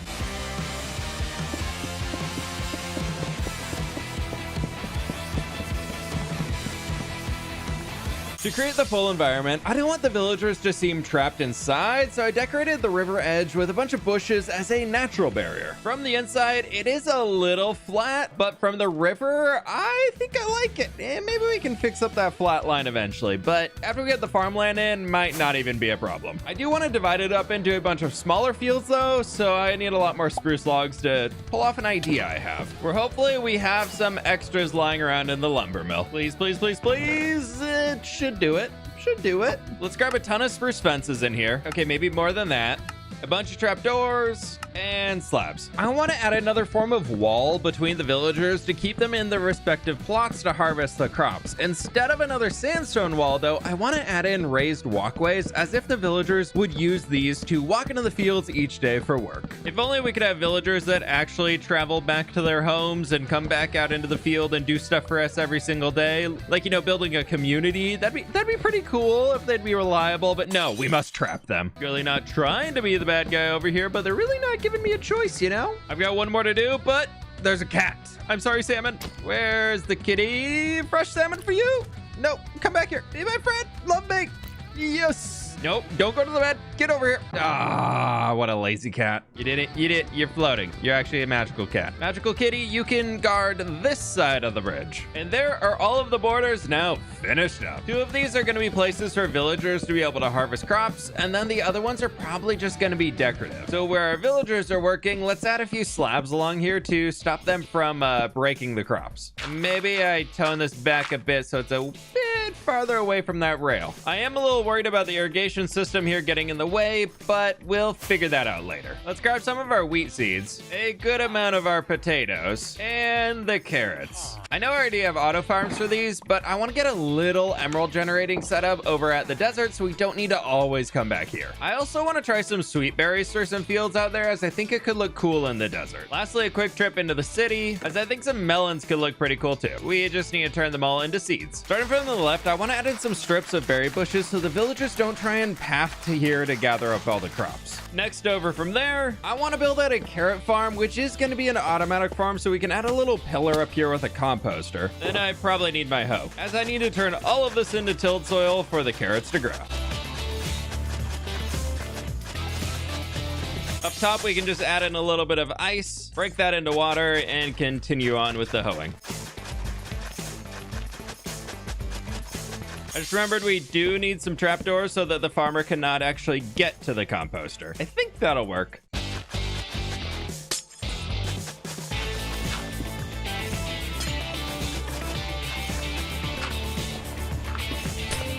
This is looking pretty good. Now I just need to plant in all of the carrots. We'll fix up this corner later, as I want to add a small house for the carrots to be dropped off at.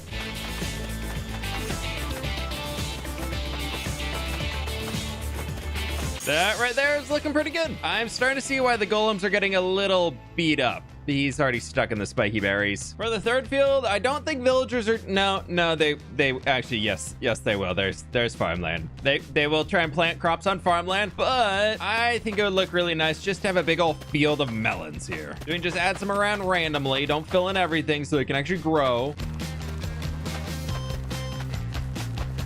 We'll see how those grow in and add some more if we need to. I did have this random little slice back here, so I decided to just add in some sugarcane. For the fourth field, we'll bring in the potatoes for another automatic farm, and then another sweet berry field, and finally a wheat field to finish off the last side. Still needs to grow, but everything here is looking pretty good for the new farmland region. Those fields all serve a purpose one way or another, so it's time to plant a real decorative field, where I think a second sugarcane field right across the river from everything we just built sounds like a great idea. Just like subscribing and liking the video sounds like a great way to support my channel. If you do enjoy the videos, please consider taking a few seconds to leave a like on this video, and you know, the subscribe thing, that's cool too. Thanks. This new field is also set up to be harvested, as I am running out of sugarcane pretty quickly, but it's a pretty big boy. One final distraction before the villagers, I promise, maybe? Okay, 2 distractions. First up, I decided to spend some time cleaning up the river back towards the mesa and expanding it slightly. Then I designed a small new riverboat out of bamboo to stay in the freshwater area, where the idea here is, since we're close to the ocean, I wanted to have a sail on it, as it'd probably be really windy from the coast, so the people living out here could use the sails to zoom up and down the river. Might not be realistic, but it's kind of the fantasy world I'm creating, and I like it. Flying over here though, as I have completely forgotten to keep breeding the axolotls, so we should probably do that. Who wants a fishy? You get a fishy, you get a fishy, you get a fishy, and you get a fishy. I always kind of forget how cool the tropical fish in Minecraft are. I should probably make an aquarium for these guys soon. As you might have guessed, no blue axolotls so far. Back to the villagers, who still need homes. OMG, YouTuber did off-camera material gathering. Ah! Starting off in the tater field here, we can mash together a nice build back near the composter. To get out of the boiling heat, we can add a little overhang roof here using some of our spruce slabs. I've been stewing on the shape of this building for a while, and I think back here we can add in a packed mud building. This is looking pretty spectacular, with a little entrance around the back, where inside we're gonna place a villager right in here. Taking this out real quick with a hopper down there, you can put a rail with a hopper minecart on top, and we can use a piston right here to push that down. No, we cannot. Rooted out the issue of having the rail in there, and now we can push it down to hide the hopper minecart. I am pretty sure we are ready for villagers here. For those who care, I built up another structure on the far side we can use for auto-collecting that field. These are both looking pretty good, but before we can move villagers in, I've really got to repair my elytra or I'll be in a bit of a pickle. So we're back at the Wither Skeleton Farm yet again. A quick trip back home to the old world where I should have a bunch of rails. If we start from up here, I should be able to pretty easily bring villagers all the way over and just use gravity to move them so we don't need powered rails. That's gonna be the hope at least. First villager we can just send inside and they'll be trapped down here. Who wants to go? No? Okay. Nope, not the iron golem. Excuse me, thank you. Who wants to go? Yay, we got a farmer. Don't worry, buddy, you're gonna be safe inside forever and ever and ever and ever. I swear your eyes aren't getting wider, right? Because you're going to be safe forever and ever and ever. Oh, sorry. Little bonk. And there we go. Perfect. The nitwit's going to have to stay up here because he can't really do the farming thing. But this guy... No, he ran away. This guy... No. Okay. Yeah, that's fine. No, you're a nitwit. Please carry on. I know you're a shepherd, but you look like you'd be a fantastic farmer. Oh, you don't have to run away. Yay! Yeah, this should drop him down there, and then we can safely go to the garden. Perfect. Now, villager inside no, he does have a job. Did you take this one? You weren't supposed to take that job. You know what? This could be a good test. Hopefully he loses his job soon, but let's see. Can you escape? No, you're a farmer. Do you like carrots? You love carrots. Locked in, which means our auto carrot farm should be running. And our next villagers are in place, and this guy wants potatoes. Now, hopefully they don't die. I absolutely love villagers in Minecraft. They just add so much life to the environment now, which is awesome. I just need to sit here and see if the auto farm part of this whole thing works. I'm gonna go drop some items off for this friend over here of yours. Yeah? No. Yeah? No. Yeah. Oh, he's going home. Oh, no. Oh, no. Oh, no. I see where he can get out. No. Ah, I need a bush there. I could have sworn I checked every spot around here, but I guess I missed a few. Oh, Potato Boy seems to be dropping off potatoes. Oh, sorry. Just a quick little check. We got potatoes. Oh, that's fantastic. It's gonna work. And I don't think he can get out. I just checked everything. To give it a little bit more time to stack up, I decided to add in a few more palm trees around the region to help just add in some height.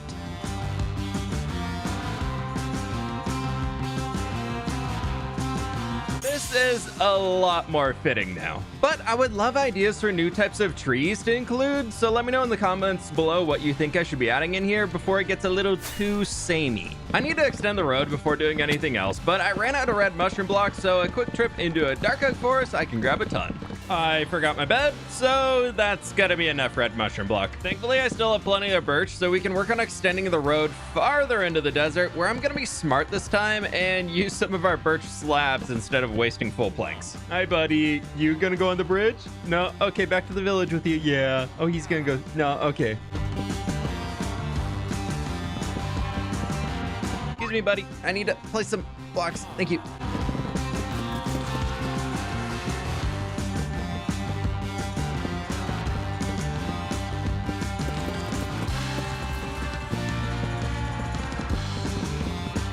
Far enough out to where it'll go into the future city. I plan to jump into building the road off to the right, but realize I should need to do a lot of terraforming first. Where finally an hour later, I can bring in this beautiful road to extend across the desert.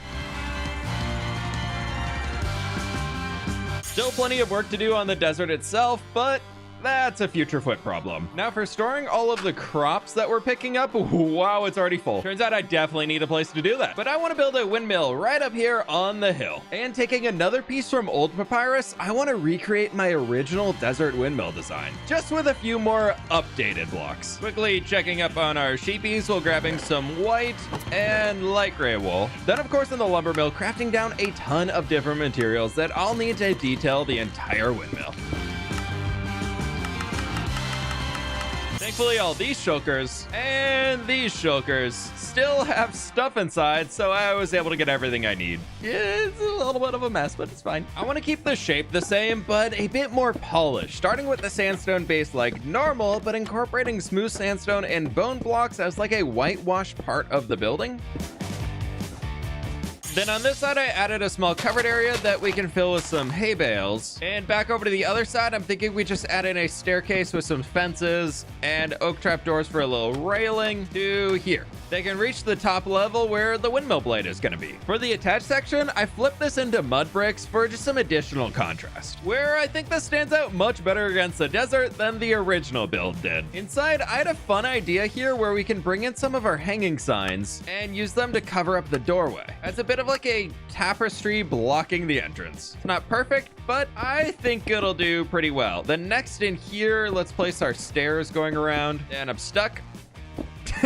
And we can add in a grindstone to be the final part of the mill. And we can do the same for the back entrance, which I think is just kind of fun from out here. We get some extra color in. We'll detail out the rest of the interior in a moment, but first I need to do the very important task of turning this into a windmill. With the pathway in on both sides, a small retaining wall, this is looking pretty good. And I even added a little basic interior with just some storage for now. Both hoppers on the crop farms are completely full, so I want to bring all the items here to a central space that I think is going to go underneath the windmill right back over here. Oh.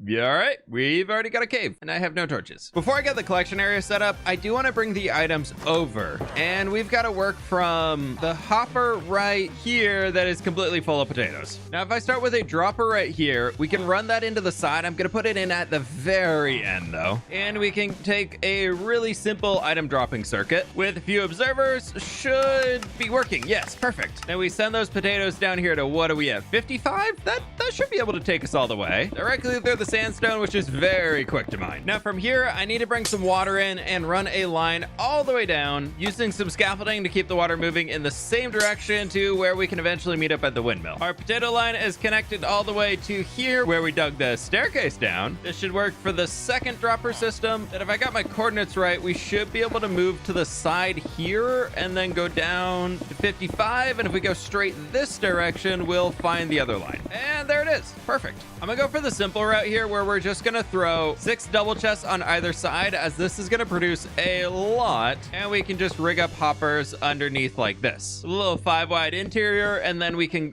throw in the other guys right over here and hook up the hoppers. Slight rework in here. Instead of the staircase going down, I realized that I could center it off of a ladder, which comes down here to where we have a very basic room with the items just waiting to be collected and apparently some sandstone. But now if we run over here and hook up the hopper, that should start dropping out our potatoes. Ooh, looks like some are getting caught on the side though. And my inventory. Put this back in there. And we can hook up the carrots. Back down into the collection room, where things are looking a little bit different in here. And as you can see, carrots are on... Nope, that's potatoes. And carrots are... One moment, honest mistake. That just, yeah, it happens. Carrots are on this side, potatoes are on that side. Yeah.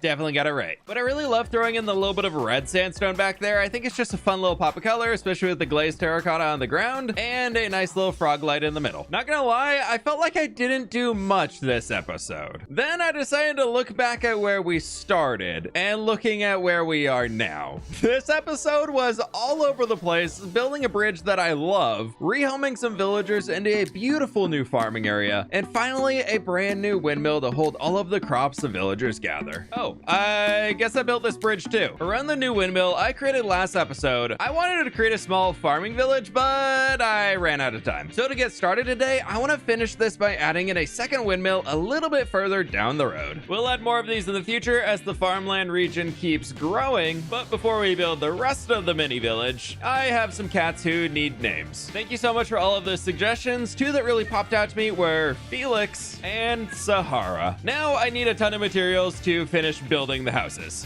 But first, a distraction, as we've got some more axolotls to breed. Yoink, yoink. 1.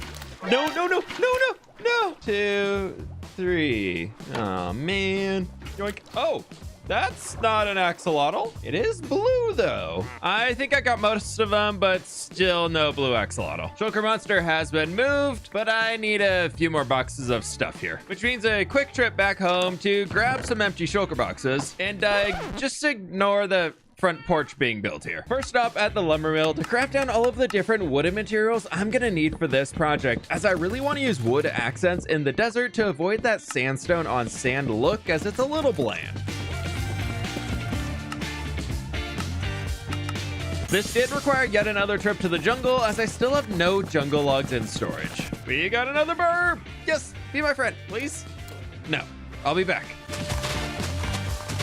Please, yes! And another burb safely dropped off at the desert. I just gotta go back home to get all the rest of the materials. One extra step, as I came down here to trade with the masons for as much glazed terracotta as I can get my hands on, as I'm probably gonna want to use a lot of it in the city later, so it'll be good just to have some to experiment with. Not that one. A little bit more expensive than I thought it would be, but this should be a good amount of glazed terracotta to get started. Just a few more shulker boxes here, but that means it's time to build. And I'd like to start here with a bit of a red sandstone obelisk, where we can flip some smooth red sand stairs upside down, then some red sandstone on top to transition into some walls that I need to get on top of.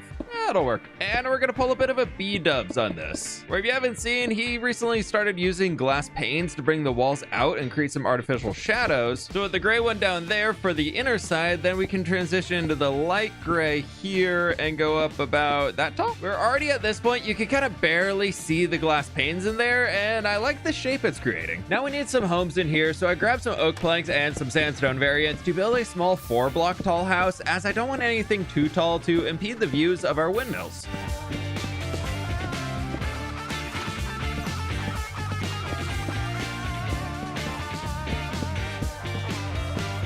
Where we end up with this, and a small well out in front, and I thought over here we could start adding in a few of our pitcher pods, then jungle sapling in the flower pot, grabbing a little water out of the well. We can actually hide a few bits of cheeky water sources back in here, and on the slabs in the road, grab some of our sugarcane and use this to create a small garden over here for something like that, and I'll add some string. Maybe this front guy stays down, that one can be 2 tall, and both the back ones can be 3, and then we'll just fill in the rest with some grass. With the first house done, I want a slightly larger one in the back that we can attach a canvas to cover the road from the hot sun. Few little hanging signs, and I like it. It's framing it in pretty well. I used oak and birch along the back here, and I tried adding the strips logs in 2s to look almost like a large brick. Now over in this section with the terracotta, I've got something that I don't have in my inventory.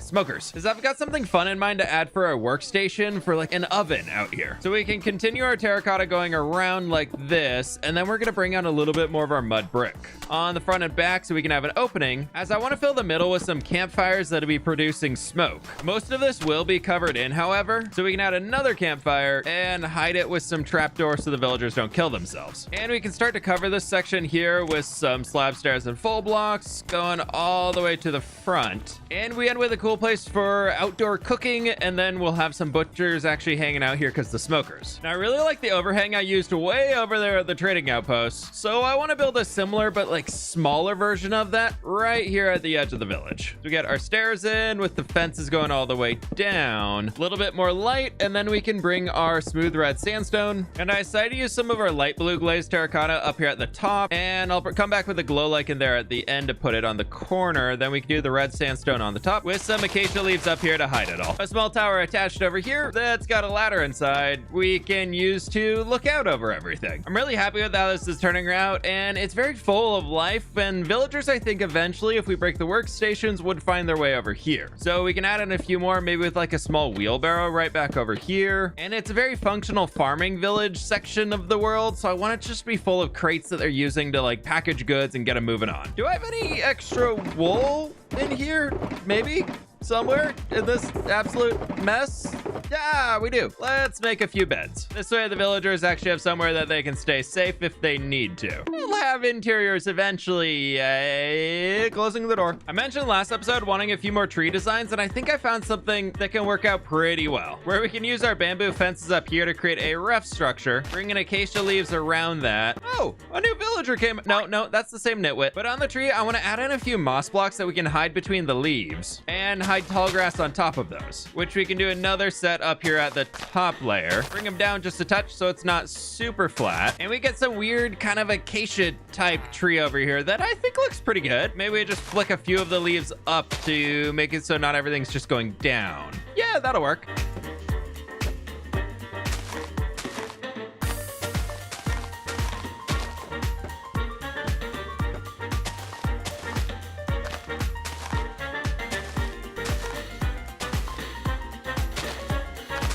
Moving on to the camel sanctuary, I want to start by adding in a bunch of our birch slabs along here to make a pathway that we can detail with our roadblocks a little bit later on, which kind of looks like a road, maybe, kind of, leading down into this natural bowl of a desert landscape where I want to transform this into an oasis for our future camel friends to hang out. I'm not 100% sure what I want to do with this place yet, so to start out, I'm just pushing back the sand to help reinforce the idea of this being sunken down in a natural place for water to gather. The inner ring here is where we're gonna have the pond, and I can just mark that out more clearly with some moss. Then grabbing a little bit of dirt, we can start digging farther down to mark out the bed. A little water in, and we have the oasis. Cool, job done. No, fine. We'll make it look cool, I promise. Step one, as I keep running out of jungle logs, is going to be turning this portion of the desert into a bit of a mini jungle. All of these are they just need to grow. Oh, hello. And I am almost out of mud again, and I know we have mud at home, but Mom, the mud in the mangrove swamp is so much tastier. I mean, easier to get. Just a quick trip back home to the old world, as yet again I need some more wheat to convert all of this into packed mud. Looks like I was just out of range for the jungle trees to grow, so we can help them along here with a little bit of bone meal. Or maybe not. Maybe we can't help this one. Regardless, I got to work chopping down all 16 large jungle trees just after the remaining ones grew up, which ended up taking a little longer than expected. But now I have over half a shulker of jungle logs, so we can grab some of our packed mud, some jungle logs crafted down into planks, and wood. I love playing with sightlines in this game, so not only did we drop the terrain down for the oasis, I also want to build some large rocks around the edge to make the space feel even more enclosed. The packed mud is working really well here. Now we can add in a few of our highlights using our jungle planks, which are gonna stay right up here along the edge above where it starts to turn back in. I know I could be using slabs and stairs here, but for terraforming, I kind of just prefer the blocky look, as usually terraforming for me gets pretty big, so this also saves a lot of time. Now, on top of our jungle planks, for a few real heavy highlights, we can add in our stripped jungle log. And the first trader's visiting the desert. Oh, hi, buddy. Don't have any blocks on me to buy micro blocks, but you know, he's here. This is looking pretty good, but I've got to cover the top with sand, which means first up we do some torches down below, and then we bring in a bunch of dirt underneath for the bottom layer.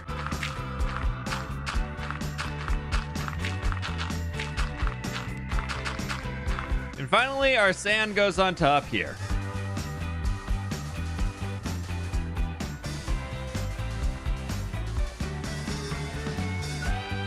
Last little bit of the sand is in, and I like that. I think that's gonna work really well. I want this to be really lush down here, but I did want to border it with some dirt. I am a little bit worried though about how that's gonna blend into these brown rocks that we're creating. Oh, hi, bunny.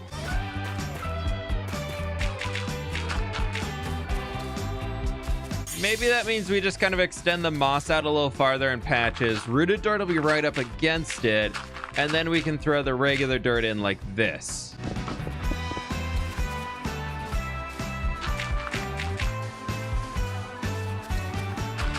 Okay, that's not as bad as I was thinking. Let's get the rest of these rocks in. I've been really enjoying experimenting with different materials for terraforming recently instead of just using what Minecraft considers stone. So this has been a fun project to work on so far. And with the first half finished up, this isn't looking too bad.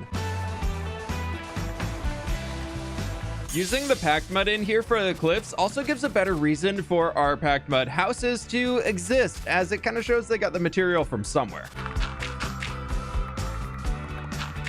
And I think for these back low corners over here, I'm gonna leave them as some extra sand, just so it helps divide it even more. There goes the entire base in for the oasis now, which means I just need to finish up the surrounding rocks. Starting with the packed mud for shaping the terrain seems to be the best idea for me right now. That's looking pretty good with the few extra rocks over here, and now we have multiple pathways leading down into the oasis that will smooth out shortly. As we can first check another box on the project list today by detailing out these rocks. This has mostly taken sand and dirt to smooth out, as I have to do this all the way on the terrain behind, so hopefully finishing up these last few sections doesn't take another shulker box of each. And I am out of sand. Thankfully, over at the trading post, we should have plenty more in storage. This is starting to look really good, though. Okay, one last section to finish.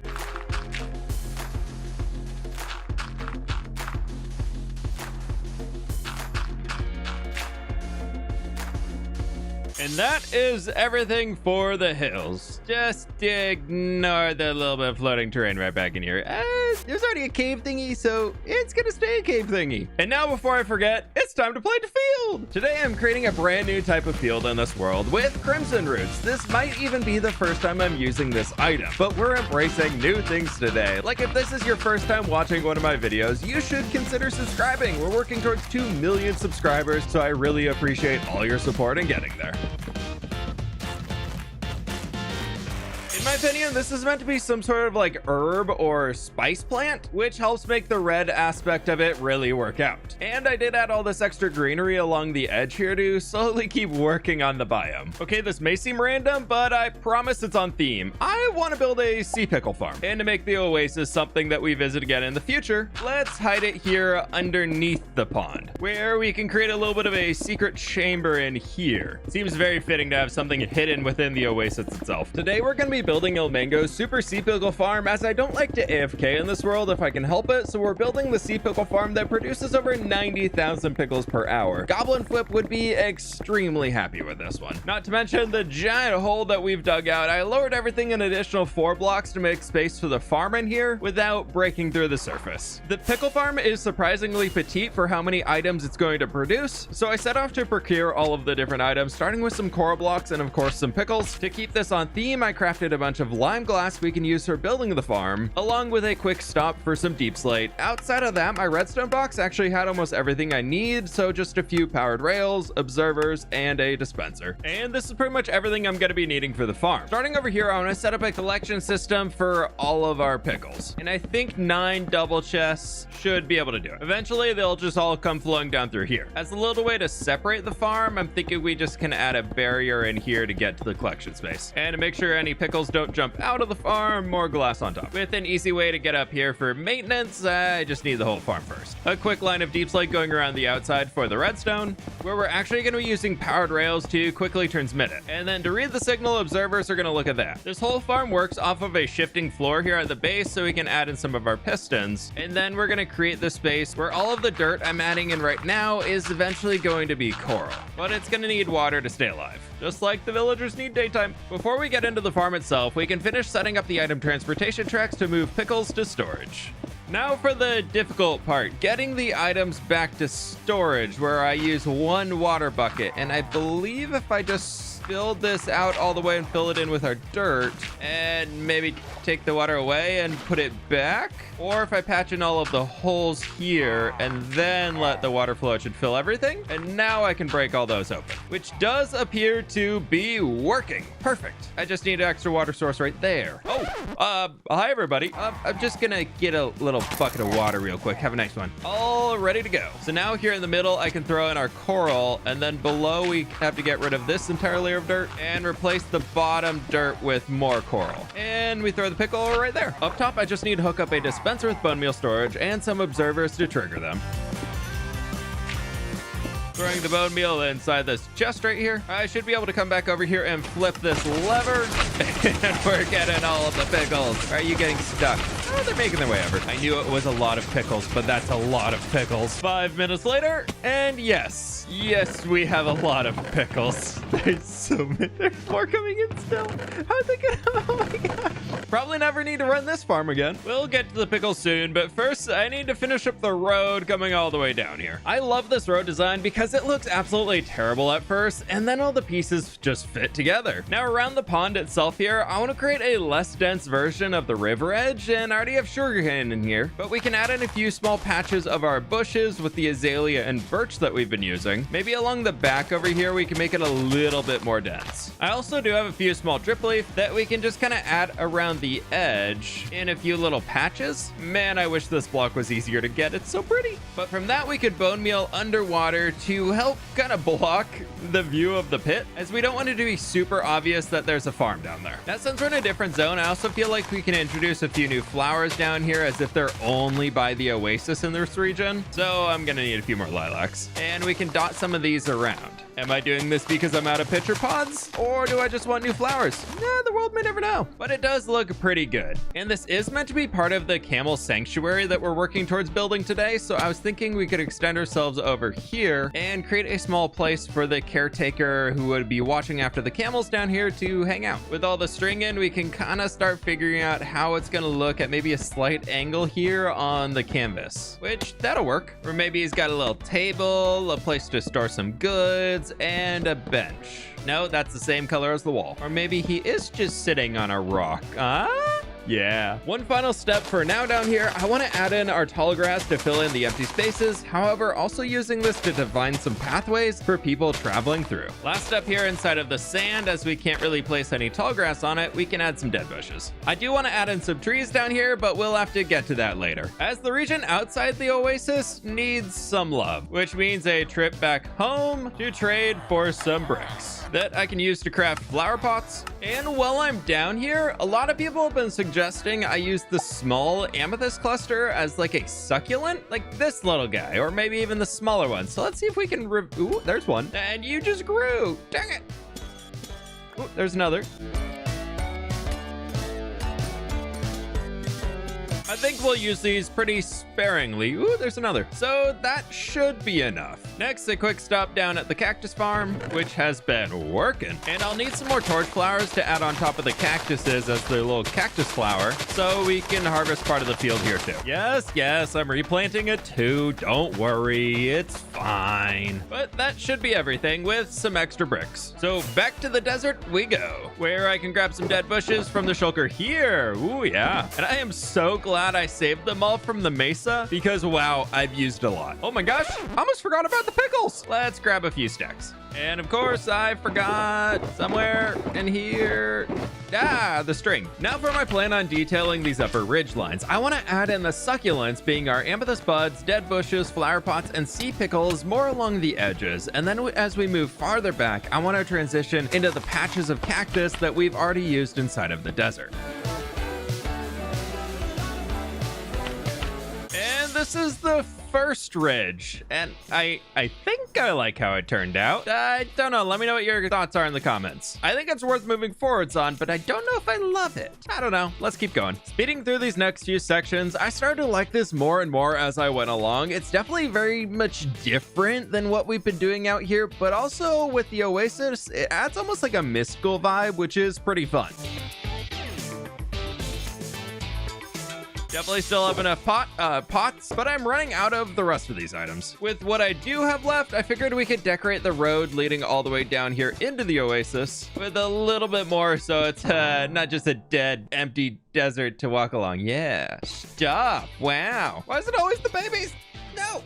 and you don't burn in the sun. Ah! I'm gonna be hungry for like 5 minutes. I mean, 12 seconds, but basically 5 minutes. Stupid husks. But at least this is looking pretty good, walking down into the oasis. Before we add in any trees, let's take a look at where we started with the desert, and now where we are at with all these beautiful details in place. It does look a little less impressive with the jungle in the background, but that's temporary. And I'll be honest, I'm really happy I did these ridge lines first, as this area is pretty full already. So we shouldn't need to add in too many trees. But I do want to grab bamboo fences and acacia leaves, little moss, and tall grass. Then crafting our granite walls, grabbing oak leaves, jungle fences, and a few pieces of terracotta from behind the mesa. That is a really dead looking jungle tree compared to the rest of them. Oh, sorry, buddy. Oh, that's a cave of nope. Now on the north side, I'd like to add in 2 of the smaller trees with the bamboo fences and acacia leaves covering the area near our tent, providing even more shade.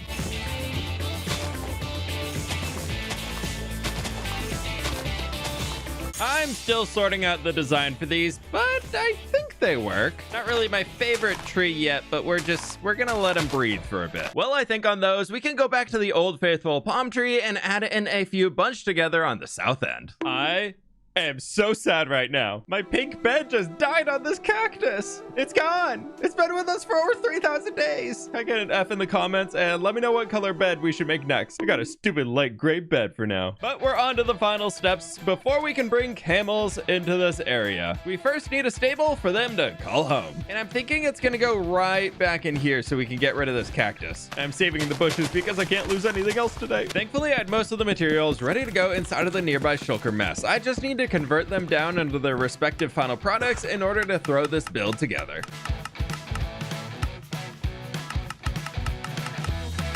Just another 3 shulker boxes here of loving how the Minecraft inventory works, ready to go. Still don't understand why these don't stack. We got something more important to deal with, just like lighting you on fire. Yay! Grabbing the jungle planks and logs over here, we can start with the stable structures. I don't know why I keep putting a plural on that, but I do, but there's only gonna be one of them, with 3 doors. Yeah. For the camels, we need some big archways, so something like that should work. And then I'm thinking we take this to be 2 wide over here and set up another one of our archways. We are getting all of the visitors today. Hi. Ah, yeah. You wanna come back later? No, okay. This right here is gonna work for the front.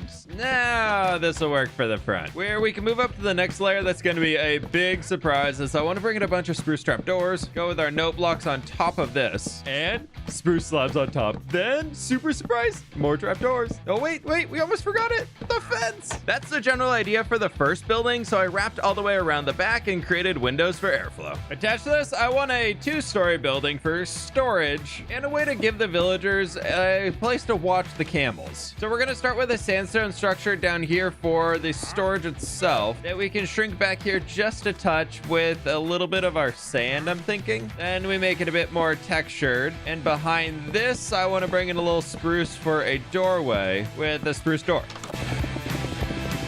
And I think that'll do for the front, where we can have a place where people stand up here and just use some sandstone walls. Grabbing a little water from the village well over here. The camels are going to be thirsty. I know we have the oasis down to the bottom, but a little trough up here just makes a little bit more sense to me. And some hay bales for snacks. Now, I am planning to carry a bamboo fence along here going around the entire perimeter, but we'll tackle that here shortly. For now, that can be in there. And we have a sandstone wall here where I have some stairs up at the top, and I'm thinking we can just step them down as a way for our villagers to walk all the way up like that. Then we can box this little place in here with a little bit of our smooth sandstone and even more of the sandstone action going. Probably we'll just go back to here. Can't help but get into the detail phase already, so we can do that guy up there. And I'm thinking as we step up here, we just throw in some of our torch flowers. I'm gonna have to figure a way around that tree to get a path back in. I kind of forgot I put it there. Now, once we're up to the top here, I'm thinking we can extend ourselves around like this with our oak planks as a lower balcony structure in front of a new 2nd-story mud brick building coming together here. Along the front here, I want to add in a large cover wrapping around the entire balcony, going from our slabs into campfires, where hopefully I have more. Aha! yeah, with the fires extinguished, we can just add some spruce trapdoors in front, some lanterns to keep it safe, and then right in here, a brewing stand and a chain for some decoration. Now along the inside here, it's gonna get a little bit more interesting. I'm thinking we take some strip logs right along there and there, planks across the top, and then if we grab more of our spruce trapdoors, I want to try doing this where it's gonna make a 2 deep window, but it's gonna split it. And we can do the same right over here. This side, we can throw in some barrels and beehives, a little bed, and candles for light. Simple, but I kind of like it. I am really enjoying adding in all of these canvas covers, so I decided to just throw another one in here for the open space off to this side. And the remaining decorative pots, I'm thinking we just add up here. I had a flower pot inside, flowering azalea, and then we just do azalea leaves on top of that. Where I've also set up a little ladder to get up to the top here, where we have another more outdoorsy section with no cover from the sun. But so no mobs appear up here, we can light a candle. A pretty simple build, but out here in the village, I think it works pretty well. A few more quick steps here. I want to fix up the floor a touch, as the sand just isn't working for me over here. I love my desert builds, but after a while, the sand on sandstone look to me is just a little too much, you know. Now inside the stalls, I'm thinking we use mostly our birch and birch slabs. There we go. Now we just have a little bit more contrast against the sandy desert. Now within the village itself, I definitely need to connect up a little pathway for the villagers. They'll definitely never use it, but at least I can know it's here.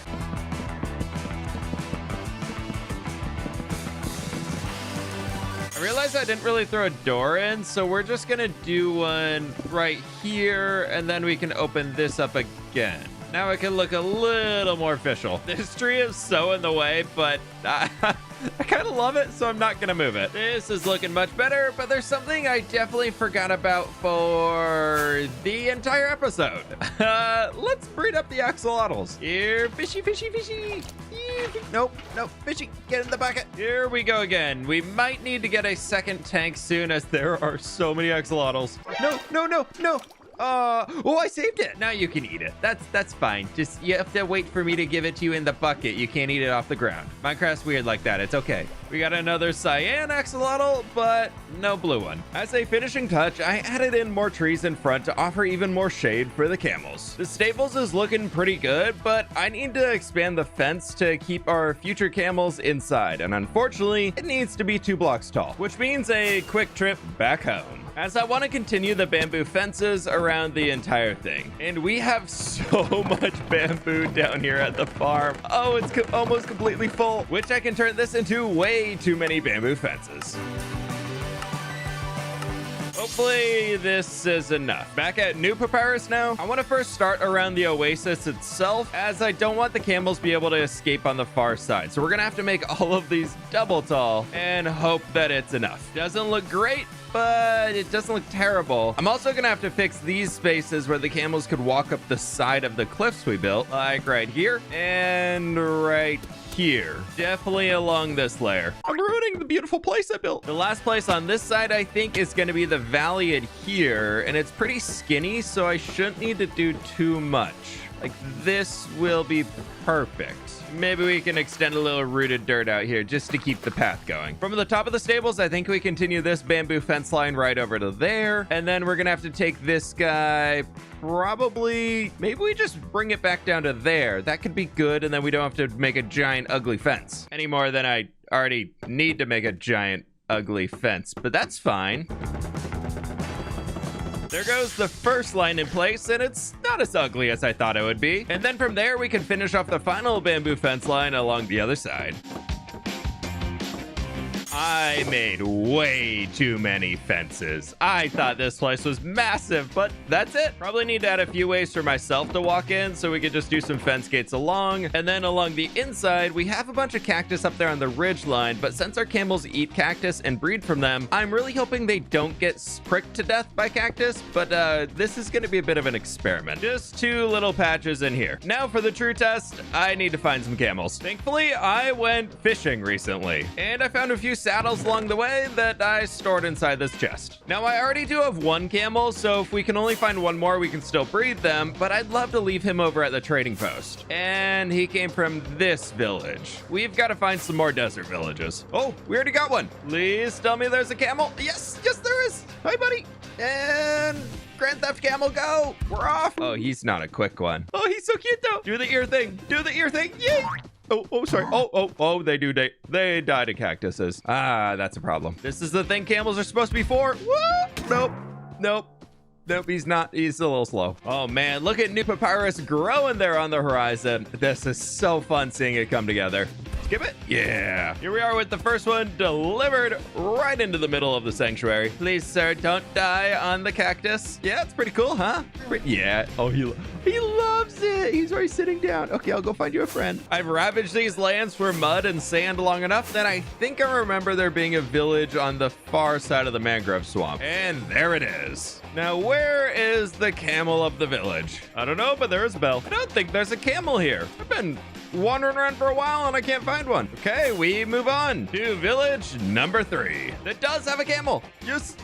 Wait, there's a bell. There's a bell. I need the bell. Thank you. And we are off on the long journey back home. Not sure how much I love the camels, but they are pretty fun to be able to jump over rivers. They are much better than horses in that regard. Yeah, you are. Yeah, you are. Do the little ear thing. Do it, please. Yay! Come on, buddy. Big jumper. Woo! Here we have the second camel back home. And of the first one, he is still alive. Okay, buddies. Let's make a baby camel. I need to know how adorable it is for science.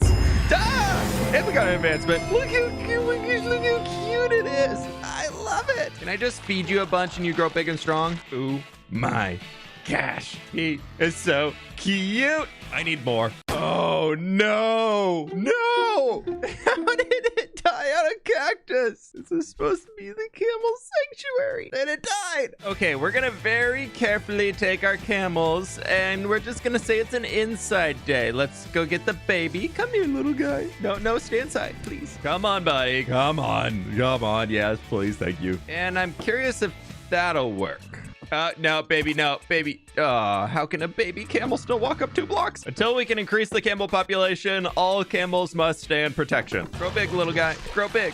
Hey, there we go. I might be able to financially recover from this. Did I make a camel sanctuary or did I make a camel death trap? I guess we'll find out in the future if these camels survive or not. So my house currently sounds a little like this, which has made it a little difficult to record videos, but it has given me a lot of time to sit around and perform boring tasks like breeding up these axolotls. So I created another pen to more easily see inside the swarm, while continuing to breed more and more axolotls. Starting this journey on day 4,815, I was so hopeful to find a blue axolotl before my game crashed with too many axolotl entities. I did become the worst version of the villain in Finding Nemo, stealing every fish I could find in the ocean and feeding them to my axolotl army, and definitely misplacing quite a few fish, so they just got eaten. Axolotl breeding is infuriating because you have to use a bucket of tropical fish, alive fish, and their friend. While waiting between rounds of breeding the axolotls, I needed to stay close by, so I started to terraform the river from our second bridge out to the ocean to make more space for a future harbor, making sure to take breaks between breaking all the blocks to come back and breed even more axolotls, while trying to expand the river enough for our smaller boats to easily move through and not be crowded by the eventual foliage on the sides. But construction continued in-game and IRL, so I grabbed more fish to breed the axolotls yet again,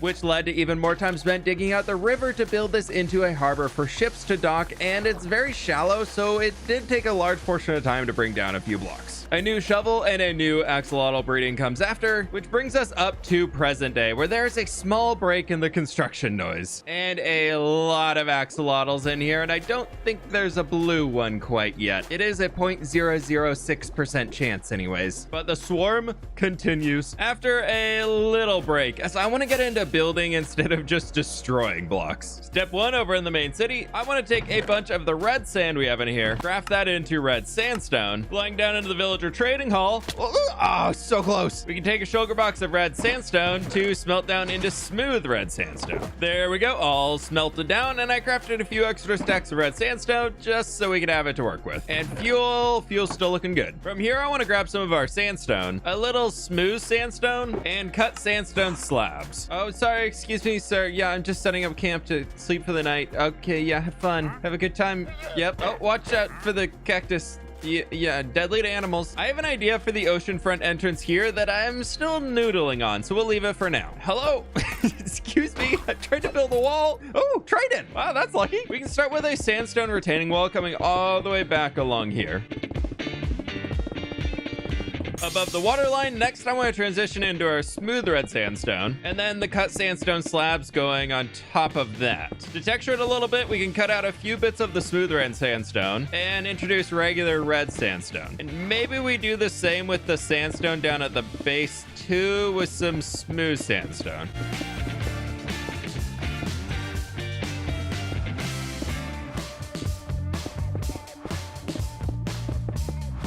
This is looking pretty good, but it is a little flat. First, behind that, I'm thinking for the deck itself, we just use some birch planks to keep it pretty simple within kind of the road theme we've been doing. I'm a little low on birch wood right now, so we'll fill it in as we go. Now, on the main channel here, it's gonna be a little difficult to stop boats, as I'm assuming the tide and the waves would be pretty intense through here. So this main bulwark is kind of what's blocking off the smaller harbor on this side. To get started, I want to build up the main sandstone walls, leaving enough space for a wooden dock along the edge for smaller boats, and then even some spaces for larger vessels to dock.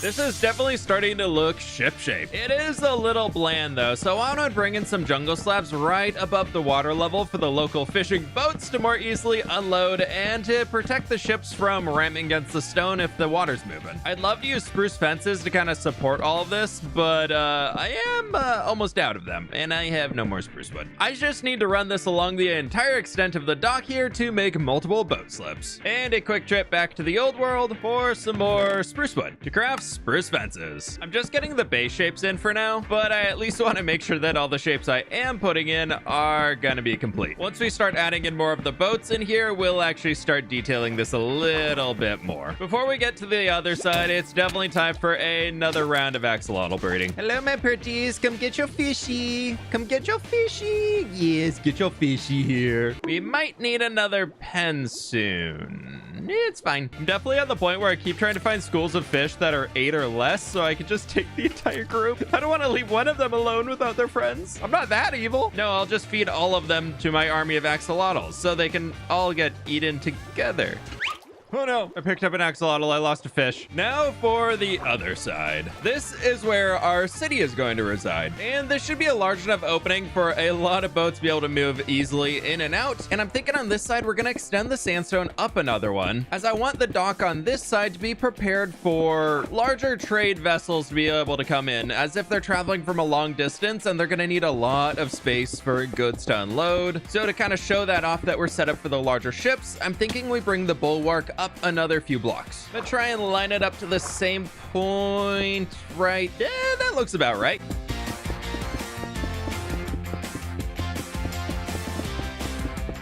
Thinking we can make this guy 9 wide here, and then just to get the base shape in, we're gonna send ourselves back this way, where I'm probably gonna need to do a lot of terraforming back here. This is currently 29 blocks long, and that should be enough space for a larger boat to fit in. We've got a wandering trader that sells nautilus shells. Wait, hello, sir, you're gonna be my best friend. I will take your entire stock. 5. You know that's not enough to make a conduit, right? Oh, I can't wait for them to be reworked. Now, since we're gonna have larger boats over here, they're probably gonna be sitting a lot higher off of the water for their deck, so we wanna have a higher space for them to be able to unload the goods onto.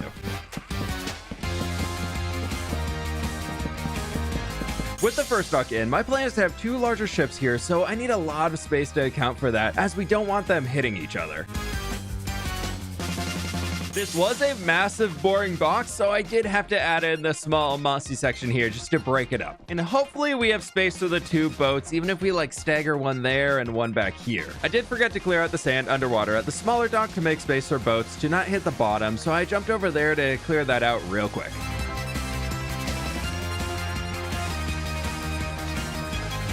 That should do it for our river boats. Now my shovel and elytra are pretty dead. Or well, I should say a few of my shovels are pretty dead. Let's go fix these. With a quick trip to the Wither Skeleton farm I built in the Nether to mend these right up. Before we start anything new, I'm gonna do another quick round of axolotl breeding in here. Still no blue axolotl, but we can get something blue. In the spirit of Papyrus, I want to grab a blue bed to go along with the city colors and to replace the pink bed we lost in the last episode due to the cactus. That one was around for over 3,000 days, so hopefully this one sticks around for just as long. Oh, that's my face. I threw together a few materials over here as I want to focus on the entrance of the city harbor by creating 2 identical obelisks on either side of the channel. Starting with the base platform on the nearby obelisk, I want a fairly large space to be able to walk around more easily.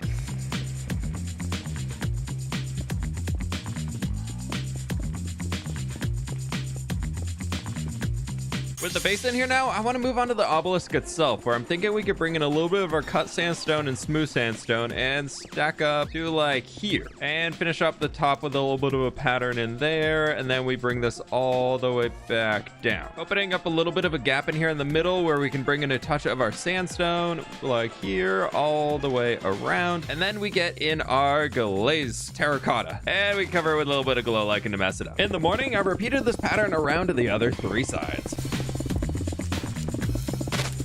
That right there is looking pretty good. Now grabbing our red sandstone walls and red sandstone blocks, we can jump on top to build out the first of our obelisks, stacking up the full blocks at the base, then incorporating our walls going all the way around. We can use a little bit of B-Dub's magic for the glass panes right here to help provide a little bit of extra shape. Then to invert the corners, we can bring in a little bit of the gray for the darker shadow, continue the walls around here, and full blocks in the middle. Then up here at the point, I'm thinking we can just extend a little bit more of our glass to make this wall section a lot thicker and add 1, 2, maybe 3 walls. Now up at the tippity top, if I can land it, I want to add 2 dirt in here, and then we're going to bring in 4 light blue candles, light those guys, and have them floating on an end rod. I wanted to put a conduit, but they unloaded as soon as I got back here because it's an entity, and I think that kind of gets the point across. With the verse in place, I need to repeat this to the far side, and I think this works as a really good entrance to the city harbor. Now I probably need some actual boats inside here, which are going to require a few different materials, but I want to focus on one for now as I want a small trade ship right in here. A quick trip back to the old world, I started to grab a bunch of different materials. I'm really enjoying using bamboo here to look like the river reeds were bound together to create a boat, along with a lot of mangrove and spruce materials to detail the trade ship, along with a few other small detail blocks we can throw in here to look like cargo on top of the ship. I moved the shulker monster a little closer to the city location and grabbed a shulker full of bamboo blocks, just in case I need more. But this right here should do for our first boat. I'm not an overly confident boat builder in Minecraft, so even something at this scale is a bit of a challenge, but pushing your comfort zone every once in a while is a good thing as a builder, as that's really the only way we improve. Clearing out the water in the middle here, and this should do the trick for the hole. Then we can start the mast with some stripped spruce logs right here in the middle going straight up. We'll finish that soon, as first I want to focus on the base and covering the entire deck with our jungle planks, and we can start working around the edge here with some of our bamboo details. And then I thought we could also bring in some of our spruce buttons to kind of dot along a few of our empty places. Then we'll start working our way up back in here with some more of the bamboo to kind of reach a central point at the front of the boat, which brings us to here. And I know we have the sail, but I thought it would work out pretty well if we start incorporating a few like seats over here for people to row the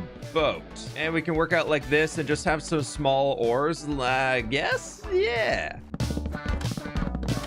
They are a little in the way of the dock over on this side, but I'll leave it for now until I can think of something better to do. Finishing off the rest of the boat, I added in our light blue and blue colors to the mast and some fences. Why fences? Because every other Minecraft boat builder uses them, so I did too. I think it's rigging? Is that the right word? I don't know, but I do know that this is a cargo boat, so I thought we could just add, you know, a bunch of cargo around as if it just got here into port and is still waiting to be unloaded. Maybe a few barrels right over here, and we can have some blocks of bamboo back here. And note blocks make pretty good crates. And there we go, the first boat is sitting in the harbor with just enough space above the bottom. We'll definitely detail this later on because it looks awful. I fixed up the captain's quarters a little bit back here and added in the temporary bed I was using, and I think it looks nice. It looks like somebody could actually live in here now. Along with bringing the ores that were hanging over the dock just back in for now. Before we move on to anything else, I want to take a quick break for some more axolotl breeding to keep growing the swarm.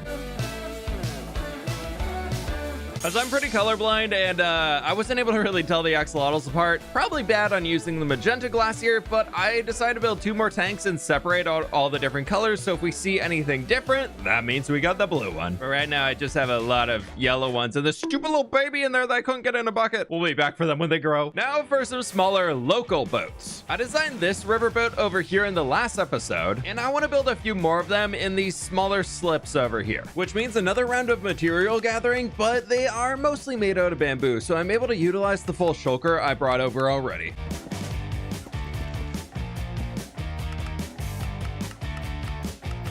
That was thankfully nearly everything I'm gonna need. The only remaining item is smooth quartz, which thankfully I still have the shulker here. Nope, that's regular quartz.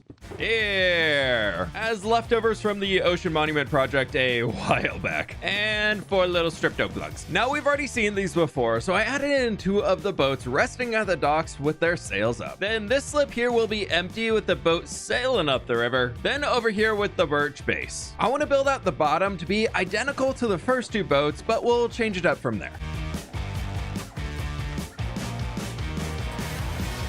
Within the lore of this region, I know these bridges don't really allow for a mast to go underneath. It's a wee bit low to the water level. I've decided that even though it's annoying to remove, all the riverboats will have a detachable mast, which we can show by putting on the side over here with some hanging jungle signs as the beam going across. 1, making our world a little more unique, and 2, the reasoning is that the winds from the sea, right over there, are so intense that it's still worth the effort to be able to zoom up and down the river. Is this the point where I scream lore to make a fact, or do we all just move on? Lore! Just gotta cover my bases, you know? Like the fact that I did promise 4 boats with 1 moving up the river, so I'm adding in that now with it sail down. And yes, you can have a before and after shot now that we've spent a good while working on the harbor and the base shapes are coming together. Now onto a very important step. I gotta plant a field and get this birch fence. As we know, the people gotta eat. So today I want to go back to my roots of fWhip and plant in a wheat field in the desert region. All the fancy fields are fun and all, but sometimes we just need a good old classic wheat field. And just like I gotta do the classic YouTuber move here and ask you to subscribe to my channel if you enjoy the content. You've made it this far, so you probably already like it, or you're hate watching, and hey, views are views, so thanks, I guess.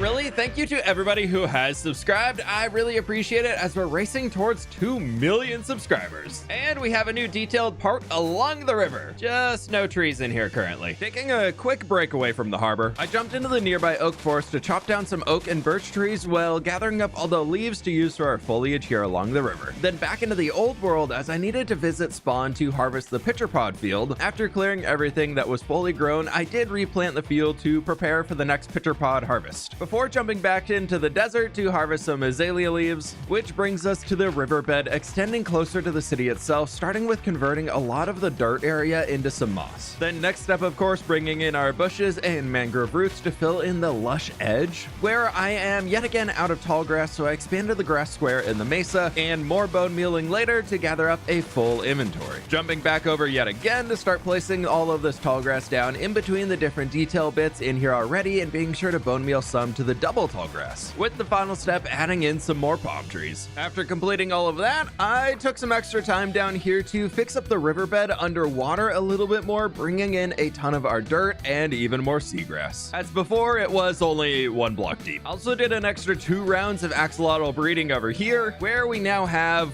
well over 200 axolotls in these tanks, with no blue one. Which brings us to the next build step. In a lot of inspiration artwork I found, there were these steps leading down to the water for people to use. And I want to center it right here in the middle of the channel, which happens to be exactly 32 blocks wide. And that should line up to here.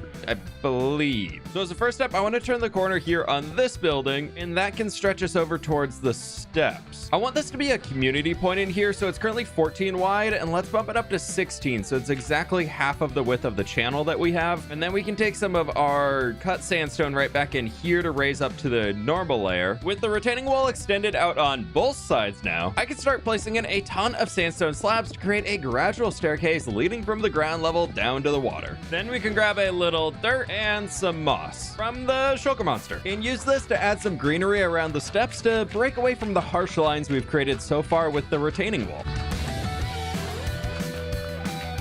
Underwater is going to need a lot of love, but that's a future problem. Now on the ledge up here, I want to channel, get it, channel the obelisk idea. Moving on, and create some smaller ones over here, like the one that we built in the village right there, with the red sandstone stairs flipped upside down. And then we can start to incorporate some of our red sandstone walls in here, and bringing these up a few to add in the gray stained glass pane right down there. And then we're going to come up here a few more times. We're going to add in the light gray, and then over on this side we're going to do the light gray here as well, and then that can kind of just come up to there, and repeating that to the far side. And I'm now realizing I built the first one a block too far forward, which means I gotta tear it all down. Landing back on our dirt blocks over here, that's looking pretty good. A bit more of an entrance into the city, which I really love. Just ignore the fact that the city's gonna be over there. But you know, figurative entrance right here. Yeah, very nice. I just came over to breed the axolotls, and I just figured something out. We might need to dispose of some. See back here? Rocket sound works. You see, as we move up here, there's so many axolotls producing sounds in here that I don't have space for any more Minecraft sounds. All there is axolotl. There's a lot of them. Yet there still is no blue axolotl, meaning we need to keep breeding these until we can hopefully, eventually, maybe, potentially, at some point in the future, hopefully before the end of this video, get a blue axolotl. I extended the birch platform back a little bit over here, as I want to add some big plant potters to build palm trees along the boardwalk. I just first need to measure out these spaces. If we start out here with the first plant potter, we get something a little like this, where I have water hidden in the middle one so we can add some sugarcane in here. And then the corners, we're gonna do some pitcher pods. Now I just need to count, I think 1, 2, 3, 4, 5, 6, 7, 8, 9, and we'll try another one here. 1, 2, 3, 4, 5, 6, 7, 8, 9. Counting with fWhip is so fun. And that gives us 5 plant potters. That ends a little bit before this staircase, so I think that's probably as good as we're gonna get. Now I just need to run around and finish off the base designs.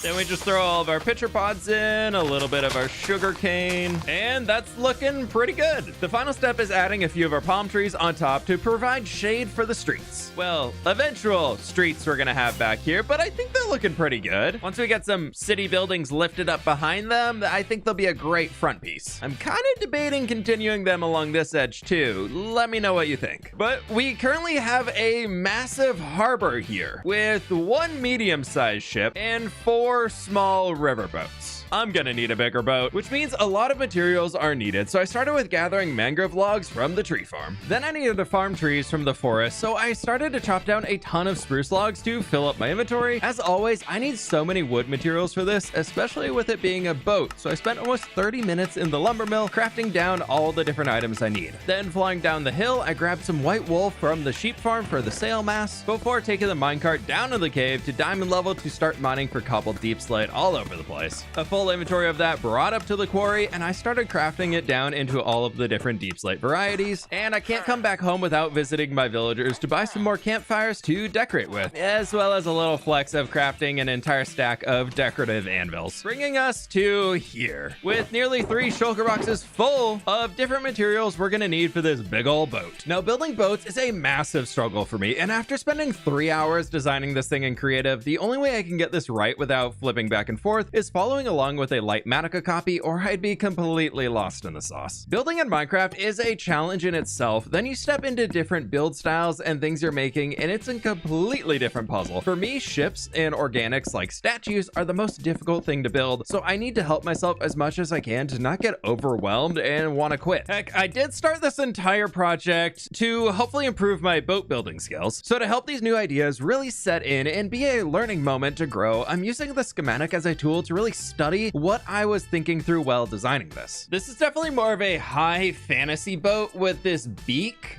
of sorts here on the front, but I think that's why I like it. It's a little different, but it still fits in. I really tried to step away from what my brain thinks a boat should look like and just focus on building something that might be boat-like, and I think that was the best idea I had the entire time. Because this ship here, I am extremely happy with the design. All I can say is the only way to improve as a builder is to challenge yourself and keep trying until you get something that you're actually happy with. It might not be the quote, like, right way to do it, but this is a sandbox game after all, so who really cares? Except, well, this boat probably shouldn't be sitting in the sand at the bottom of the ocean. That part might be a little wrong, and we can fix that, but at least now it's floating happily in the water. I would love to squeeze another boat in right back in here, but it's gonna be pretty tight, so it's gonna have to be a much smaller design. Up on top of this guy, however, we still need to decorate the actual top of the boat, but that'll probably come a little bit later on. Back up here, we have the captain's helm with a giant wheel because I thought the oversized one would look pretty nice with all this stuff. Then up here, we've got a little bit of a crow's nest all the way at the top, and then I decided to connect these together just to give them a cool vibe in here. Normally when building boats, I struggle with actually having usable space underneath, and I'm really happy that this one has 4 blocks, almost 5 blocks tall. The front has like an icebreaker of sorts on it, or even something for ramming and breaking other ships if it needed to get away, but this is kind of as a armored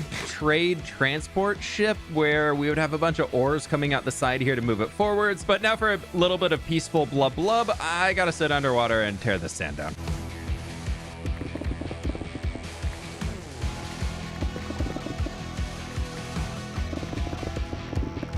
About 20 minutes later, and this is looking much more believable for the boat to be able to come in here. Doing a little nom nom nom nom nom right over here. Eventually, we will transition all of the baseless away from the sandstone into more of that dirt and some rocks and things down there, as it'll look a million times better. We've just got some very important things to do first right now, like getting even more axolotls bred up. I will find the blue one. I'm a little worried the yellow ones are kind of close to like entity cramming in here, so we have a liquid mass of axolotl, but it's fine. Still no luck on the blue axolotl, but this fish in my hand right here, one of the coolest fishes I've ever seen in Minecraft. Look at him. Look how cool he is. I'm keeping him for sure. He needs an aquarium. And a name. Give me name ideas down in the comments. You're going to go in there so I don't accidentally feed you. One more final building today. I want to build the first city building of New Papyrus. So I spent some time putting together all the materials I could from the existing shulker monster before jumping over the nearest cherry grove to chop down a bunch of cherry trees for all of their logs, which leads us back to the lumber mill, as once again, I need a bunch of different wooden materials to put this thing together. A quick trip to the nearby dark oak forest as well to farm red mushroom blocks. What happened to the stem? Did I just steal the stems? How did I do that? Off to somewhere safer. I stopped at the ocean monument to pick up a bunch of prismarine, as I think it can make for a really cool tapestry design to where all of the items are back here ready to go for our new building. But one more time, we've got to breed up the axolotls. Always grabbing more fishies. I really want to know when this is going to turn into a solid mass of axolotls where I just can't jump in here anymore, because I think it's getting a little close. Wait, what the? Whoa! When did this get here? Wait, no, pick that up right now. Just give me the, is this a blue one? Wait. When did you get here? Oh my gosh. Is this a safe place to put the axolotl? It is. We have a blue one. What? Ah! How do we, where'd you show up from? Oh my gosh, we've done it. There's like a 0.002% chance to breed one of these things. It only took 390 axolotls. What do I do with 390 axolotls? Well, we gotta breed this guy one more time, because then we can get a limited number of blue ones if we can get 2 of them. But thankfully, breeding a blue one with another one has a 50-50 chance of getting another blue one. I completely planned for Fairly Odd Parents. This is where I'd put my blue axolotl if I had one moment, but we have one. No, don't eat that. Oh, you can't. I just bred that one. Let me go get a different one. No, don't. No, please make a baby. No, sir. Okay, this is dangerous. I can't lose it. Make a baby blue axolotl. please? No. Okay, we try again. Don't kill yourself. We try again in 10 minutes. We'll work on breeding up another blue axolotl while we work on creating a home for them. Before we move into the building itself, I want to set up a garden as some green spaces that's going to be extremely important to this city to keep it interesting. So looping around the entire building space, we're going to be adding in a lot of moss, waterlogged sandstone stairs, and some plants. I'm liking how this looks so far, and for the building, I want this to almost look more like a bazaar from the outside. So adding in a big open air wall here on the front, we can start the building. It's giving ruined building, which I really don't want right now. So instead, I want to add in a small awning over here that will help show that people are actually using the space and living here. And we get something like that. Before we add in the other walls, I want to fill in the floor to make it easier to move around instead of just having a big pit in the center. Okay, maybe just a small pit in the center that we can turn into a pool for the blue axolotl. Now, I believe the slabs up top here will keep our axolotl from jumping out. Speaking of which, I should go check on them. Okay, everybody's grown, which means we could try for another blue one. Come on, blue axolotl number 2. Not again. I guess for now we could just put the axolotls over here in their new home, and hopefully we get a blue one soon. Oh, a second blue one. While the breeding cooldown resets, we can work on the remaining walls surrounding the blue axolotl bazaar.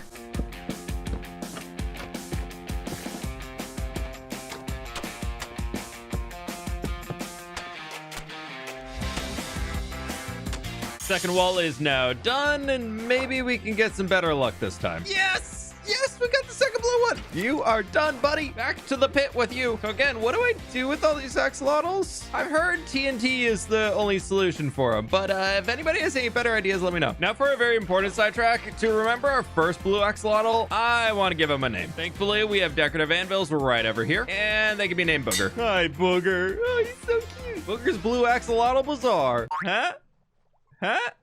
Okay. Moving on to the third and fourth walls, just copying the same design ideas from the first two. Now, I mentioned prismarine tapestry, so I want to extend some big supports with our spruce all the way across here, going across both sides. Then bringing in our prismarine as a form of cloth, draping over the top to shade the pool from the hot sun. This is looking really good in here now. I also added in a few beds as benches that we can surround with a few trapdoors. Now, in the corners to help bring a little bit more light in, I'm thinking we add in some of our oak strip logs, and then we put on our blue candles. Our axolotls love the ambiance. Now for one more detail, I want to craft a bunch of decorated pots, which then we can start adding them in here in front of every single one of the pillars, which I wish these would stack. Then on top of the pots, we can add a little pot with a flowering azalea and some leaves like this, going all the way around the room. This is looking pretty special inside here now, especially having 2 blue axolotls living inside it. Oh, this is so special. Sorry, I mean 3 blue axolotls, and I think the tapestries are doing a pretty good job of keeping the sun out. Look how much shade we have in here. Oh, it's so good. It's definitely a build that I think looks better from the inside, but I'm really okay with that, as it's really for walking in to be able to view the blue axolotls, which are right in here. I love them so much. This has been such a challenging episode. From trying to build boats and really trying to improve my boat building skills, and let alone breeding so many axolotls we broke sound, leading to the first time I've ever seen a blue axolotl inside of one of my own Minecraft worlds.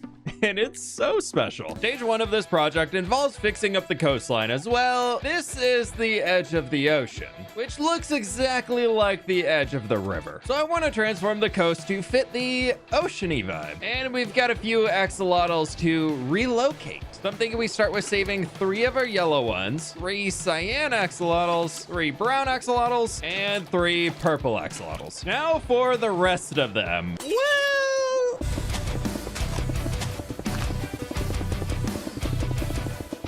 There's nearly 300 of them in here, and all of them may die, but it's a sacrifice I am willing to make to keep myself alive. I can feel the lag in this game already disappearing. Oh, it's so much better. It's like nothing was here. I mean, look at my stats over here. Axolotl isn't even on the list, so clearly I haven't killed any. Technicalities for the win.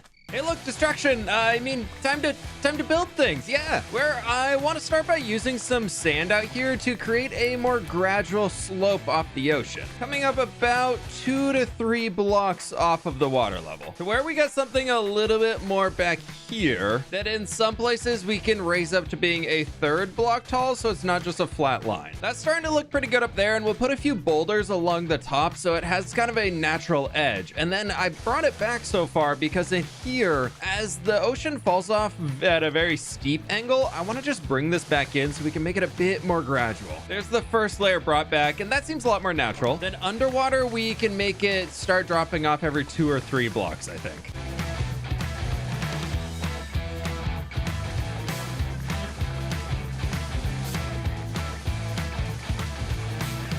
That is starting to look much better for the coastline. We'll add in more details soon. But for now, I need to carry this plan all the way down to the peninsula over there. With a little bit of time spent bringing the sand back and flattening out the future building area, we have a beach.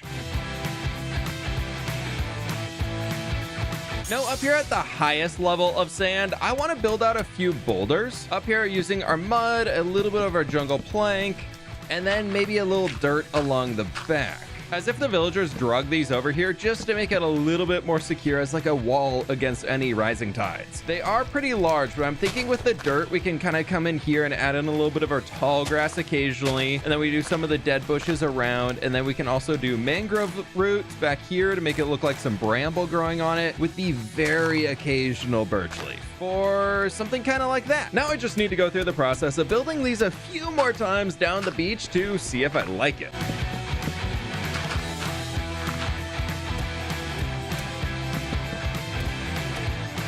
Before we take a look at everything, I want to try bringing in a few of our smooth stone slabs in here. Well, smooth sandstone slabs, so that we can stretch this out and just kind of blur the lines as if it's more of a smooth sand sloping down into the beach. Well, into the water on the beach. Definitely going to need a lot more of these to extend it down underwater, but an extra element we can also add in is a few of the jungle buttons to make it look like smaller rocks broken off of these bigger guys. And I guess, you know what, we can do a few jungle slabs and planks to be like smaller rocks. I definitely want these to be more in patches instead of like evenly spread out, because then it just looks chaotic. But let's get the bed out of the way, and I think it's a good start for the beach. I don't want this to be too crazy, so I think this will work. One more round of rock building and we can finish off this entire edge of the coast, where I also added in a ton of slabs in here as well. The back is a little rough right now, but we'll tackle that when we're railed in the village. If we compare the default coast on the far side to what we built here, I'm really happy with it. One last addition here I thought of while I was building those things out is we can add in little stone buttons that look like shells that washed up out of the sea. Hopefully it doesn't look too chaotic adding in this cooler tone to everything. Yeah, I think it works. I am nearly out of smooth sandstone, so let's grab this shulker box here of sandstone and the remaining axolotls to fly back to the old world. Down into the dwarven villager trading game.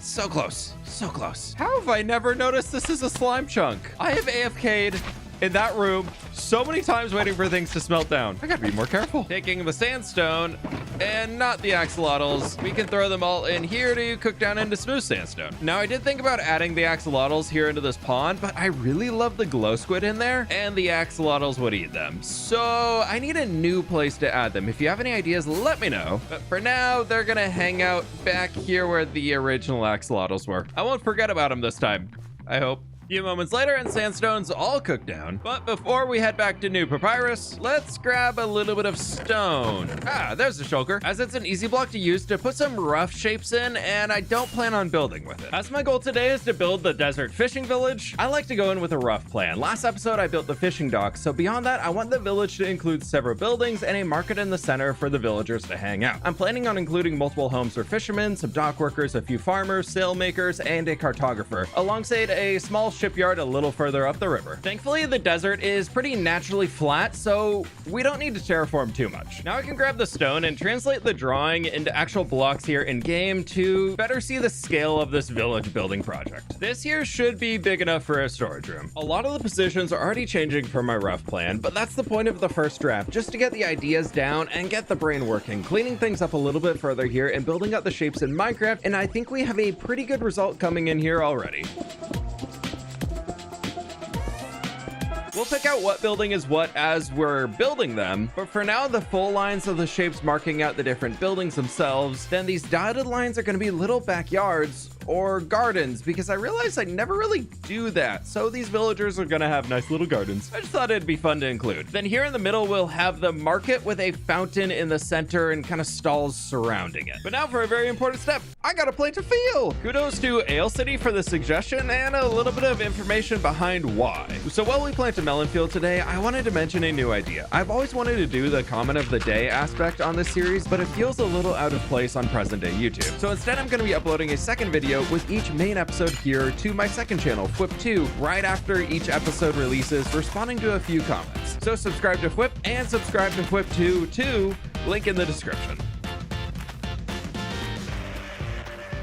Got some nice melons over here, and I've extended it all the way down to link up our terraforming to everything else that we've done. And I just realized, finally, my subscribe animation with the blue axolotl works. We got one of those guys right in here. Where's Booger?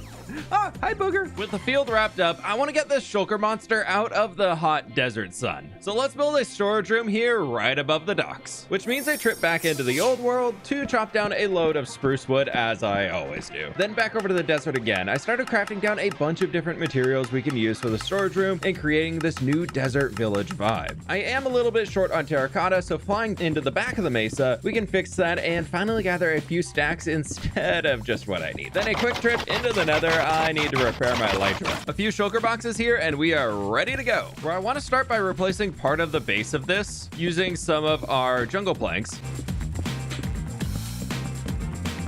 Then here along this back corner, I want to tear out the stone and bring in some of our spruce planks as another building off of the back corner. Now here along the front, I want to bring this out another block and we can go with our 5 and stretch all the way over to here. Stripping these down, of course, and building out a few archways. Then on top for a little bit of a roof, we can add in some of our acacia slabs. The original plan had another big archway in here, but I think it can serve better as something a wee bit smaller, with just a 3-wide doorway that we can surround with our spruce. Campfires up above, and for a fun little pop in here, we can add in some of our cherry wood. From here, I brought the sandstone wall all the way around the back of the building to add in our chiseled bookshelves up here on top as a little bit of a trim, with some stripped birch logs on top of these. Now around the outside here, we can bring in a few of our spruce buttons just as the kind of the deserty vibe that I feel like everybody does. And for a fun little idea in here, I'm thinking we can take some of our hanging signs using our crimson and the cherry and add in something like that. Yeah, I like it. Speaking of cherry wood, on top of the birch, we can add this. Next, grabbing some of our spruce slabs. We can work on the roof here by extending our spruce log going all the way across, stripping down all of the logs, and then adding the slabs in between to complete the second floor. From here, we can tear out the sandy floor or this. Okay, no, fine. I'll fix it. Don't leave. See, so much better. Moving on to the 2-story building, I want this to be a little darker, so I'm using mainly stripped jungle logs, jungle planks, and a tiny bit of terracotta to create artificial shadows at the top. Adding a simple roof on top, then I got to work detailing the balcony with some greenery and added a small palm tree to the side. For now, I can finally get to work on cleaning up all of these shulker boxes and organize them a bit better here inside the storage building. Now to speed things up here, I decided to go heads down for a while as I realized this village is pretty large. So I designed 3 row houses that we crammed here right next to each other on the docks with some height variety to make the builds feel more unique, but still blend into the village. I also added in this white canvas overhanging the road here, but we'll add in the road a little later down the road.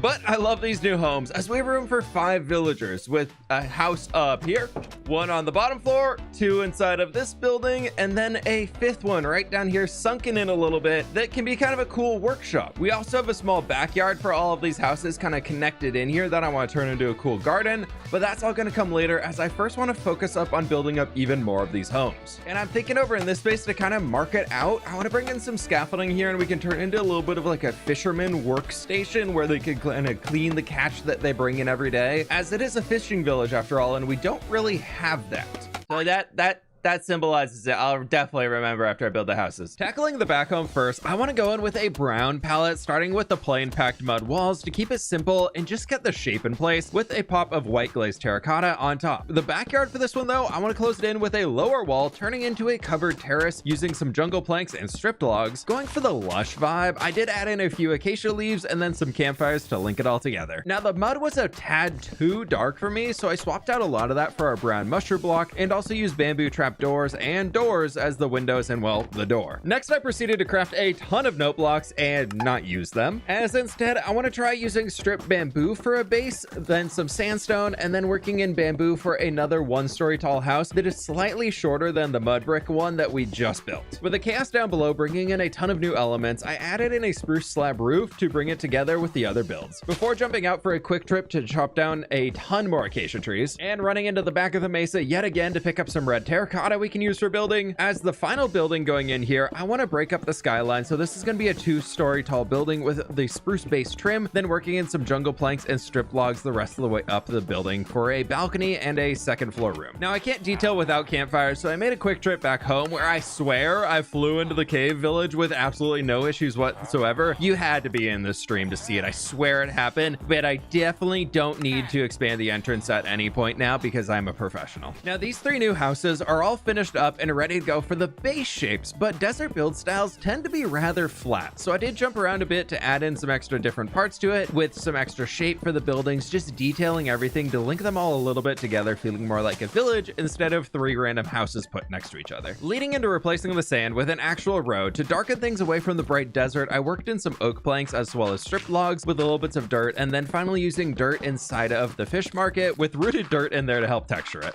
Now before we get into building up the fish market, which I want to do here very soon, I need some more detail blocks. So let's take the shulker of string back with us and run back home to the old world. Grab one of the empty shulker boxes down here as I want to load up on detail blocks, mainly a ton of different types of candles. The iron farm should have plenty of red dye. Perfect. Should have some orange tulips in here somewhere. Yes. Or orange candles, pink candles, light gray candles, why not? Green candles, yellow. Let's go blue and restock on light blue. With a bunch of new items on hand, I transformed the market from this scaffolding layout into this beautiful little market with palm trees providing some shade. I'm really happy to say that this corner down here is completely finished up. We got a little outdoor cooking oven right in there. The streets are detailed and the vibe down here is just so fun to be able to walk through. I even brought in a bunch of the wandering trader micro blocks just to add that extra little bit of detail. And most importantly, sea pickle in a pot. I had to share. I had to share it. Taking a look at where we started today, this has already turned into a really cool little village. But we need to continue on as there are still a lot of buildings we need to finish up. Let's get started off here with the well in the middle of the main market. The inspiration for this one actually comes from Diablo 4. There's a watering hole in one of the cities that you can walk through that I just thought was really cool, and I think that can fit pretty well out here. Since people are going to be walking through this all the time, I thought we could add a little bit of greenery in here with our azalea leaves, almost as if it's like algae growing on top, and then we can add in a tiny bit of seagrass and remove a ton of these. I'm always trying to add more greenery into this place, so we're going to do some torch flowers and just some ferns hanging out here in flower pots along the edge for something a little like this. Now for the road, I want to stick with sandstone, but you can see here the top is just really bland and flat. I want the kind of cobblestoney side texture, which we can actually get for ourselves by flipping sandstone stairs upside down. A quick run around the market, adding all of this in, it's starting to really fit the environment a lot more. Now for my favorite part, I can waterlog the stairs, meaning I can add some sugarcane in here right around the fountain. Well. This will be a heavily traveled area, so I don't want to add in too much, but I think a few fit really well. On to the next building, I need to throw together a bunch of materials again. Trying to build a 2-story tall mud brick building with a bunch of texturing so it doesn't feel the same as the well or the other mud brick houses we've made so far. And most importantly, I need this bell. Starting with the base now, as expected, I'm going to be removing all of the stone to replace it with acacia planks. This is meant to be a restaurant of sorts. I want it to be very, very open air as we're working our way around. We'll have a butcher villager in here as the restaurant chef, and then we can here on the front add in these open arches with our acacia to create a bit of an indoor-outdoor feel.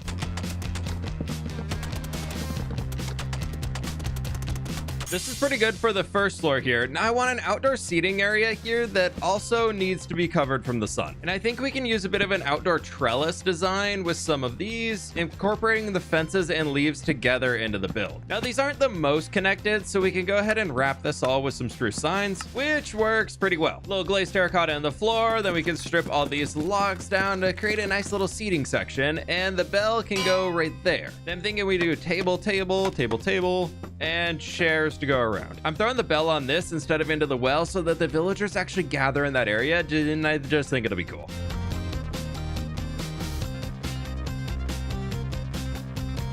Now it's officially a village. We have a bell and a chimney on top. But of course we need a front gate, well, of sorts, kinda. More like a big fancy entrance leading into the village from the desert outside for travelers to use when they're coming by land. So I'm adding in 2 new homes here on either side of the street to help enclose the space. Just finished adding in a few more palm trees, and this is really turning into something so special. I'm just so happy with how this project is turning out. Oh, missed a block of dirt, especially looking at the front entrance with a few more details added onto it. Oh, it's looking so good. But I think it's about time that we transition out of the village for a little while. We have 2 buildings left to make in here, 1 out this way, and well, we really need a road. I just went to refill on food, and well, my pork chop box has turned into a random foliage box, and I'm almost out of pork chops. It probably has been like 4 months since I last had to fill up this shulker box, so time for a quick session hanging here above the Woodland Farm, which should be enough to keep me going for another few months on food. Man, I really want to be expanding the Nether Hub soon. What do you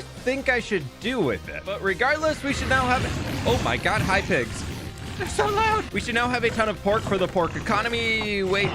Wrong series. Let's just load this up and back to work on the village. To clear up a little bit of inventory space, I'm gonna drop off 2 shulker boxes of sand that I just have sitting around back here in storage. Where it's time to fill back up on new blocks to build a road, so I swapped the brown mushroom farm out for red mushrooms to use for that hidden texture, and a little bit of bone meal magic should grow everything up. Then I can just jump on in and remove all of these with our silk touch axe to collect up all of the blocks really quickly. The other item I need to restock on for the road is birch logs, which thankfully I have a giant birch forest biome that I don't really mind thinning out a bit for a future project, as I love the location. Now I've done a lot of block breaking and traveling today, so I did jump into the end quickly to repair all of my gear, which leads to more block breaking back in the desert as I need to clean up the terrain and clear out the space for this new road to go through. So slowly working back towards the main road, I followed the terrain as much as I could to keep this pretty natural so I didn't have to do too much terraforming. Then comes the road extending all the way back to the village. Now building energy is still flowing, so I decided to jump right into building up the little farmhouse out in front of the village entrance with a small attached camel stables to hopefully hold 2 camels down the road. Then working through a few different ideas, and this simple house is coming together. Now we do need some camels in the house for the stables, so a trip back to the camel death sanctuary, we can create some new life. Safely escaping the extremely sharp cactus, we need to move the baby camel all the way back across the desert to its new box. But it will grow up here, as I don't want it to suffocate in a wall when it's growing up, as I can't lose another camel. But with a little bit more cactus, we can get a second one. I don't know what these bunnies are planning,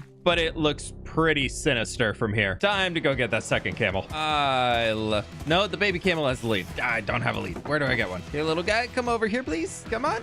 Let's go. No, not the adults, not the adults. You stand there. Okay, but I do kind of like the camels in here in the actual village. We'll see what happens. Moving on to another major element I want to include here, the shipyard. I'm thinking we can include a big open air, we'll go 5 wide, storage building right back over here that can have a little diagonal section to it, which will stack up soon, but that should be a good shape. Then we bring up the moss and dirt to establish the riverbank. I left some dirt in the middle here for like a bit of a boat launch, and then we can bring in some oak slabs to shape out spaces where 2 of our river boats can be being built. Then if we take some of our blocks of bamboo along here, we can make it look like they're working with fresh material. This should do for the first one here, and then we can kind of strip some of the sections down as if they're still kind of carving the shape out of the boat. And then I do want to build a second one right next door. And something like that should work for the second one. Very basic. Now I just need to finish building off this covered area and we can get into decorating. For the little diagonal section, so that this isn't so flat on the top, we're gonna bring it down a block, and I guess that means this comes back up. We'll do the lower and then just slab our way up to the top here. Then for the big one, we can come in with a few more supports to make it a little bit more official looking and run the slabs going all the way across. And of course, we gotta strip down all of these logs as they are way too dark currently. This here should do for the base. Now we just need to decorate this place out. To fix this area up, I started with changing out the sand for dirt to signify the work zone, then building up a small retaining wall going around to keep all of the rabbits out. Lastly, for the main details, I added in the riverbank foliage with a few more of our palm trees. Then throwing in a few little extra details around here, this is gonna do for the really simple shipyard. I don't plan to be walking in it too much, so from out here, I feel like it works for a shipyard, and that's enough for me. The camels grew. I love you. I'll do the ear thing. Do it. Do it. Yay. Before we get to moving villagers around, we have two homes that need to be finished up in the village. This small diagonal structure with a bunny, no longer with a bunny. And the larger one over here will be the sailmaker's workshop. Let's get started on the smaller one here, as I think we can throw something together pretty quickly.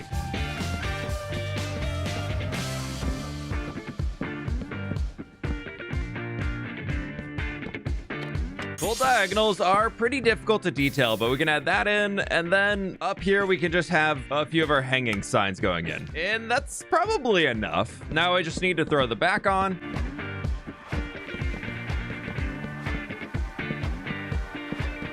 With that in, I can now just fill out the roof with some of our spruce slabs. There we go. Another house very ready for villagers. Ah, so ready for villagers. Now for the final building, I need to throw together some more materials. It just feels right to make the last building out of sandstone, so we're going to be largely using that. Since it's on the coastal side of the village, I want to include bone blocks as like a weathered sandstone from the salty sea spray. And outside of that, we just need a bunch of different detail materials. Nearly everything I need is inside these two boxes right here, but I also want to include a load of banners as like a hanging cloth. Let's grab some light blue. We'll use a little of our cyan, yellow for sure, and white. And I don't have blue. Oh no. Oh, we're gonna need a lot more wool. I also need a few other things, so that's gonna be a quick trip back home. Let's start by grabbing 3 stacks of honeycomb and 6 stacks of logs to create 1 stack of beehives. Some blue wool, a little bit more light blue, and we can make a ton more banners. Last step, I need to grab some more campfires, which means visiting the fishermen for I think the 4th time today. That's everything here together, so it's time to assemble the sailmaker's workshop, trying to really showcase this as a workplace with all of the different details being added in. I added in a few more details afterwards, and with the roadway over here, this is looking so good to walk through as all of the buildings in the village are now complete. Taking a look at where we started today, this village has turned into something really special with space for more than 20 villagers inside of these new homes. And I don't really know what else to say, so have another cool cinematic shot. Except that we still have a lot more work to do before I can call this complete.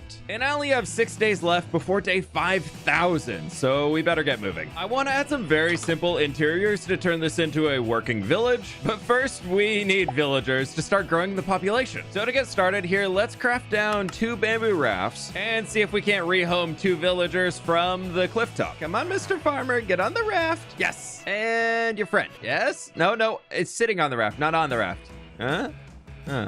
I'm gonna have to remove the workstations and beds here that we can just repurpose inside the new village. One quick stop back at the little farming outposts. I haven't checked these at all, but how are the auto farms doing? Carrots, pretty good. And potatoes, ooh, really good. Let's just stock up on these. Now time to bring these guys over to the village. Thankfully, this isn't too long of a journey. I just hope that they don't try and go back to the old village. Second villager is now here, and we can start taking the beds that I just picked up and drop off a few of them inside the different houses. Oh, the bunny, no, the bunny got out of the house. Wait, no, follow the carrot.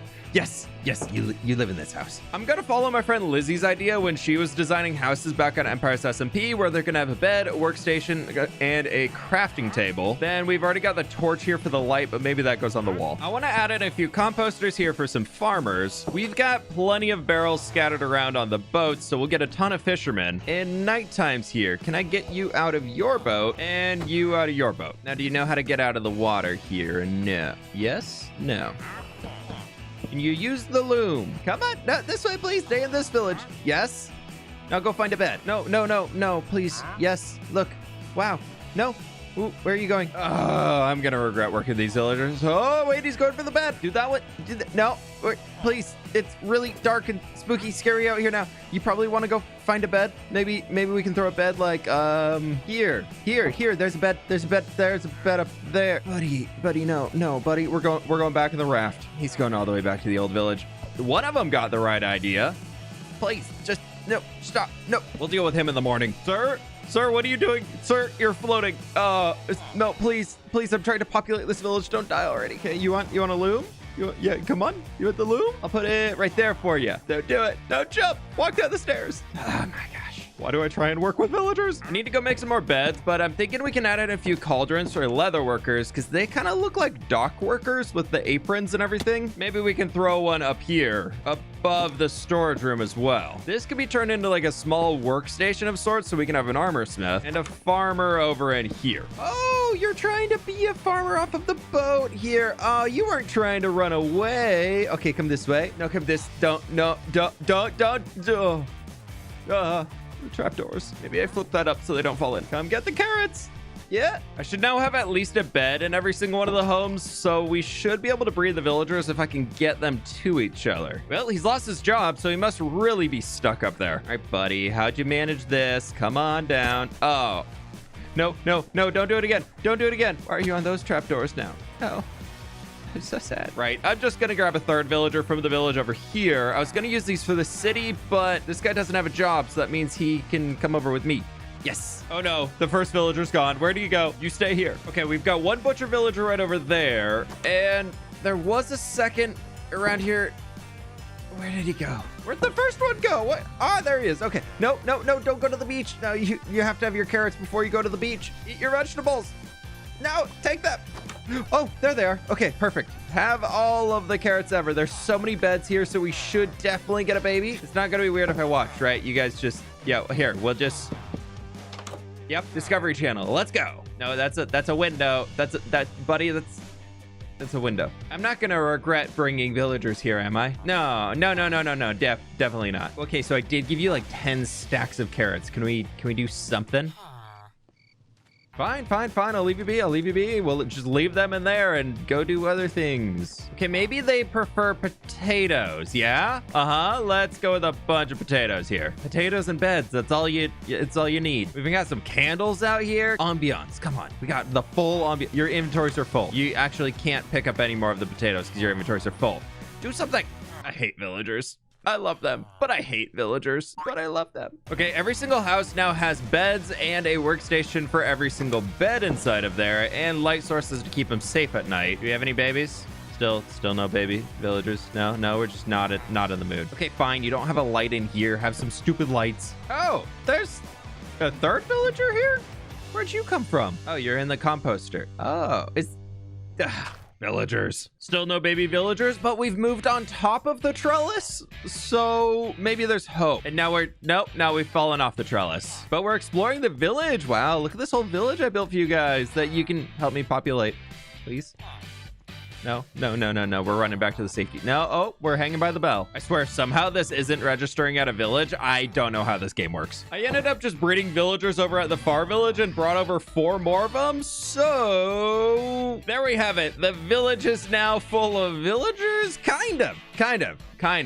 I'll keep working on increasing the population here. Quick reminder, if you want to see the comment of the day where I'm responding to these 2 comments and some more behind the scenes work, check out my second channel, fWhip 2. Be sure to leave a like on this episode to support my channel. Please subscribe, and I'll catch y'all on the fWhip side. As this sun's setting here ushers in day 5,000 of this hardcore Minecraft world. Any second now, we're gonna get a big ol' 5,000 Right there. Oh, okay, bye.